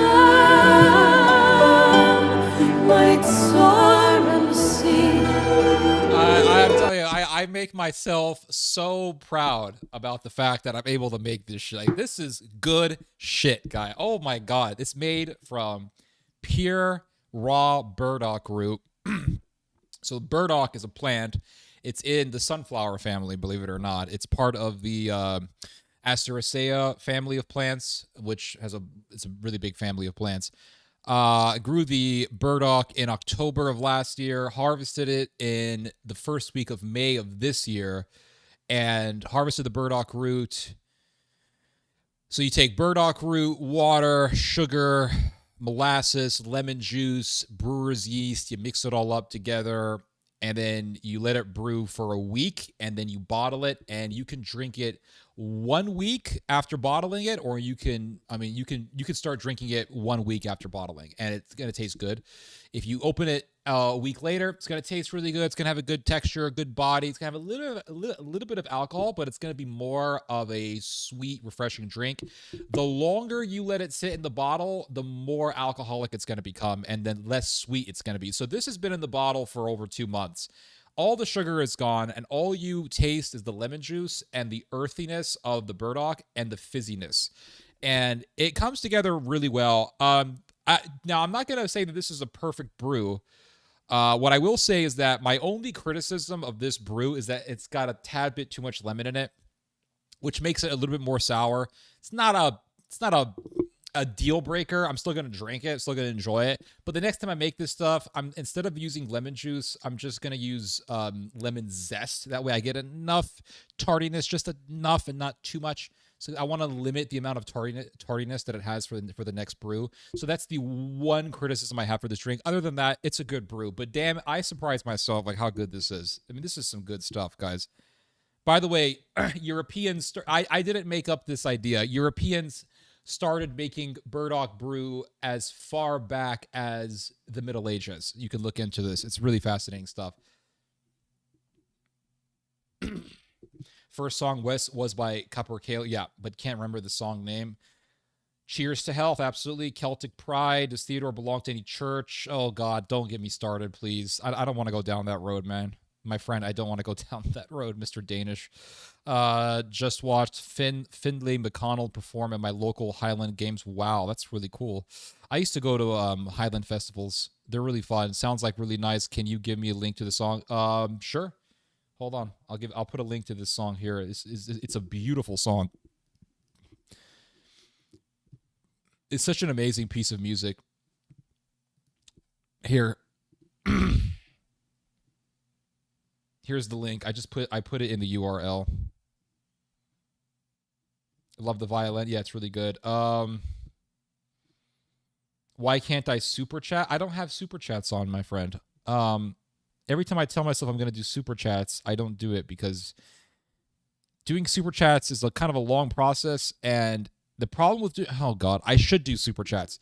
The problem with doing super chats is the moment I have super chats on, everything is restricted. I can't cuss as much as I want to. I can't say certain words. Like I can't say the word rape, right? I think that's part of the rules is can't say rape, can't say like genocide, can't say the J word, you know who's. I got to be really careful with how I talk. So here's what I'm going to do, all right? If you do want to donate to me, you can. Here's what I'm going to do. I'm going to put a donate link in the chat. Here's the donate link. And I'm going to pin it. If you want to donate to me, you can. I'm going to pin the link. I don't know if you guys can see it. Can you guys see it? Pin. So the message has been pinned. It's up there.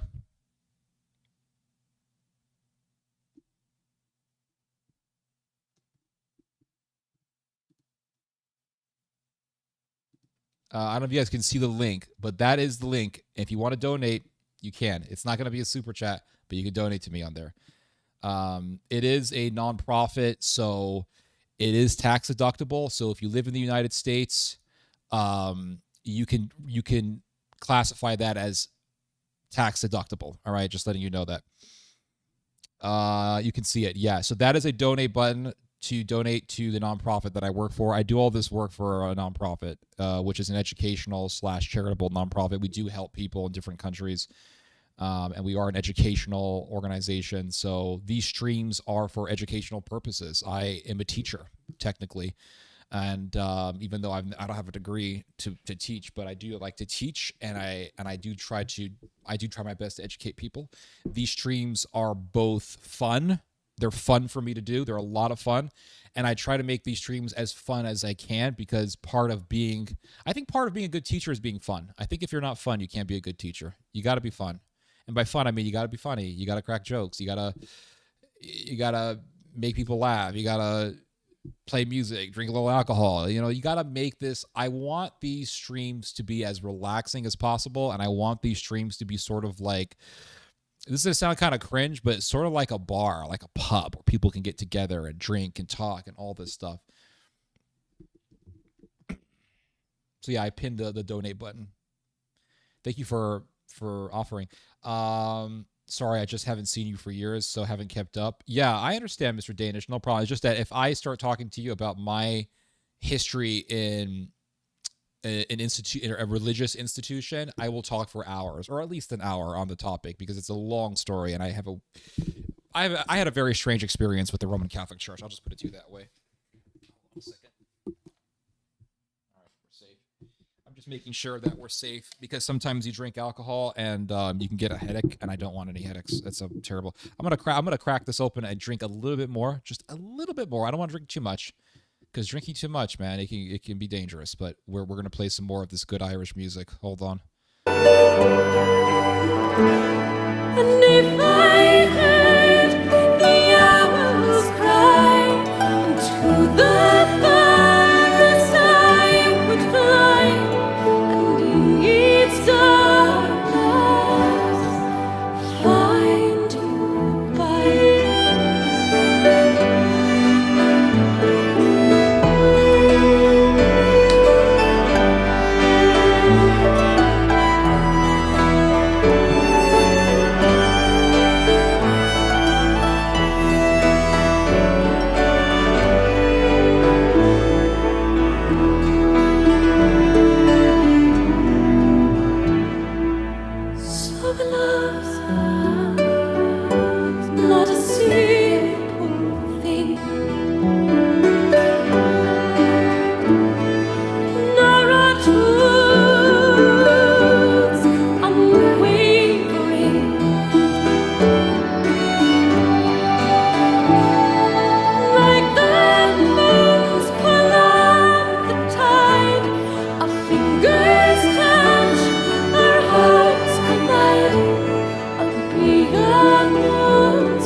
I gotta play one more song.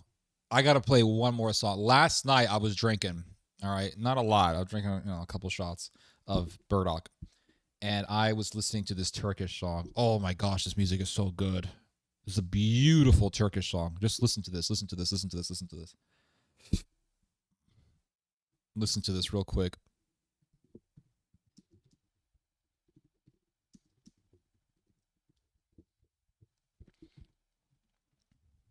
Wait.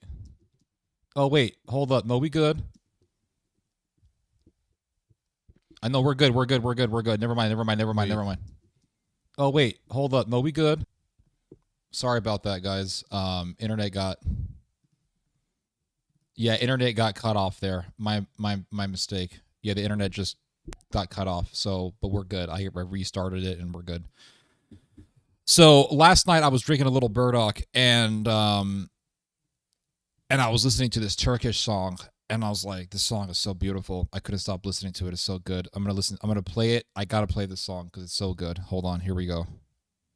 Perfect drinking music right here. Perfect reflection music right here. Listen to this. I'm gonna play this.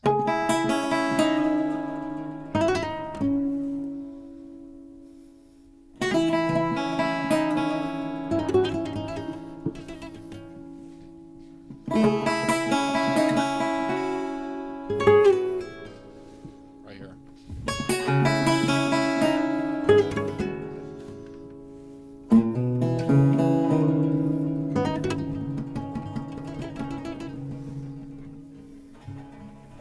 Har üçünde biten gonca güle minnet eylemem. It has this guitar and it's so good. Like, brung, and the way he begins the song.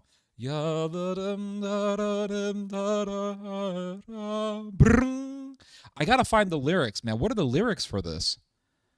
So he begins the song by saying, I do not have a care for the rose that grows amongst the thorns. I do not speak Farsi nor Arabic. I am unimpressed by language. As my path leads me to the final destination, death, I am not a follower of the path drawn by the cruel. It's like such beautiful poetry. Just listen to this, man. It's like about choosing the right path, having no nationality, being aware of your inevitable death, your mortality, saying, I am not a follower of the path drawn by the cruel, being against cruelty, being for justice, and sung beautifully with beautiful and reflective poetry. It's just a sublime work of art, I must say. Listen to this. Listen to this. Listen to this. Har üçünde biten gonca güle minnet eylemem. That Spanish guitar. Arabi, Farsi bilmem, dile minnet eylemem. Sırat-ı müzre müstakim gözettim rahimı. Zalimin talim ettiği yola minnet eylemem. Zalimin talim ettiği yola minnet eylemem. And then he has this guitar solo. Listen to this.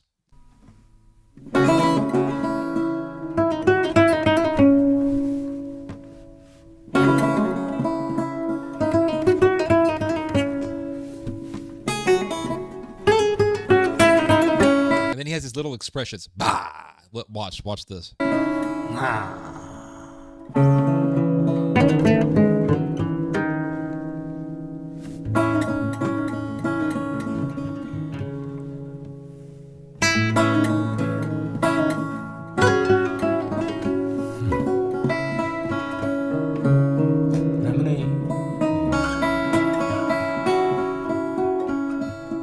This beautiful guitar. I mean, so beautiful.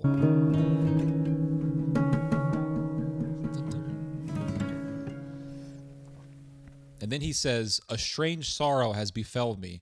I eat what I gathered today. Tomorrow I am at the grace of the Creator. I have no desire for these worldly possessions. It is the Creator who provides for me. I am not indebted to his subjects. This is what he sings right now. Bir acayip derde düştüm herkes gider karına. He goes, I do not have a care for those. Sorry, a strange sorrow has befell me, he says. Bugün buldum bugün yerim hak yerimdir yarına. I eat what I have gathered today. Tomorrow I am at the grace of the Creator. Zerrece tamahım yoktu şu dünyanın varına. It's so good. I mean, it's so good, this music.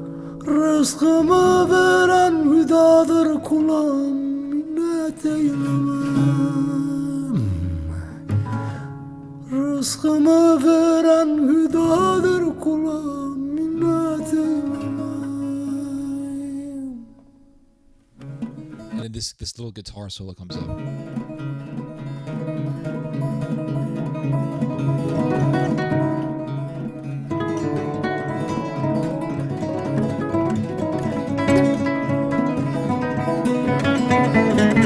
You can hear dissonance and consonance at the same time. There's chaos, but there's harmony at the same time.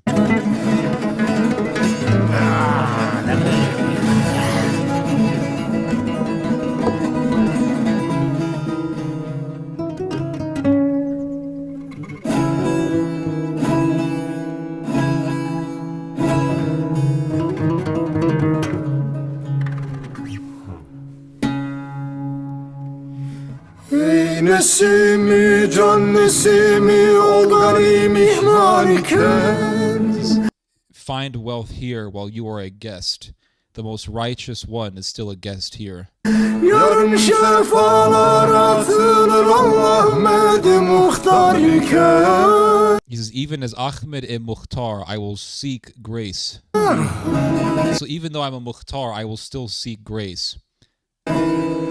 Cümlenin rızkını veren ol gari serdar iken.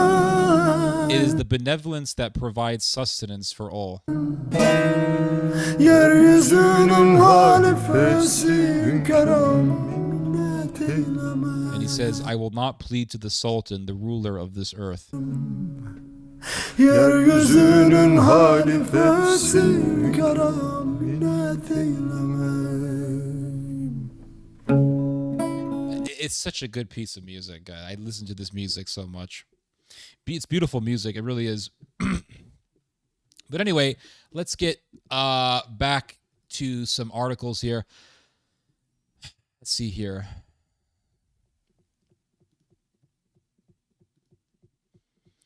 Da na da na na da na da na na da na brung.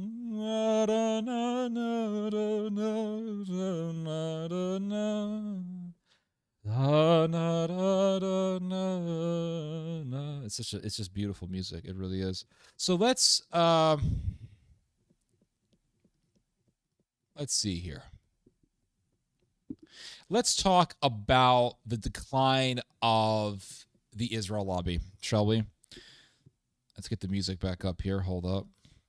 Is the stream still working, or is the internet playing the fiddle?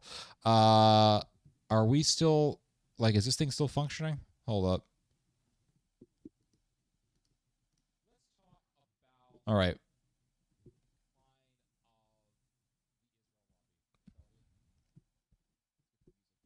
All right, it's still, I'm just making sure the stream is functioning. All right, here we go.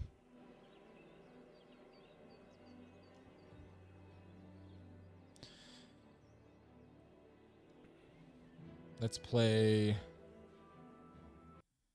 something else.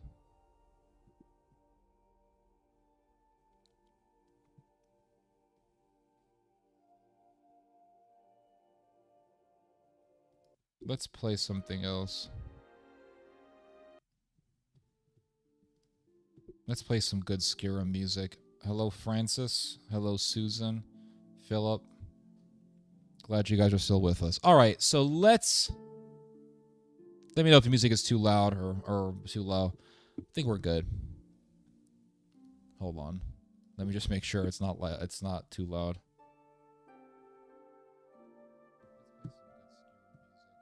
Francis. Hello, Susan. Philip. Glad you guys are still with us. All right, so let me know if the music is too loud. All right, I think we're good.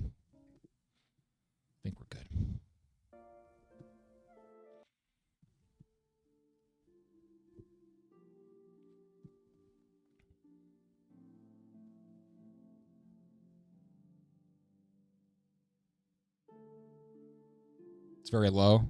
All right. So let's talk about the decline of the Israel lobby in the United States. We are currently witnessing the slow decline of the Israel lobby. And so it says here,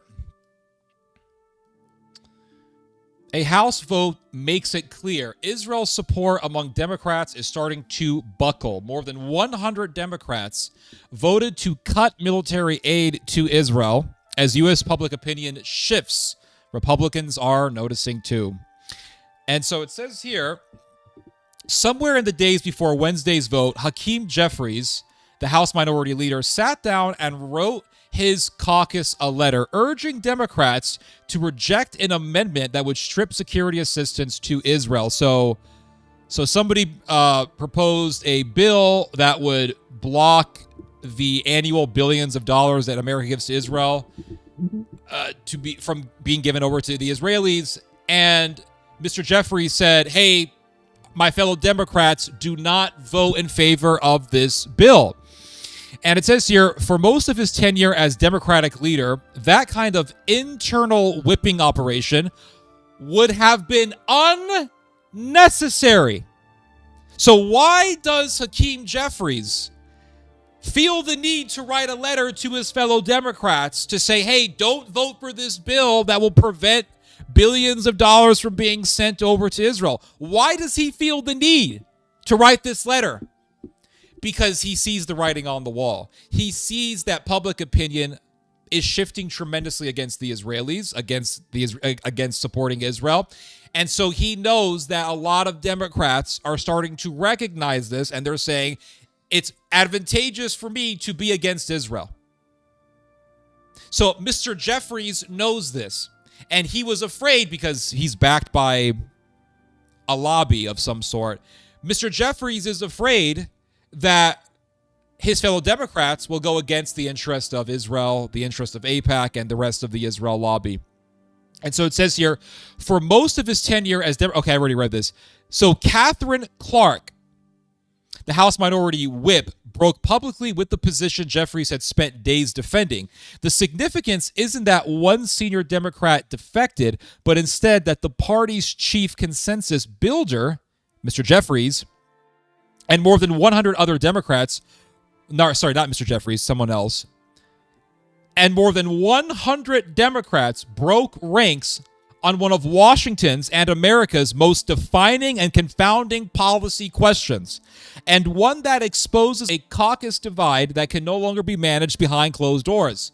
So the fact that you had over 100 Democrats vote in favor of stripping Israel of American aid tells us that the shift is happening. And the fact that Mr. Jeffries had to send a letter saying, don't vote for this, when in the past that would have been completely unnecessary, tells us that the shift is actually taking place.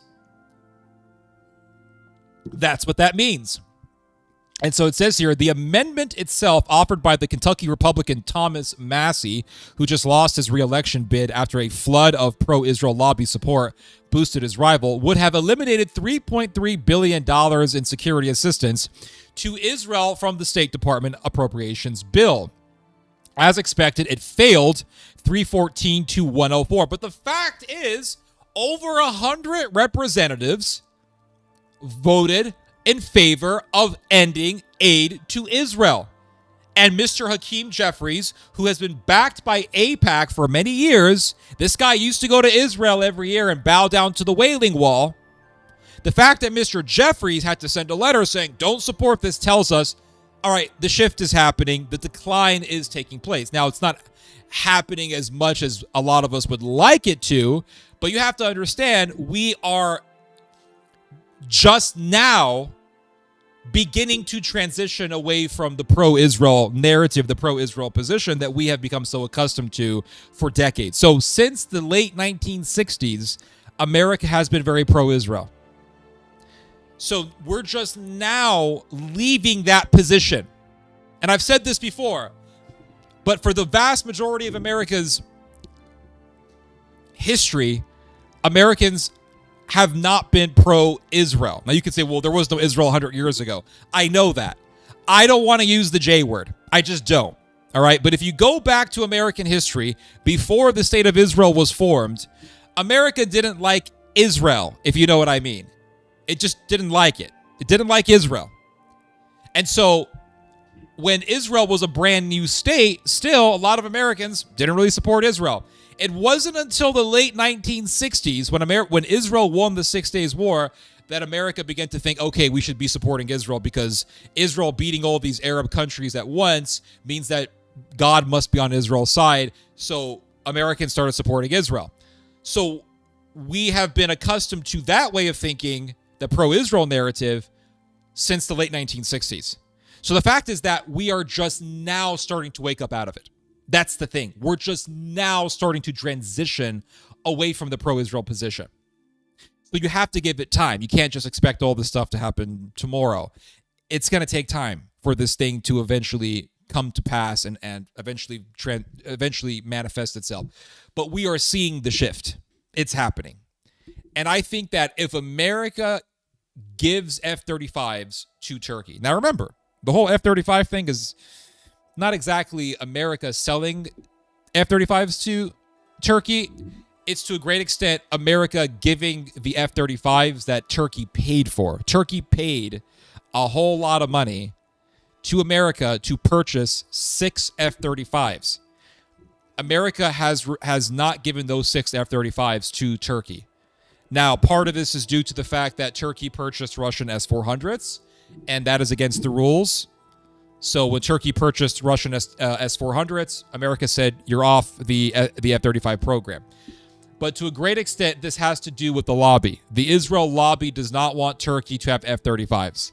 And the reason for this is because of the policy of both America and Israel of Israel having qualitative military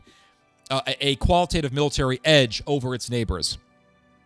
And so a part of Israel's policy is that Israel must be more dangerous than all the neighbors around it. That's its policy. So the only country that has F-35s in the Middle East is Israel. And this is a part of Israel's qualitative edge over its neighbors. And this is a part of America's foreign policy. You have to remember, this is a part of America's foreign policy. It is a part of America's foreign policy for Israel to be more dangerous and to be more armed than its neighbors. That's why Israel is the only country in the Middle East that has F-35s. If America gives F-35s to Turkey, it will spell the beginning of the end of the Israel lobby. It will spell the decline of the Israel lobby, which will eventually accumulate to the collapse of the Israel lobby. Because if America gives F-35s to the Turks, that would mean that America is ignoring the Israel lobby, and it would also mean that America is beginning to forsake its policy of Israel having a qualitative military edge over its neighbors. In other words, it's the end of the lobby, and it's the end of America's pro-Israel, very, very unique pro-Israel position. That's why I say this. So a bunch of Democrats, over 100 members of the House of Representatives, say we want to end American aid to Israel. They didn't win, but that's a pretty massive step. But 103 House Democrats, nearly half the caucus, voted for it. And the reason why they voted for it is because they know it's not advantageous to be pro-Israel. That's why Mamdani won. And that's why you have seen several elections in which anti-Israel politicians have won. And so it says here, the amendment, which was never going to become law, instead became something more revealing. A roll call measuring how much of the traditional bipartisan consensus on Israel still commands automatic loyalty. Along with about half of all Democrats, every GOP member except Massey is again on record supporting genocide. I mean, that's what it is. Supporting continued and unrestricted military assistance to Israel. So the Republicans are still sticking to their guns. They're still sticking to the whole pro-Israel thing. They're clinging on to it. And the reason for that, I think, is, well, for one, it's advantageous for the Republicans at this point because a lot of boomers are voting Republican and a lot of boomers are pro-Israel. But you also have to keep in mind there is an ideology involved in all this. A lot of Republicans, even politicians, are sincerely pro-Israel. They really believe we got to support Israel or else we're not going to get the blessing of God, and that they really believe that. Like, I think Ted Cruz really believes all that stuff. I do. I really believe it. I think Franklin Graham also believes this, but I think Lindsey Graham is Franklin Graham a Zio? I think he's a Zio. Correct me on that if I'm wrong. But Lindsey Graham, I think he really believed in this stuff. I mean, Lindsey Graham said that if we don't support Israel, then God will abandon us. This is what he said. Lindsey Graham, I believe, was a true believer. I think he really believed in Zionism. I think he really believed in Christian, evangelical, pro-Israelism. I really do. I think he was a true believer. He wasn't even that wealthy. A lot of people said, oh, he was getting a lot of money from this stuff. I mean, the guy was worth over $1 million. In the world of politics, that's pretty small compared to other politicians. I think the guy did it for the love of the game. I think the guy was really pro-war. I think he was really pro-Israel. And I think he was sincere. I think he believed in the things that he was saying. And I think he believed that he was doing the right thing, that it was the right thing to support Israel and its bombing and its slaughter of the Palestinian people in Gaza. And yes, he knew exactly what he was doing. He knew that civilians were being mowed down and butchered and burned alive and incinerated. He didn't care. And the reason why he didn't care is the same reason why all these other pro-Israel Christians don't give a damn. It's because they believe that those people deserve to die because they're against Israel. And whoever's against Israel pretty much deserves to die. That's what they believe. The thing is that, and I was thinking about this week, Christian Zionism makes murderers out of men. It does. It makes murderers out of men. It makes you callous. It makes you evil. I really believe that. Because you believe, see, the greatest way, the most efficient way to get people to support murder is to get them to believe that the murder is being done for a good cause.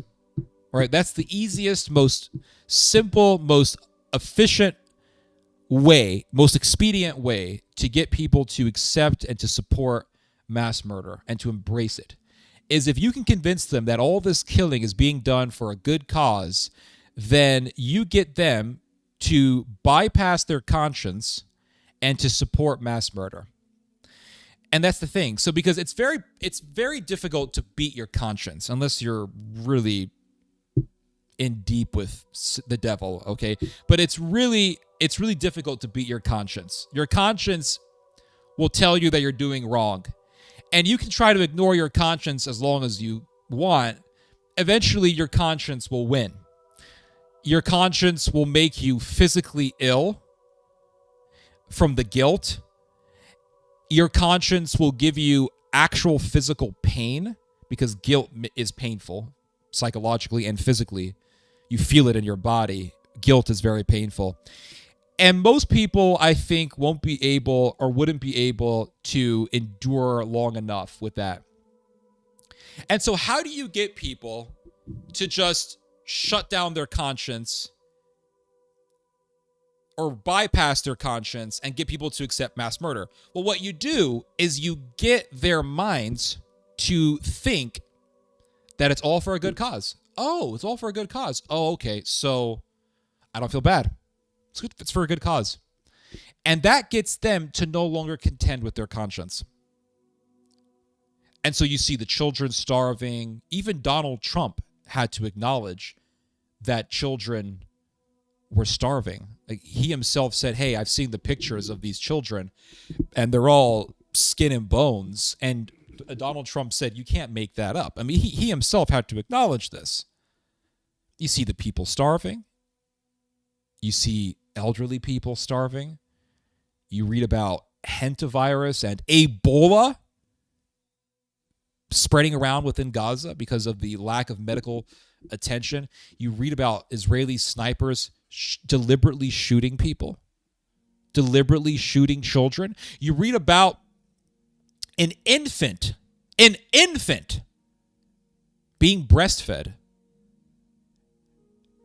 I was reading this today. I couldn't believe it. Guys, it's so satanic what Israel is doing. It's so fucking evil. Let me just show you. I was reading this last week. Look what it says here. UN report. I want to show you guys this.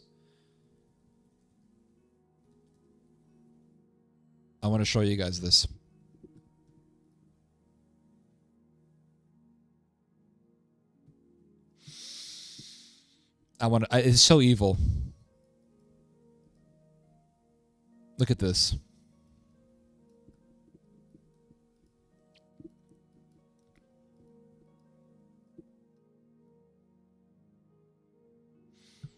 This is from a UN report.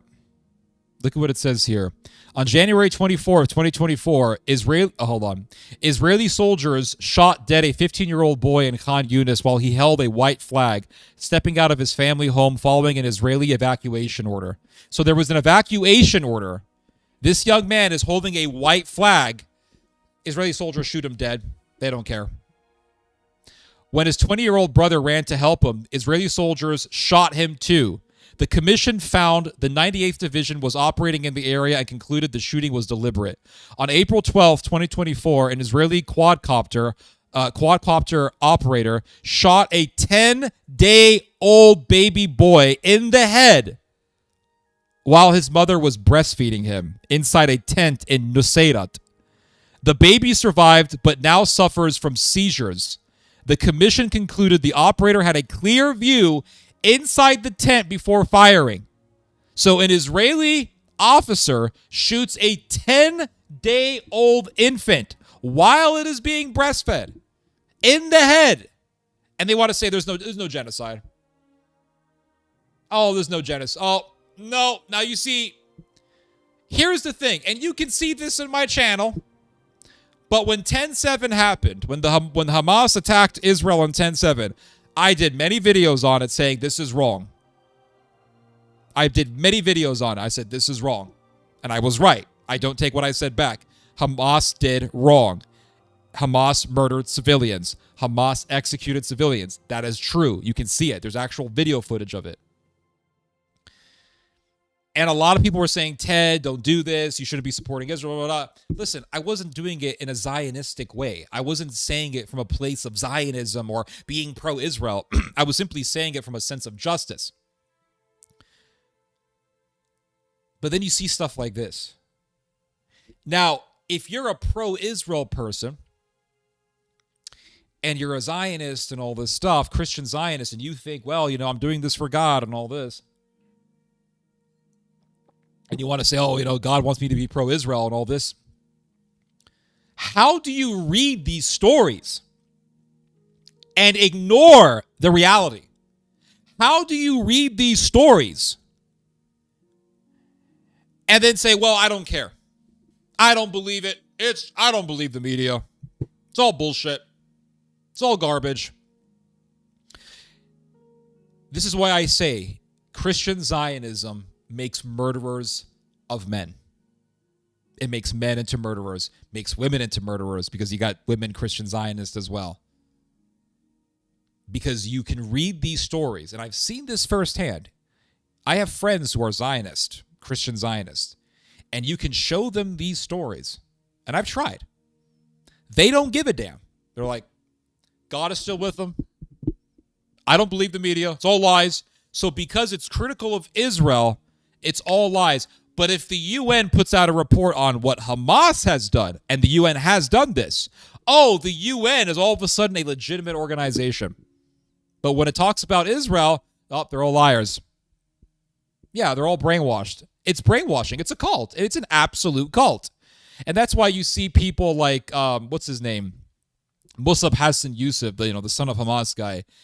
And he started out as an evangelical. He was a Muslim, and then he became evangelical. He became pro-Israel and all this stuff. But there's a video of him, and I've talked about this before, but there's a video of him talking in some synagogue, I think in Canada, and he says, quite literally, Israel is God. I mean, he straight up says it. He's like, Israel is God. It's a cult. It's an absolute cult. So you can read horror stories like this and say, oh, I don't care. I don't care because God is with Israel. And you see, oh my God, this is what Jesus meant when he said, you are of your father, the devil, who was a murderer from the beginning. You are of your father, the devil, who was a murderer from the beginning. And the moment you cling on to earthly Jerusalem is when you cling on to the evils of Jerusalem. What does St. John say in the book of Revelation? Jerusalem, which is called Sodom and Egypt. Now, it's very interesting. Now, look at this.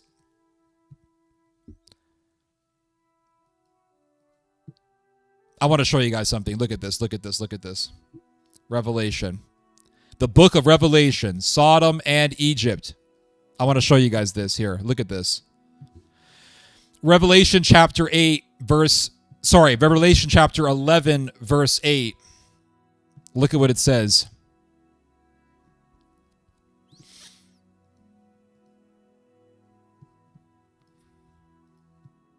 Revelation chapter 11, verse 8. It talks about the murder of the two prophets. And their dead bodies shall lie in the street of the great city, which spiritually is called Sodom and Egypt. Whoa, wait, where our Lord was crucified. So he's referring to Jerusalem. And then he says, Jerusalem, which spiritually is called Sodom and Egypt. Wait, it says called Sodom and Egypt. So he's not saying Jerusalem, which is Sodom and Egypt. He's saying Jerusalem, which is spiritually called Sodom and Egypt. Called by who? Do you see what I'm saying here? Called by who? He's not saying, oh, Jerusalem is Sodom and Egypt. No, he's saying Jerusalem, which is called spiritually Sodom and Egypt. Called by who? He's saying it's called Sodom and Egypt. By who? By who? By the prophets. So he's referencing the Old Testament here. He's referencing the Old Testament. Do you understand what I'm saying here? He's referencing it. So he's saying that when the prophets speak of spiritual Sodom and spiritual Egypt, they're referring to Jerusalem. Hello, they're referring to Jerusalem. Look at this. Look at this.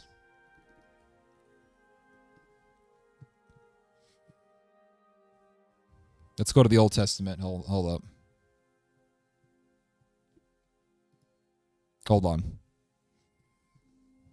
Hello, in context, Isaiah chapter 1. Let's use ESV. I don't want to get Shakespearean here.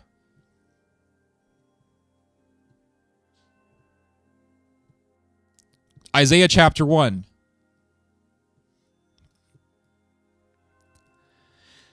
Isaiah chapter 1. If the Lord of hosts had not left... Now look at this. Look at this. Oh my God, guys. Look at this.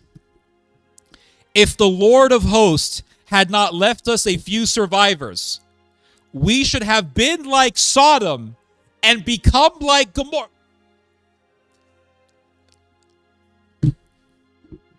Look at what Isaiah is saying here. This is amazing. They never talk about this. If the Lord of hosts had not left us a few survivors, we should have been like Sodom and become like Gomorrah. And then he says, hear the word of the Lord, you rulers of Sodom. What's he talking about here? Literal Sodom? Sodom's destroyed. Sodom was a city in what today is known as Jordan. That's where it was, Jordan. It was in Jordan. It's gone. By the time of Isaiah, there was no Sodom and Gomorrah. It didn't exist. It was destroyed by heaven. It was nuked by God. Jesus nuked it. There was no Sodom and Gomorrah. So who's he talking to here? Who's Isaiah speaking to? Rulers of Sodom, give ear to the teaching of our God, you people of Gomorrah. What to me is the multitude of your sacrifices, says the Lord. I have had enough of burnt offerings, of rams, and the fat of well-fed beasts. I do not delight in the blood of bulls or the lambs of goats. So he's referring to Jerusalem. That's who he's referring to. So John says, Sodom, which spiritually is called, he's saying Jerusalem, which spiritually is called Sodom. Called by who, John? By Isaiah. He's referring to Isaiah. Oh, how do you know that? All right. Now let's check this out. Now look at this. Look at this. All right. Let's go to Sodom. Let's go to Romans. Look at what Paul says. Romans chapter 9. And he's talking about the Jews in Romans chapter 9, by the way. You see, can you read the New Testament and you read, okay, how are these New Testament writers like Paul and John learning this stuff? For one thing, they were inspired, but they're reading the Old Testament. So the New Testament is an interpretation of the Old Testament. Much of the New Testament is all of the New Testament is a fulfillment of the Old. Much of the New Testament is an interpretation of the Old Testament. So John is interpreting Isaiah. Paul is interpreting Isaiah. We see this in Romans chapter 9. So look what Paul says here. I say the truth in Christ, etc., etc. And he says here, for I could wish that myself were accursed from Christ for my brethren, speaking of the Jews, my kinsmen according to the flesh. So Zionists read this and they say, oh, he's saying that he's a Zionist. Paul's a Zionist. He's saying that if only I could just die if that meant my brethren, the Jews, all being saved. But they say, oh, he's a Zionist. You can't interpret it that way. Why? Oh, let's read some more. Who are Israelites? So my brothers, according to the flesh, who are Israelites, to whom pertaineth, hold on, let me get to the ESV here. I don't want to get into this King James stuff. I'm not getting Shakespearean here, guys. This is English has evolved, all right? We don't have to read old English. So, okay, who are my brethren, right? The Israelites. And to them belong the adoption, the glory, the covenants, the giving of the law, the worship, and the promises. So he's giving all this praise to Israel, right? Oh, okay, he's a Zionist. This is how a lot of people interpret it. To them belong the patriarchs, and from their race, according to the flesh, is the Christ. And this is true. Jesus Christ was of the tribe of Judah. Absolutely. He wasn't fully Jewish, by the way, but he was of the tribe of Judah. Who is God overall, blessed forever, amen. But it is not as now look at it. Now look what it says here. But it is not as though the word of God has failed. Well, why is he saying this? Because most of the Jews had rejected Christ. So Paul is saying, yeah, most of the Jews have rejected Christ, but it's not as though God has failed. For not all who are descended from Israel belong to Israel. This one line destroys Zionism. This one line destroys Zionism. I'm going to cross-reference something here. Hold on. I'm going to cross-reference something here. Let's go back to Isaiah chapter 9 here, chapter 1. So we're going to go back to Isaiah 1, but this is really amazing stuff. Now look at this. Okay.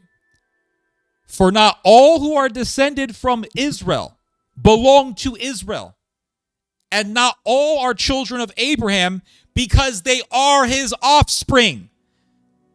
So he's saying, just because you descend from Israel doesn't mean you're really truly a Jew. For not all who are descended from Israel belong to Israel. So he's saying there are people who are descendant from Israel, but they're not really Israel. What? Yeah, they're not really Israel. What do you mean? Because he's talking about the true Israel. So he is making a distinction between fleshy Israel and spiritual Israel. Fleshy Israel, spiritual Israel. And the church was foreshadowed in the Old Testament. Go read Go read the story of the war between David and Absalom. Go read it. Read the whole thing from beginning to end. It's fascinating. David has a civil war with Absalom. Absalom wants to overthrow and kill his father and take over all of Israel. And Absalom goes to the people of Israel and he convinces them that David doesn't care about them. This is what he does. He convinces them that David doesn't care about them. I care about you. I'm your father. And it says in the Old Testament that the vast majority of Israel, the vast majority of the Israelites, backed Absalom against David. The vast majority. In fact, the Bible says, it makes it very explicit, all of the hearts of Israel are following Absalom and reject David. This is what the Bible says. All of Israel rejected David for Absalom. Now, did every single Israelite reject David? No. There was a very small remnant of Israelites who accepted David and rejected Absalom. In other words, there was a remnant. The majority of the people who followed David against Absalom were not Israelites. They were Philistines. Go read it. The majority of the people who followed David were Philistines. And what the Bible says, to be very specific, was that there was a small group of Levites who followed David, and the rest were Philistines. So you had a minority of Jews and a majority of Philistines following David. That foreshadowed the church. Because what happened when Jesus came to earth? You had a very small minority of Jews, a remnant, who followed Christ, and the rest were foreigners. Just as with King David, you had a small minority of Israelites who followed David, the rest were foreigners, in this case, Philistines. And when that happened, who controlled Jerusalem? Who controlled the city of Jerusalem? It wasn't David. It was Absalom. Absalom and his followers controlled the city of Jerusalem. So hold on. I thought Jerusalem was this holy city here. I thought we were supposed to go to Jerusalem and bow down before the Wailing Wall and do all that bullshit. Oh, no.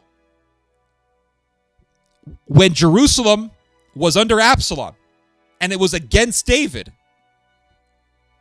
which side did God side with? When David went to war with Absalom and the majority of Absalom's army was Philistine, not Jewish, not of the tribe of Judah, not Israelite, which side did God side with? Tell me, which side did God side with? God stood with the side that was majority non-Jewish, that was majority Philistine, against the army that was entirely Jewish. Absalom's army was entirely Jewish, entirely Israelite. David's army was majority Philistine. And the Philistines were historical enemies of the Israelites. So God chose a bunch of people who were not Jewish, who were Philistines, who were historically enemies of Israel, to fight against Absalom and his all-Jewish army, all-Israelite army. God doesn't care about the race. If all of Israel sided against David, and David had a majority Philistine army, and God sided with Philistines against the all-Israelite army, who were ruling Israel, by the way, ruling Jerusalem, God doesn't care about race.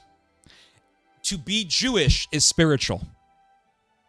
And Jack Hibbs and Quack Hibbs and Mike Huckabee, Schmuckabee, whatever, they want you to think, well, the racial Jews, we have to kiss their feet. Guys, I kid you not. You can say, well, Ted, that's just a big exaggeration, right? And for the most part, you're right. I kid you not, guys. I'm going to tell you guys a story. I've never said this story before. I don't think I've ever told you guys this story. I don't think I've ever told you guys this story. I'm going to tell you guys this story right now. I knew a guy, I'm not going to say his name, but I knew a guy back in the 1990s, all right? I'm just going to say his name was John. What's a good Zio name? What's a good, like, Zio type name? Jeremiah. We'll just, whatever. We'll just say he's a Christian Zio, all right? So some Jewish guy, so this was back in the 90s. Christian Zionism was at an all-time high. Evangelical Christianity was everywhere. Everybody was a Baptist or whatever. Like, everybody was going to church on Sunday. It was the 90s. And this Christian Zio was a family friend of ours. And some Jewish rabbi or something was in town, and he was going to speak at this local event. And I think Christians were invited or something like that. And so this Christian, we'll just call him Bill, all right? Bill is a good name. I don't want to defame Bill's. What's a creepy name? Brandon. All right, we're just going to say his name is Brandon, okay? Brandon comes along, and he says, hey, he tells my dad, let's go to this event and listen to this Jewish guy speak. So my dad goes, okay, fine, why not? So my dad and this guy, Brandon, they go to this event. This dude, I'm telling you right now, this guy was the epitome. He exemplified the purest form of Christian Zionism. All right? The purest form of it. Brandon, right? Brandon and my dad go to this event, and this Jewish guy gives his talk. He talks about whatever. Okay, whatever. Then there was like Q&A time, all that stuff. And after the event, Brandon tells my father, I kid you not, this happened. All right, this happened. You guys may not believe me. This actually happened. This actually happened. Brandon tells my dad,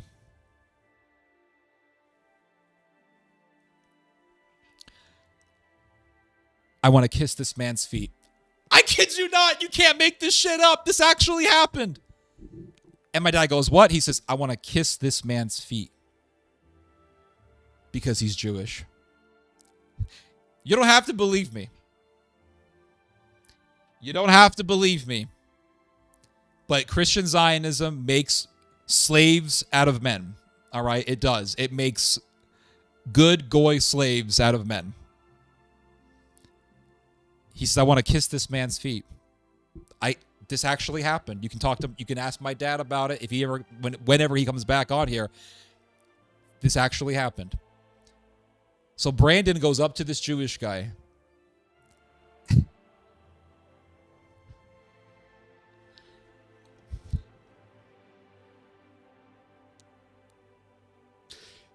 And he says, I want to kiss your feet. This actually happened. And the guy goes, what? And he's like, yeah, I want to kiss your feet. Brandon gets on his knees and he just places his lips on this dude's feet. He says, I want to kiss your feet. You're of the nation of God's people.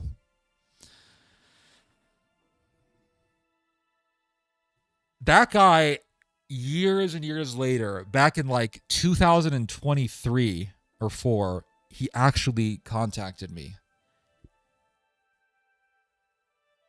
And he kept texting me some pro-Israel stuff. I'm just like, dude, I don't care. All right. I just don't give a shit. I don't want to talk to you. It's like, you know what I'm saying? Like, I just don't want to talk to you. But it's just wacky, right? It's very wacky. It's insane. Yeah, absolutely. It's wild. Absolutely. You guys don't have to believe me, but this really happened. It just actually happened. So they want you to worship a race. While they tell you they're against racism, we're against racism, guys. We're against it. Unless it's Jewish people, then you can be racist all you want and worship them because they are simply of a race. So the people of Israel, the Israelites, effectively, virtually all the Israelites choose Absalom over David. Go read about the war between David and Absalom. It's in the Bible. Virtually all of the Israelites choose Absalom over David. And the two armies meet. David and his army, Absalom and his army. And the majority of David's army is not Jewish or Israelite. It's Philistine, an historical enemy of Israel. And did God side with if race really mattered, right? If the race really mattered, why didn't God choose the all-Israelite army over the majority Philistine army. No. He chose the majority Philistine army because God doesn't care about race. And that story in the Old Testament prefigured and foreshadowed and presaged the coming of Christ and the church, because Christ was the fulfillment of King David. And Christ comes to earth. And who follows Christ? A very, very small remnant of Jews, and the rest were Gentiles, Greeks, Romans, etc. That was the fulfillment of that story of David versus Absalom. And Absalom ruled Jerusalem when that war happened. Why didn't God side with Jerusalem? Did God side with Jerusalem? To be more specific, did God side with earthly Jerusalem or spiritual Jerusalem in that war? Earthly Jerusalem was ran by Absalom. Did God side with earthly Jerusalem or spiritual Jerusalem?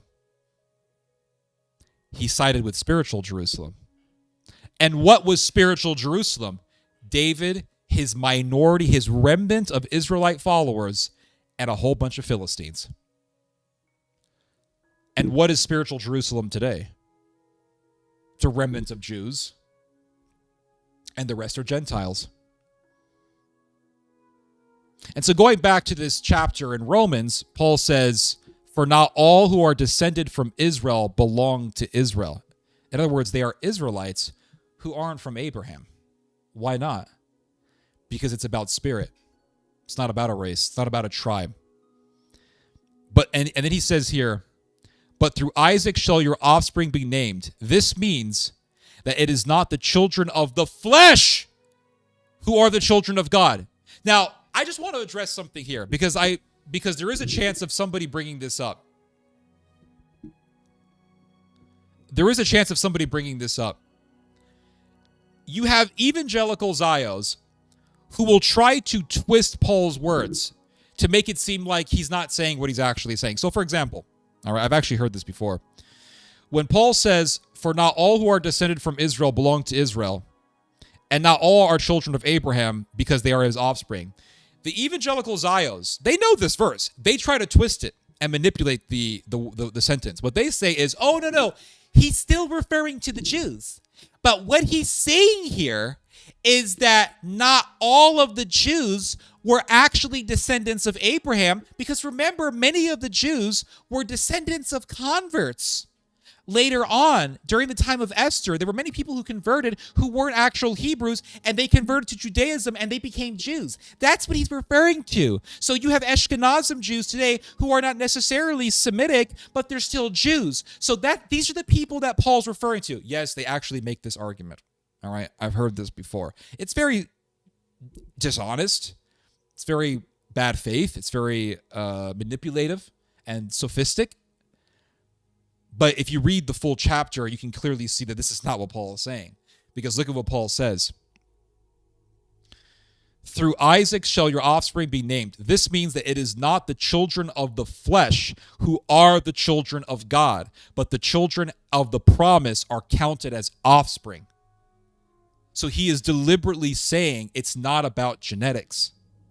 Now you have people like these evangelicals and all that who wanted to make it as if Jews are saved by race and not by grace.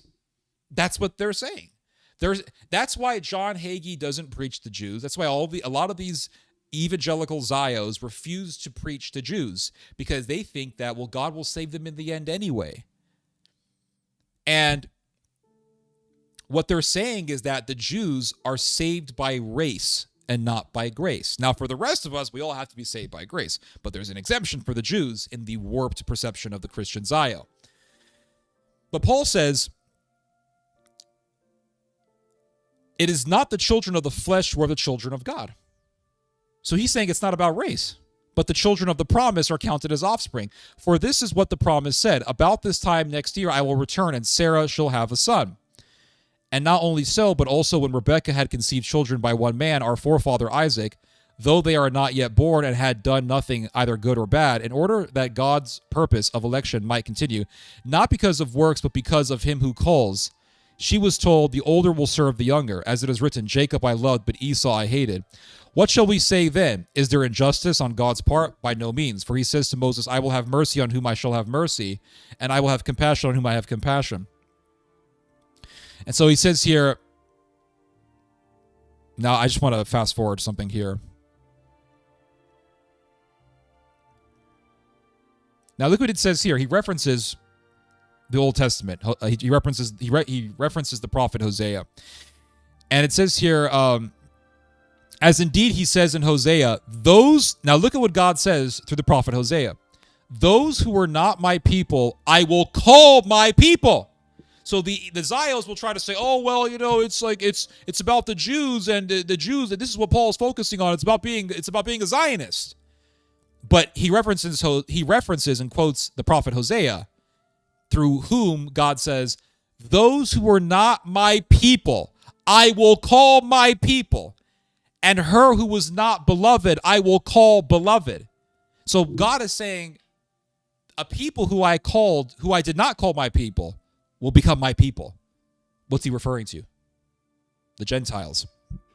And in the very place where it was said to them, you are not my people, there they will be called sons of the living God.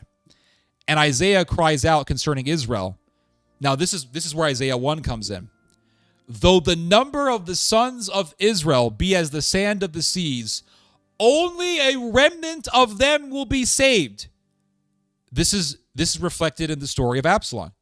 A small minority, a small remnant of Israelites followed David, and the rest were Gentiles. And the vast majority of Jews, Israelites, followed Absalom and went against David.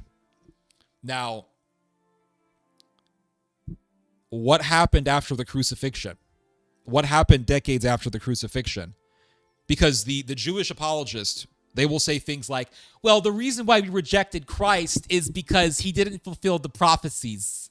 We have many prophecies, and there's a really big criterion for who is to be the Messiah. And Jesus didn't fit the bill. Sorry. Oh, so you guys are such geniuses that you guys followed a false Messiah named Bar Kokhba. You guys followed a false Messiah. So if you guys were such geniuses and you guys knew the prophets and the prophecies so well, why did you guys follow a false Messiah? You rejected Christ because you guys knew the Bible so well.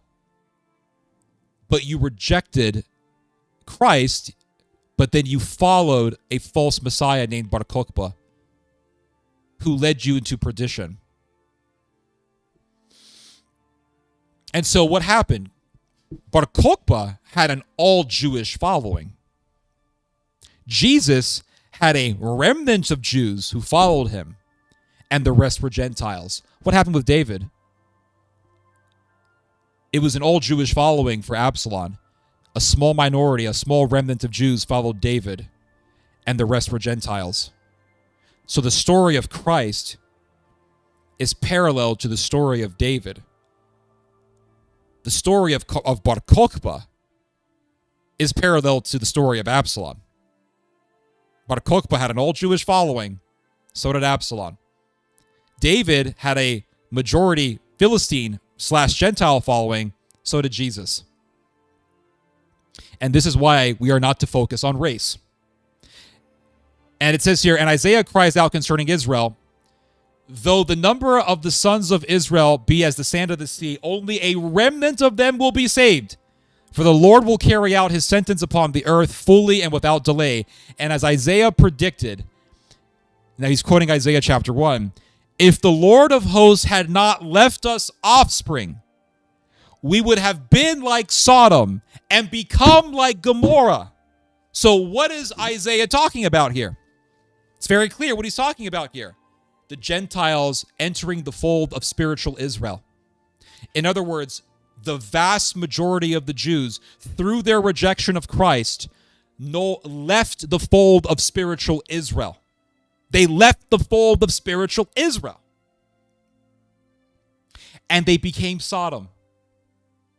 And so Isaiah is saying, if there was no Gentiles who entered the fold of spiritual Israel, there would be no spiritual Israel. and the whole thing would be Sodom because there would be no spiritual Israel. And so John, going back to Revelation chapter 1, John says Jerusalem, which is called spiritually Sodom and Egypt. Called by who? By Isaiah. Because Jerusalem left the fold of spiritual Israel when it rejected Christ, and it became Sodom. And you can read this in Josephus, 40 plus years after the crucifixion of Christ. There was a civil war between the Jews. You had the Sadducees / Pharisees on one side, and then you had the Zealots on the other. And they were both fighting and killing each other over who was going to control the temple. The Zealots eventually took over Jerusalem, and they butchered all of their opposition, or most of their opposition. They butchered, and they puddled the streets of Jerusalem with blood. With blood.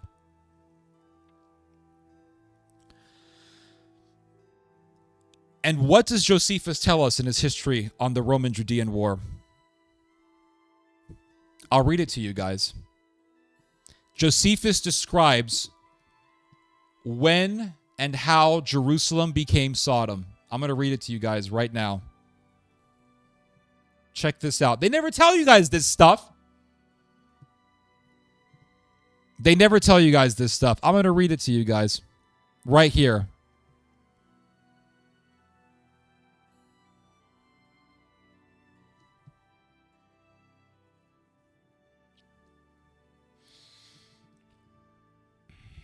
Here it is.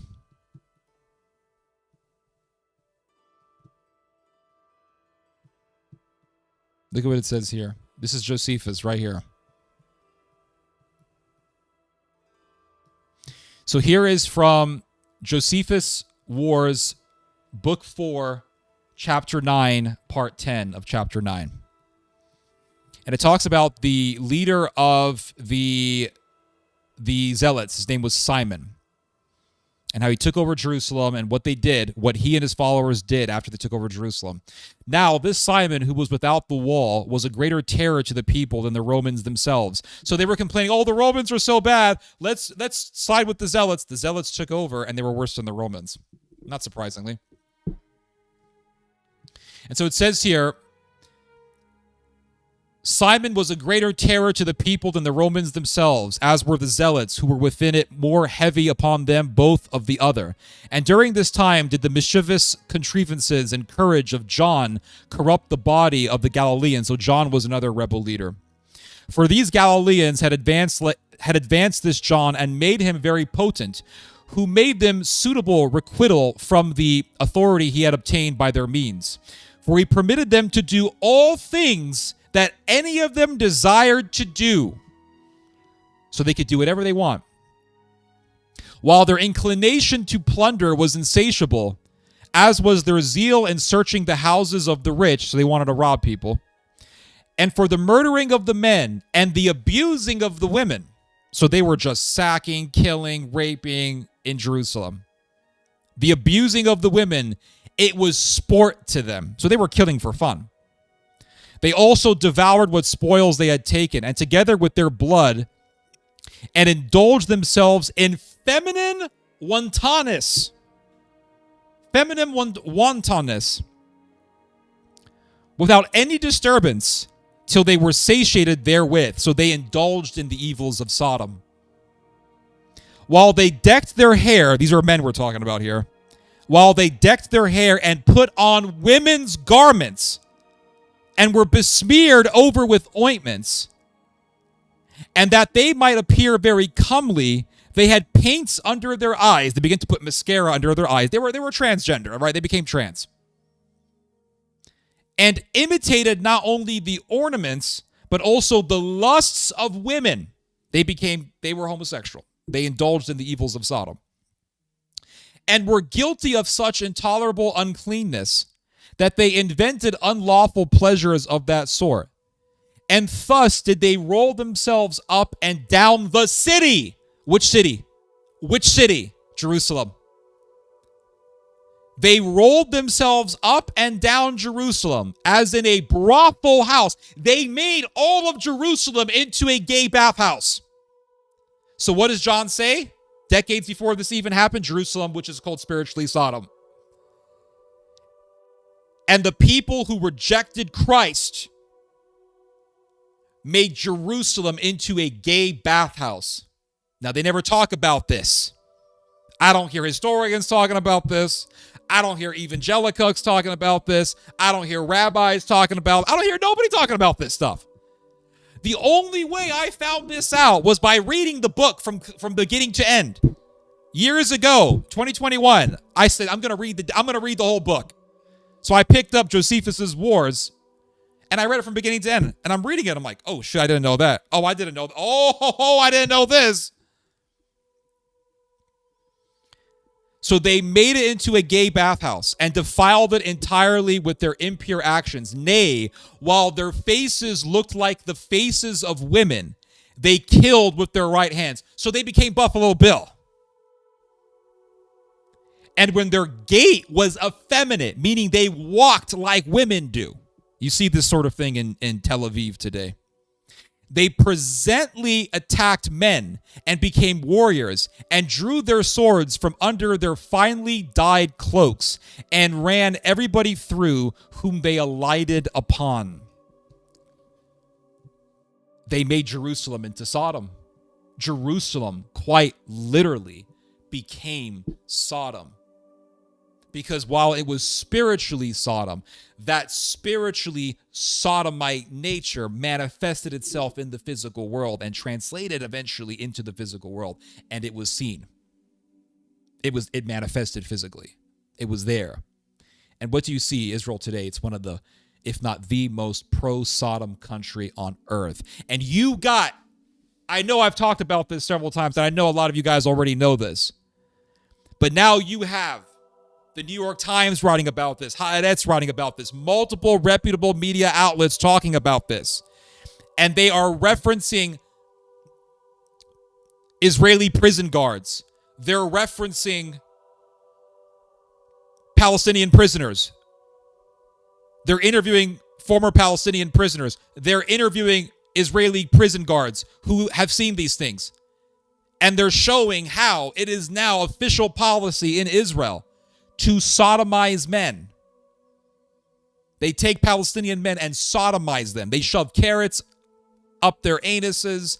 They train dogs to rape and sodomize men. I mean, this stuff is satanic. It's straight up demonic. This is diabolical. This is Sodom. It's satanic. And anyone who follows the ways of Jerusalem will follow the way of Sodom. Anyone who follows the way of Jerusalem will follow the way of Sodom. And you can say, oh no, Ted, because you have the right wing. The right wing Jews are the good ones. They read the Torah. They're worse. Did you guys ever think about this? They're worse. The ones who read the Torah and they read the Talmud and they read the Zohar and they go to the synagogue and they listen to all the crazy hardline rabbis, they're the worst. They're worse than the liberals. I don't know if you guys know this or not, but they're literally worse than the fucking liberals in Israel.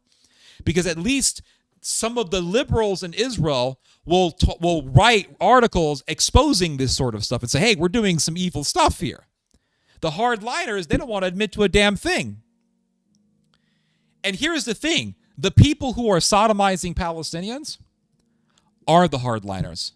They are the right-wingers. They're the fanatical conservatives. They're the ones who are voting for right-wing politicians. And who made Jerusalem into physically Sodom? Who made Jerusalem literally into Sodom in the time of Josephus? It was the Zealots. And what does Josephus tell us about the Zealots? How does Josephus describe the Zealots? He says the Zealots were the ones who presented themselves as being the most ardent followers of the Torah. That's what he says. He says the Zealots were the ones who presented themselves as being the most ardent followers of the Bible. The Torah, the laws, the rabbis. And they made Jerusalem into Sodom. It wasn't the Jews who were nice to the Romans. They were killed by the fanatics. It wasn't the Jews who didn't want to have a war with Rome. They were killed by the hardliners during the Roman-Judean War and during the Judean Civil War. It was the ones who came across as the most religious, and they were the ones who came across as the most conservative. They made Jerusalem into Sodom.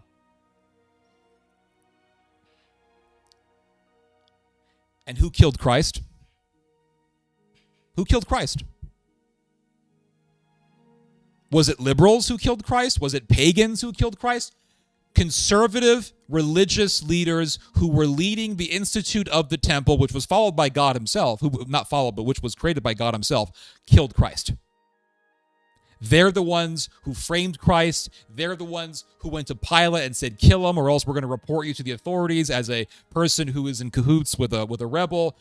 You have to kill this man. And they framed Christ, and they made a kangaroo court, and they used their lobby to pressure Pilate to have Christ crucified. And who were these people? Were they liberals? Were they people who were pro-Rome? No. These were people who were conservatives, who read the Torah, and they were running the temple. They were conservative. Even Jesus said, hey, do what the Pharisees tell you to do, but don't follow them. Don't follow what they do themselves, but listen to their teachings. Why would Jesus say to listen to the teachings of the Pharisees? Because the Pharisees taught orthodoxy. They taught correctly. So even though they were teaching correct doctrine, they were still evil. And they would kill Christ. And so if you look at the Judean Civil War, who made Jerusalem into Sodom? It wasn't the Jews who were pro-Rome. They were killed. It was the Jews who were the most hardline. And if you go to Israel today, who's sodomizing Palestinians? Who's using dogs to mount and sodomize Palestinian prisoners? It's the hardliners. It's the ones who claim to follow the Torah. It's the ones who come across as big right-wingers. It's those people who are doing it.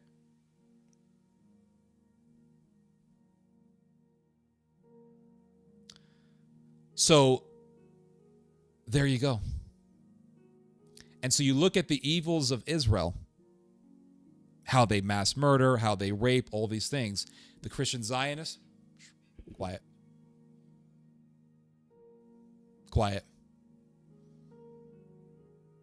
Because Zionism makes murderers of men. Bottom line.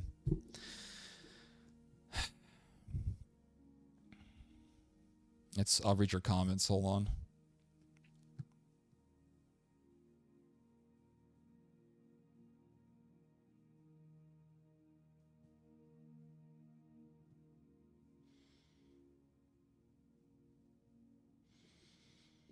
While going against a Jewish rabbi who the Romans named king of the Jews.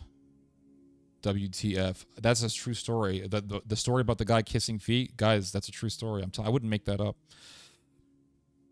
It's one of the craziest things I've ever heard. I wasn't there. My dad told me. He's like, dude, the dude literally just got on his knees and kissed this guy's feet.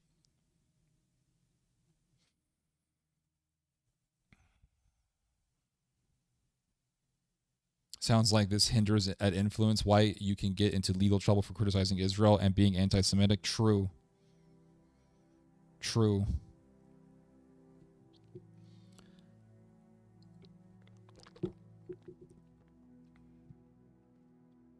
I think the creation of Israel was a mistake from the beginning. I think this is what I would have done if I was the president of the United States and if I could actually dictate things. What I would have done after World War II is simply carve out a piece of Germany. I would say, okay, what's the size of Israel? Carve a piece of Germany out, roughly the size of Israel, and make that into a Jewish state. And I would say, Germany, you killed the Jews, you live with them. That's what I would have done. We're going to carve a piece out of Germany. We're going to put the Jews there. They're going to make a state. It's going to be in Europe. Germany, Europe, you guys killed the Jews. You guys live with them. You guys deal with it. And that's what I would have done. Simple.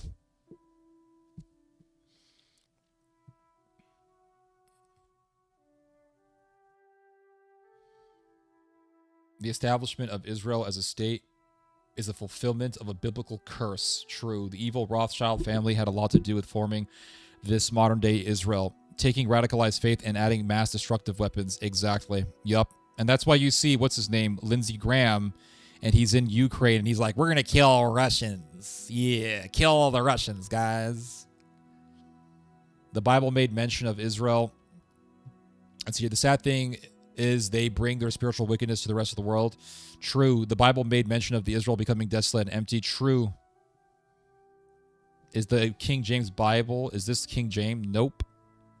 The book of Josephus should be added to the Bible. I think it should be like an addendum, however you say it, not part of canon.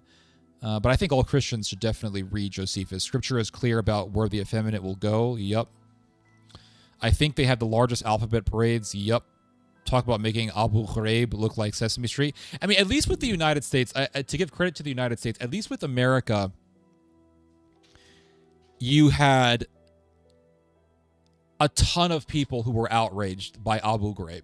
And the people who exposed the torture program, people like John Kiriakou, they're praised by the American public. They're not hated. And in Israel, the people who expose the torture are hated. That's the difference between America and Israel. In America, the government is evil, but the people are generally good. In Israel, the government is evil, and a lot of the people, frankly, are evil. Not all of them, but a lot of them. And the good Israelis who are exposing this evil, they're hated. They're not seen as heroes. Nasty, absolutely. There's actual left-wing politicians in Israel. Not really. This is my first time dropping in on this channel. Good evening, everyone, and God bless you all. I hope you are all doing well. Appreciate that, and thank you for coming on, Mr. or Mrs. Angel Shipman. I disagree. It was Pontius Pilate's decision and responsibility. It was not for him to give into unwarranted pressure. So let me ask you a question, Mr. Vickers.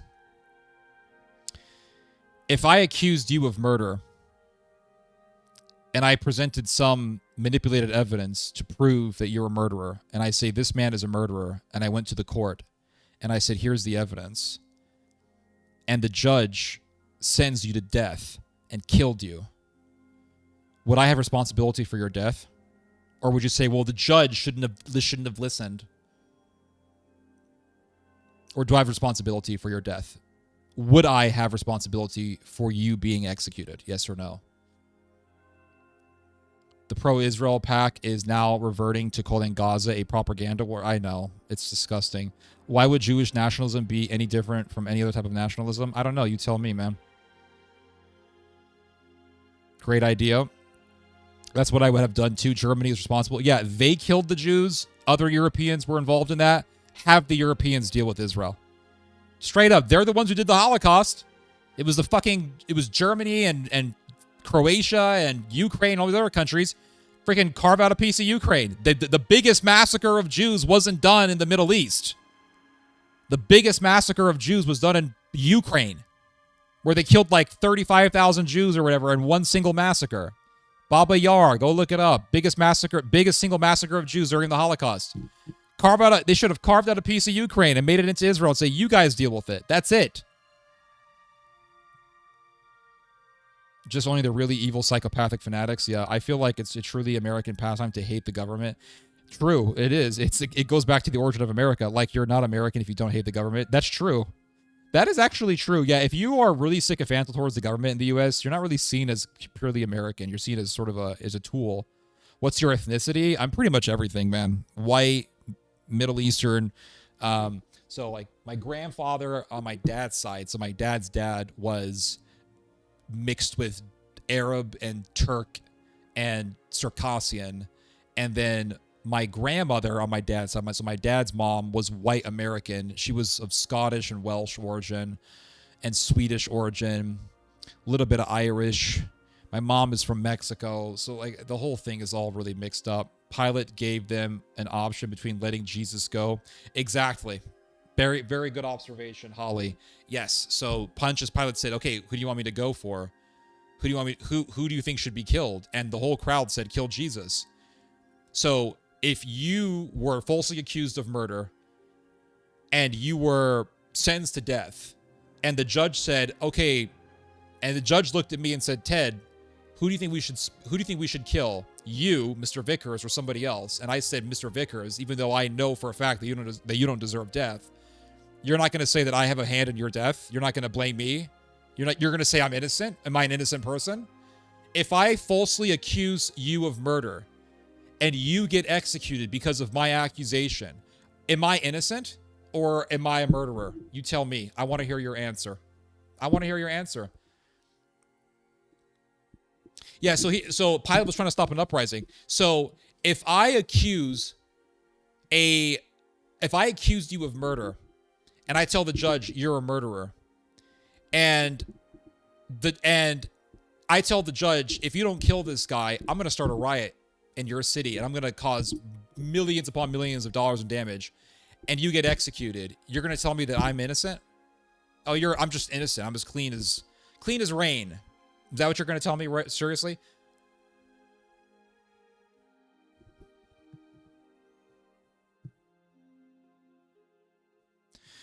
Yep, that's correct. Jesus did say those who handed me are the guilty one. Yep.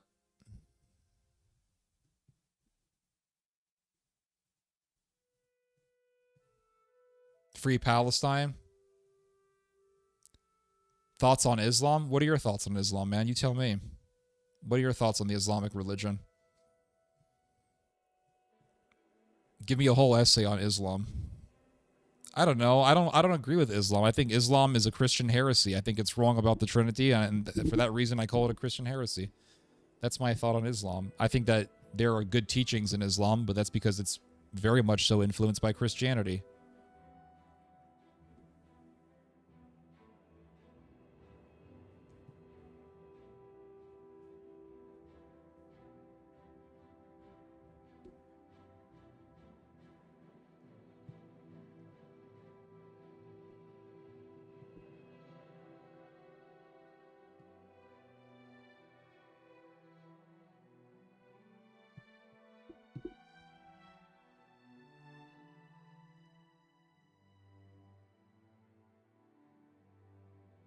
Lots of false religions, yep. Free Palestine from the river to the sea.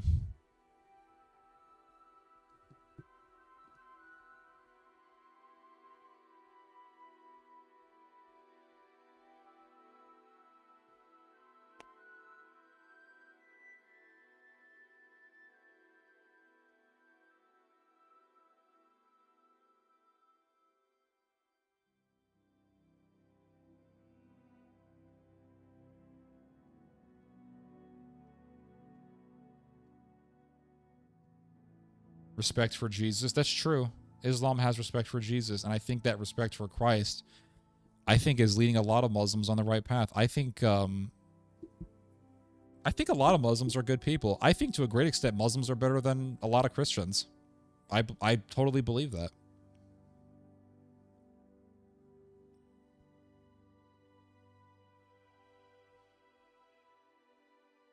I'm just waiting for comments to respond to. Was Muhammad influenced by rabbis? I think so. There was some Jewish influence in there. Yeah, some of his earliest followers were Jews who converted to Islam. Their Kaaba cube reminds me of the Jewish cube. Yeah, it's Kabbalistic, I think. I'm sad the Mormons are building a temple in my city. Oh, damn. I don't envy you. They have more respect for Jesus than Jews. That's true. Absolutely. That's why you can find Muslim people who have tremendous compassion. You can find Muslims who are more righteous than so-called Christians. It's the truth. I don't care what anyone says. I think it's extremely satanic and extremely evil to support any sort of genocide against Muslim people. Yeah, we demonize Islam very disproportionately in the way we do. I think it's wrong. I think it's wrong to single out Islam. I think we should address all injustices regardless of the religion of those who are perpetrating the injustices. You know, a lot of people want to sit here and say, oh, well, you know, for example, they'll bring up the Lebanese Civil War and they'll say, well, you know, the Catholics in Lebanon were the good guys and the Muslims, the Palestinian Muslims were the bad guys. For one thing, not all the Palestinians in Lebanon were Muslim. A lot of them were Christian. And they'll say, yeah, the Maronites were the good guys. And then you read about, and I actually believed that. I kind of believed that for a while. My father told me about Sabra and Shatila when I was in high school. But sad to say, I actually forgot about what my dad told me. I did. I completely forgot about Sabra and Shatila. And I actually joined a Maronite church in 2013. 2013, I think going into early 2014, I joined a Maronite church. And I thought it's a Middle Eastern church. I'm Middle Eastern. We look alike. Why not? And so I joined this Maronite church.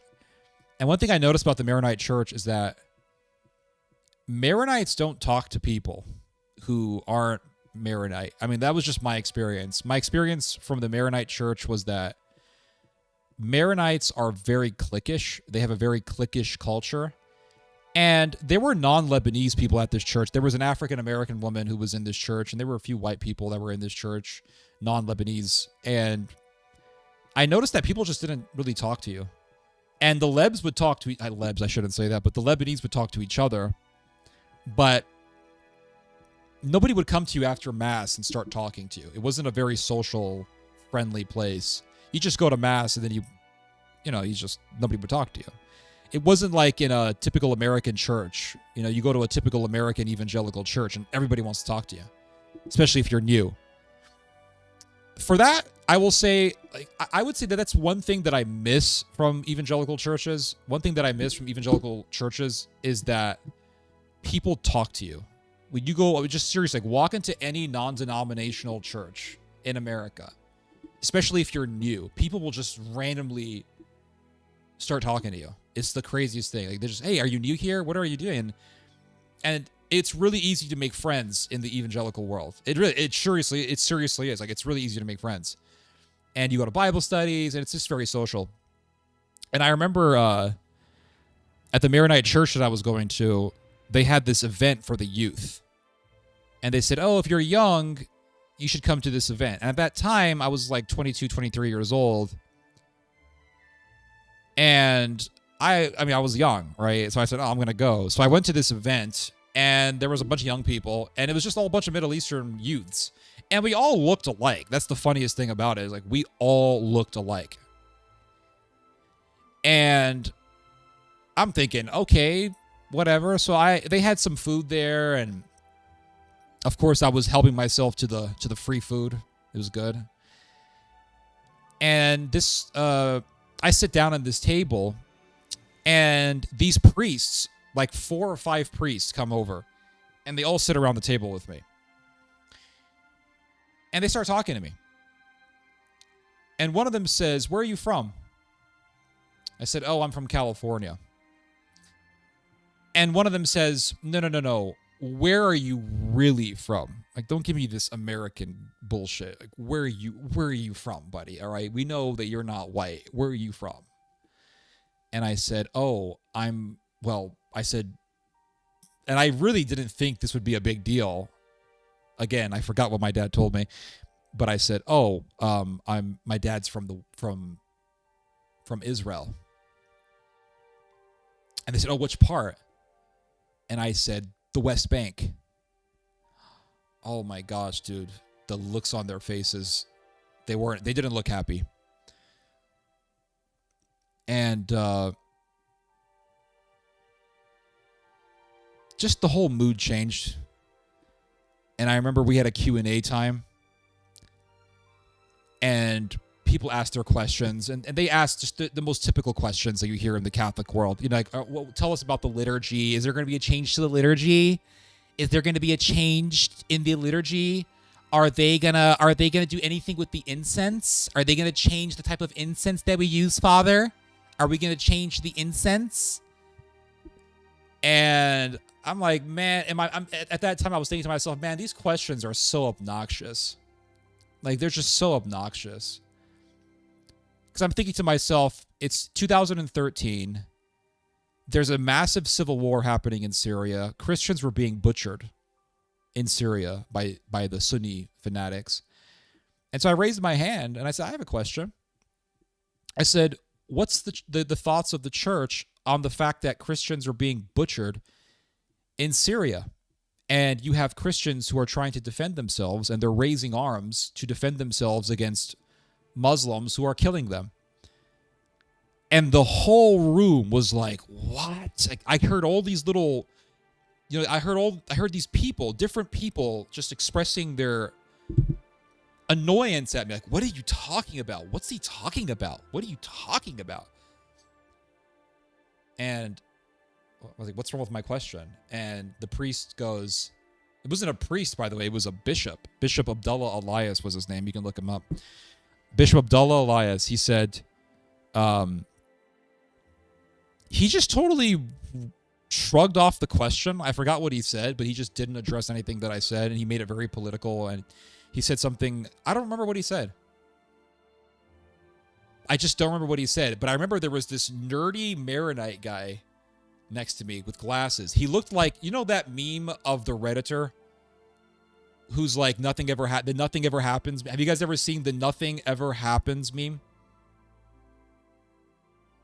Have you ever seen the nothing ever happens meme? That's how this guy looked like, straight up. And he looks at me and he goes, I've never heard about any of this stuff. And I looked at him and I was like, do you fucking read? Like, do you read the news? What do you mean? You never heard about what's happening in Syria right now? And the reason why these Maronites did not give a shit about what was happening in Syria is because the Maronites don't like Syria very much. And I remember going to this Anglican church, and I spoke at this Anglican church because I knew this Anglican priest years ago, and he said, Ted, how about you give a talk at my church and talk about the Syrian civil war? I said, sure. So I went to this guy's church, and I gave a talk about the Syrian civil war. This was back in 2012, 2013, something like that. And I remember giving this talk, and there were some nice people there, and they asked questions and all that stuff. They were very nice. Then there was this guy who got up, and he's like, what are you talking about? Syria is destroying, they're bombing, they're killing civilians. I was like, but dude, Christians are being murdered by the rebels in Syria, and NATO is arming the rebels. That's what I'm addressing.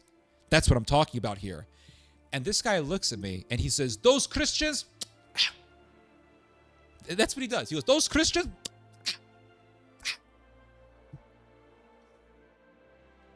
and I thought, what's this guy's problem? And the Anglican priest that I was friends with, he said to me, he's a Maronite. Yeah, that explains it. And so people could look at Lebanon, they could say, well, the Maronites, they're Catholic, right? They must be the good guys. And the fact is that they are Maronites who are good people. Like, don't get me wrong. I've heard of Maronites who are very good people. But there is a faction of the Maronites that is very influential and is very, frankly, racist. And not just, I'm not talking about some light racism here. I'm talking about, like, sit in the back of the bus and we're going to put a burning cross in front of your house kind of racism. Like, just real vicious racism. And the fact that, I would never imagine a American or European Latin Rite priest coming to you and saying, where are you from? And then saying, no, where are you really from? You can't even imagine that. But in the Maronite church, that happens. And I have a friend from Syria, and he was telling me about Lebanon because he escaped Syria and then he went to Lebanon, and he was telling me about Lebanon. And he's like, dude, the Maronites are fucking racist. He told me, like, there are good people who are Maronites. Don't get me wrong. He told me this. They are Maronite. He had Maronite neighbors who helped him out and everything like that. He says, but they are Maronites who are legit racist. And I'm not talking about a little light racism here. I'm talking about, like, sit in the back of the bus, burning cross racism. He said, he was telling me about Lebanon, and he was like, when I was in Lebanon, I had to go to the big grocery stores in Lebanon. He says, because initially I would go to the little mom and pop grocery stores. And he said, I remember going to this grocery store, a small grocery store in Lebanon. It was owned by Maronites. And he said that you can't just go to the store and buy some groceries and then go to the register and pay for the groceries and leave. It's like, he says, you go to the register and some guy behind the register is asking me, where are you from? Like, where are you really from? Which family? What's your last name? Where are you from? And I heard that. I told him, dude, I had the same experience in the Maronite church. He says, dude, that's how they are. And I told him the story that I told him the story of my experience. And he said, that's how they are, dude. He said, so I had to go to the big grocery stores where nobody would bother you. The big business grocery stores. He goes, you go to these little mom and pop shops and they want to know everything. And it can be nasty. It just gets straight up nasty. And so in 1982, the Maronites, they did this massacre of the Palestinians in the Sabra and Shatila camps. I mean, they raped and killed and pillaged, and in 3 days, they killed about 3,000 people. And I remember doing videos on this years ago, and I had Maronites putting comments under my videos, and they were saying things like, yeah, we killed those people, but they deserved it, and fuck those people. And I mean, just straight up evil. It's not affecting them yet. Wait till the Noahide laws are in full swing. Almost every single faction backed by Israel tends to be the more... Yeah, that's true. I believe that's a big reason we are in the position we are in. People seem to be living in La La Land. It's not affecting me personally, so I don't care. Love the streams. Love these streams. Appreciate that. Mr. Botman Cassiopeia. Because the rebels were CIA, Mossad, head choppers. True. It's pathetic. Why can't people talk about real life issues? It's like they want to live... Yup, that's correct. Racist? Absolutely. Yeah, so they don't like a country, so they don't care if people, let alone people from their own religion, getting mass slaughtered. They don't give a shit, dude. I was shocked. This guy was a Christian Lebanese, and I said, hey, like, Christians are being killed in Syria. This dude looks at me and he says, those Christians? I'll never forget that. I mean, it's just evil. My best friend is Catholic, and he said in the church growing up, there was one lady who requests prayers for Palestinians being slaughtered in Gaza and the West Bank week after week. Wow. That's good. Regarding such, I met with a priest during my grandpa's funeral earlier this year. Didn't know what to say given what's going on in the church. That's cool. That's sad for a church to treat you like that. Yeah, I left that church after that experience. I never went back. I just never went back after that experience. I left the Maronite church. Oh, nah, yeah. Socialization is really what evangelical American churches are all about. That's it. Literally the extent of it. True. And that's the best thing about evangelical churches is that they're really social.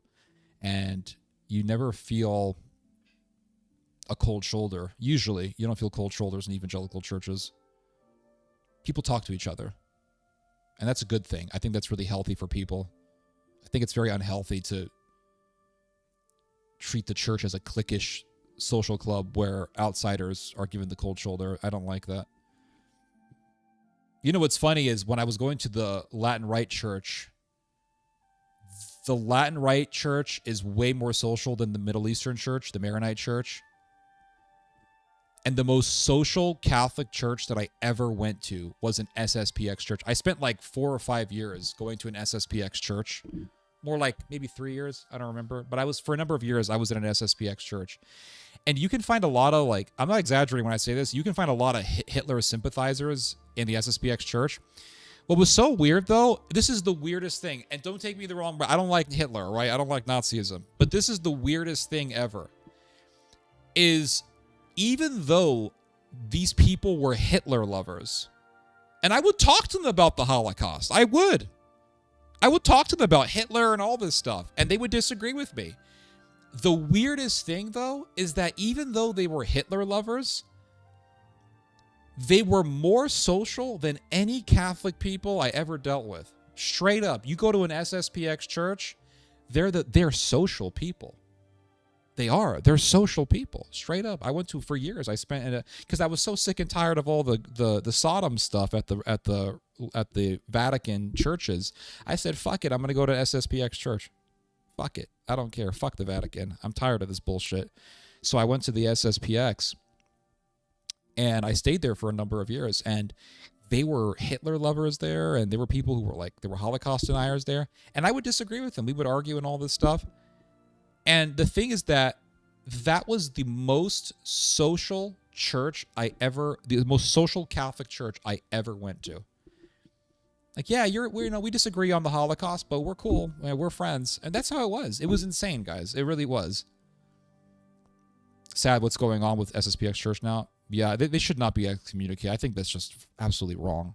It's amazing. You can find priests who have done horrible things to children. And you can find priests who have covered up for PDF files. And they're not excommunicated. But SSPX gets excommunicated.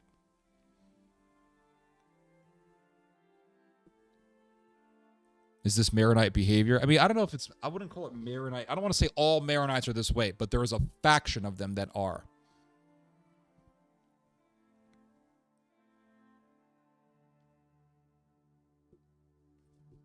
I got a pop in my jaw.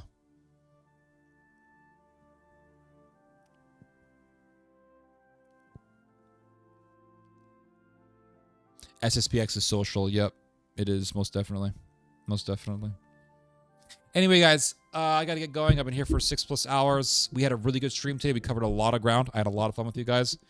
I'll see you guys later. I'll see you later. Roy Waves, Danielle Tracy, Cavill, Care La Tigre, Holly Kins, Big V Tybe, Daniel Tracy, Botman, Circa Before, Y Nari, Alexis Corral, Susan, Karima,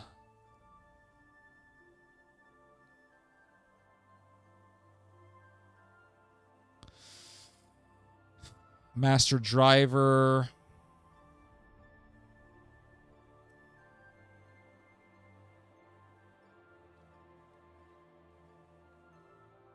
Ortho Christos, No Way, and anyone else. Mr. Linux Wizard, love your profile pic.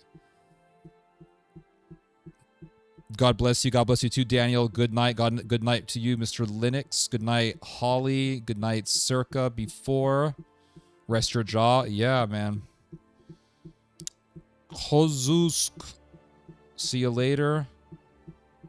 All right, guys. Be well. God bless you guys. I'll see you guys soon, God willing.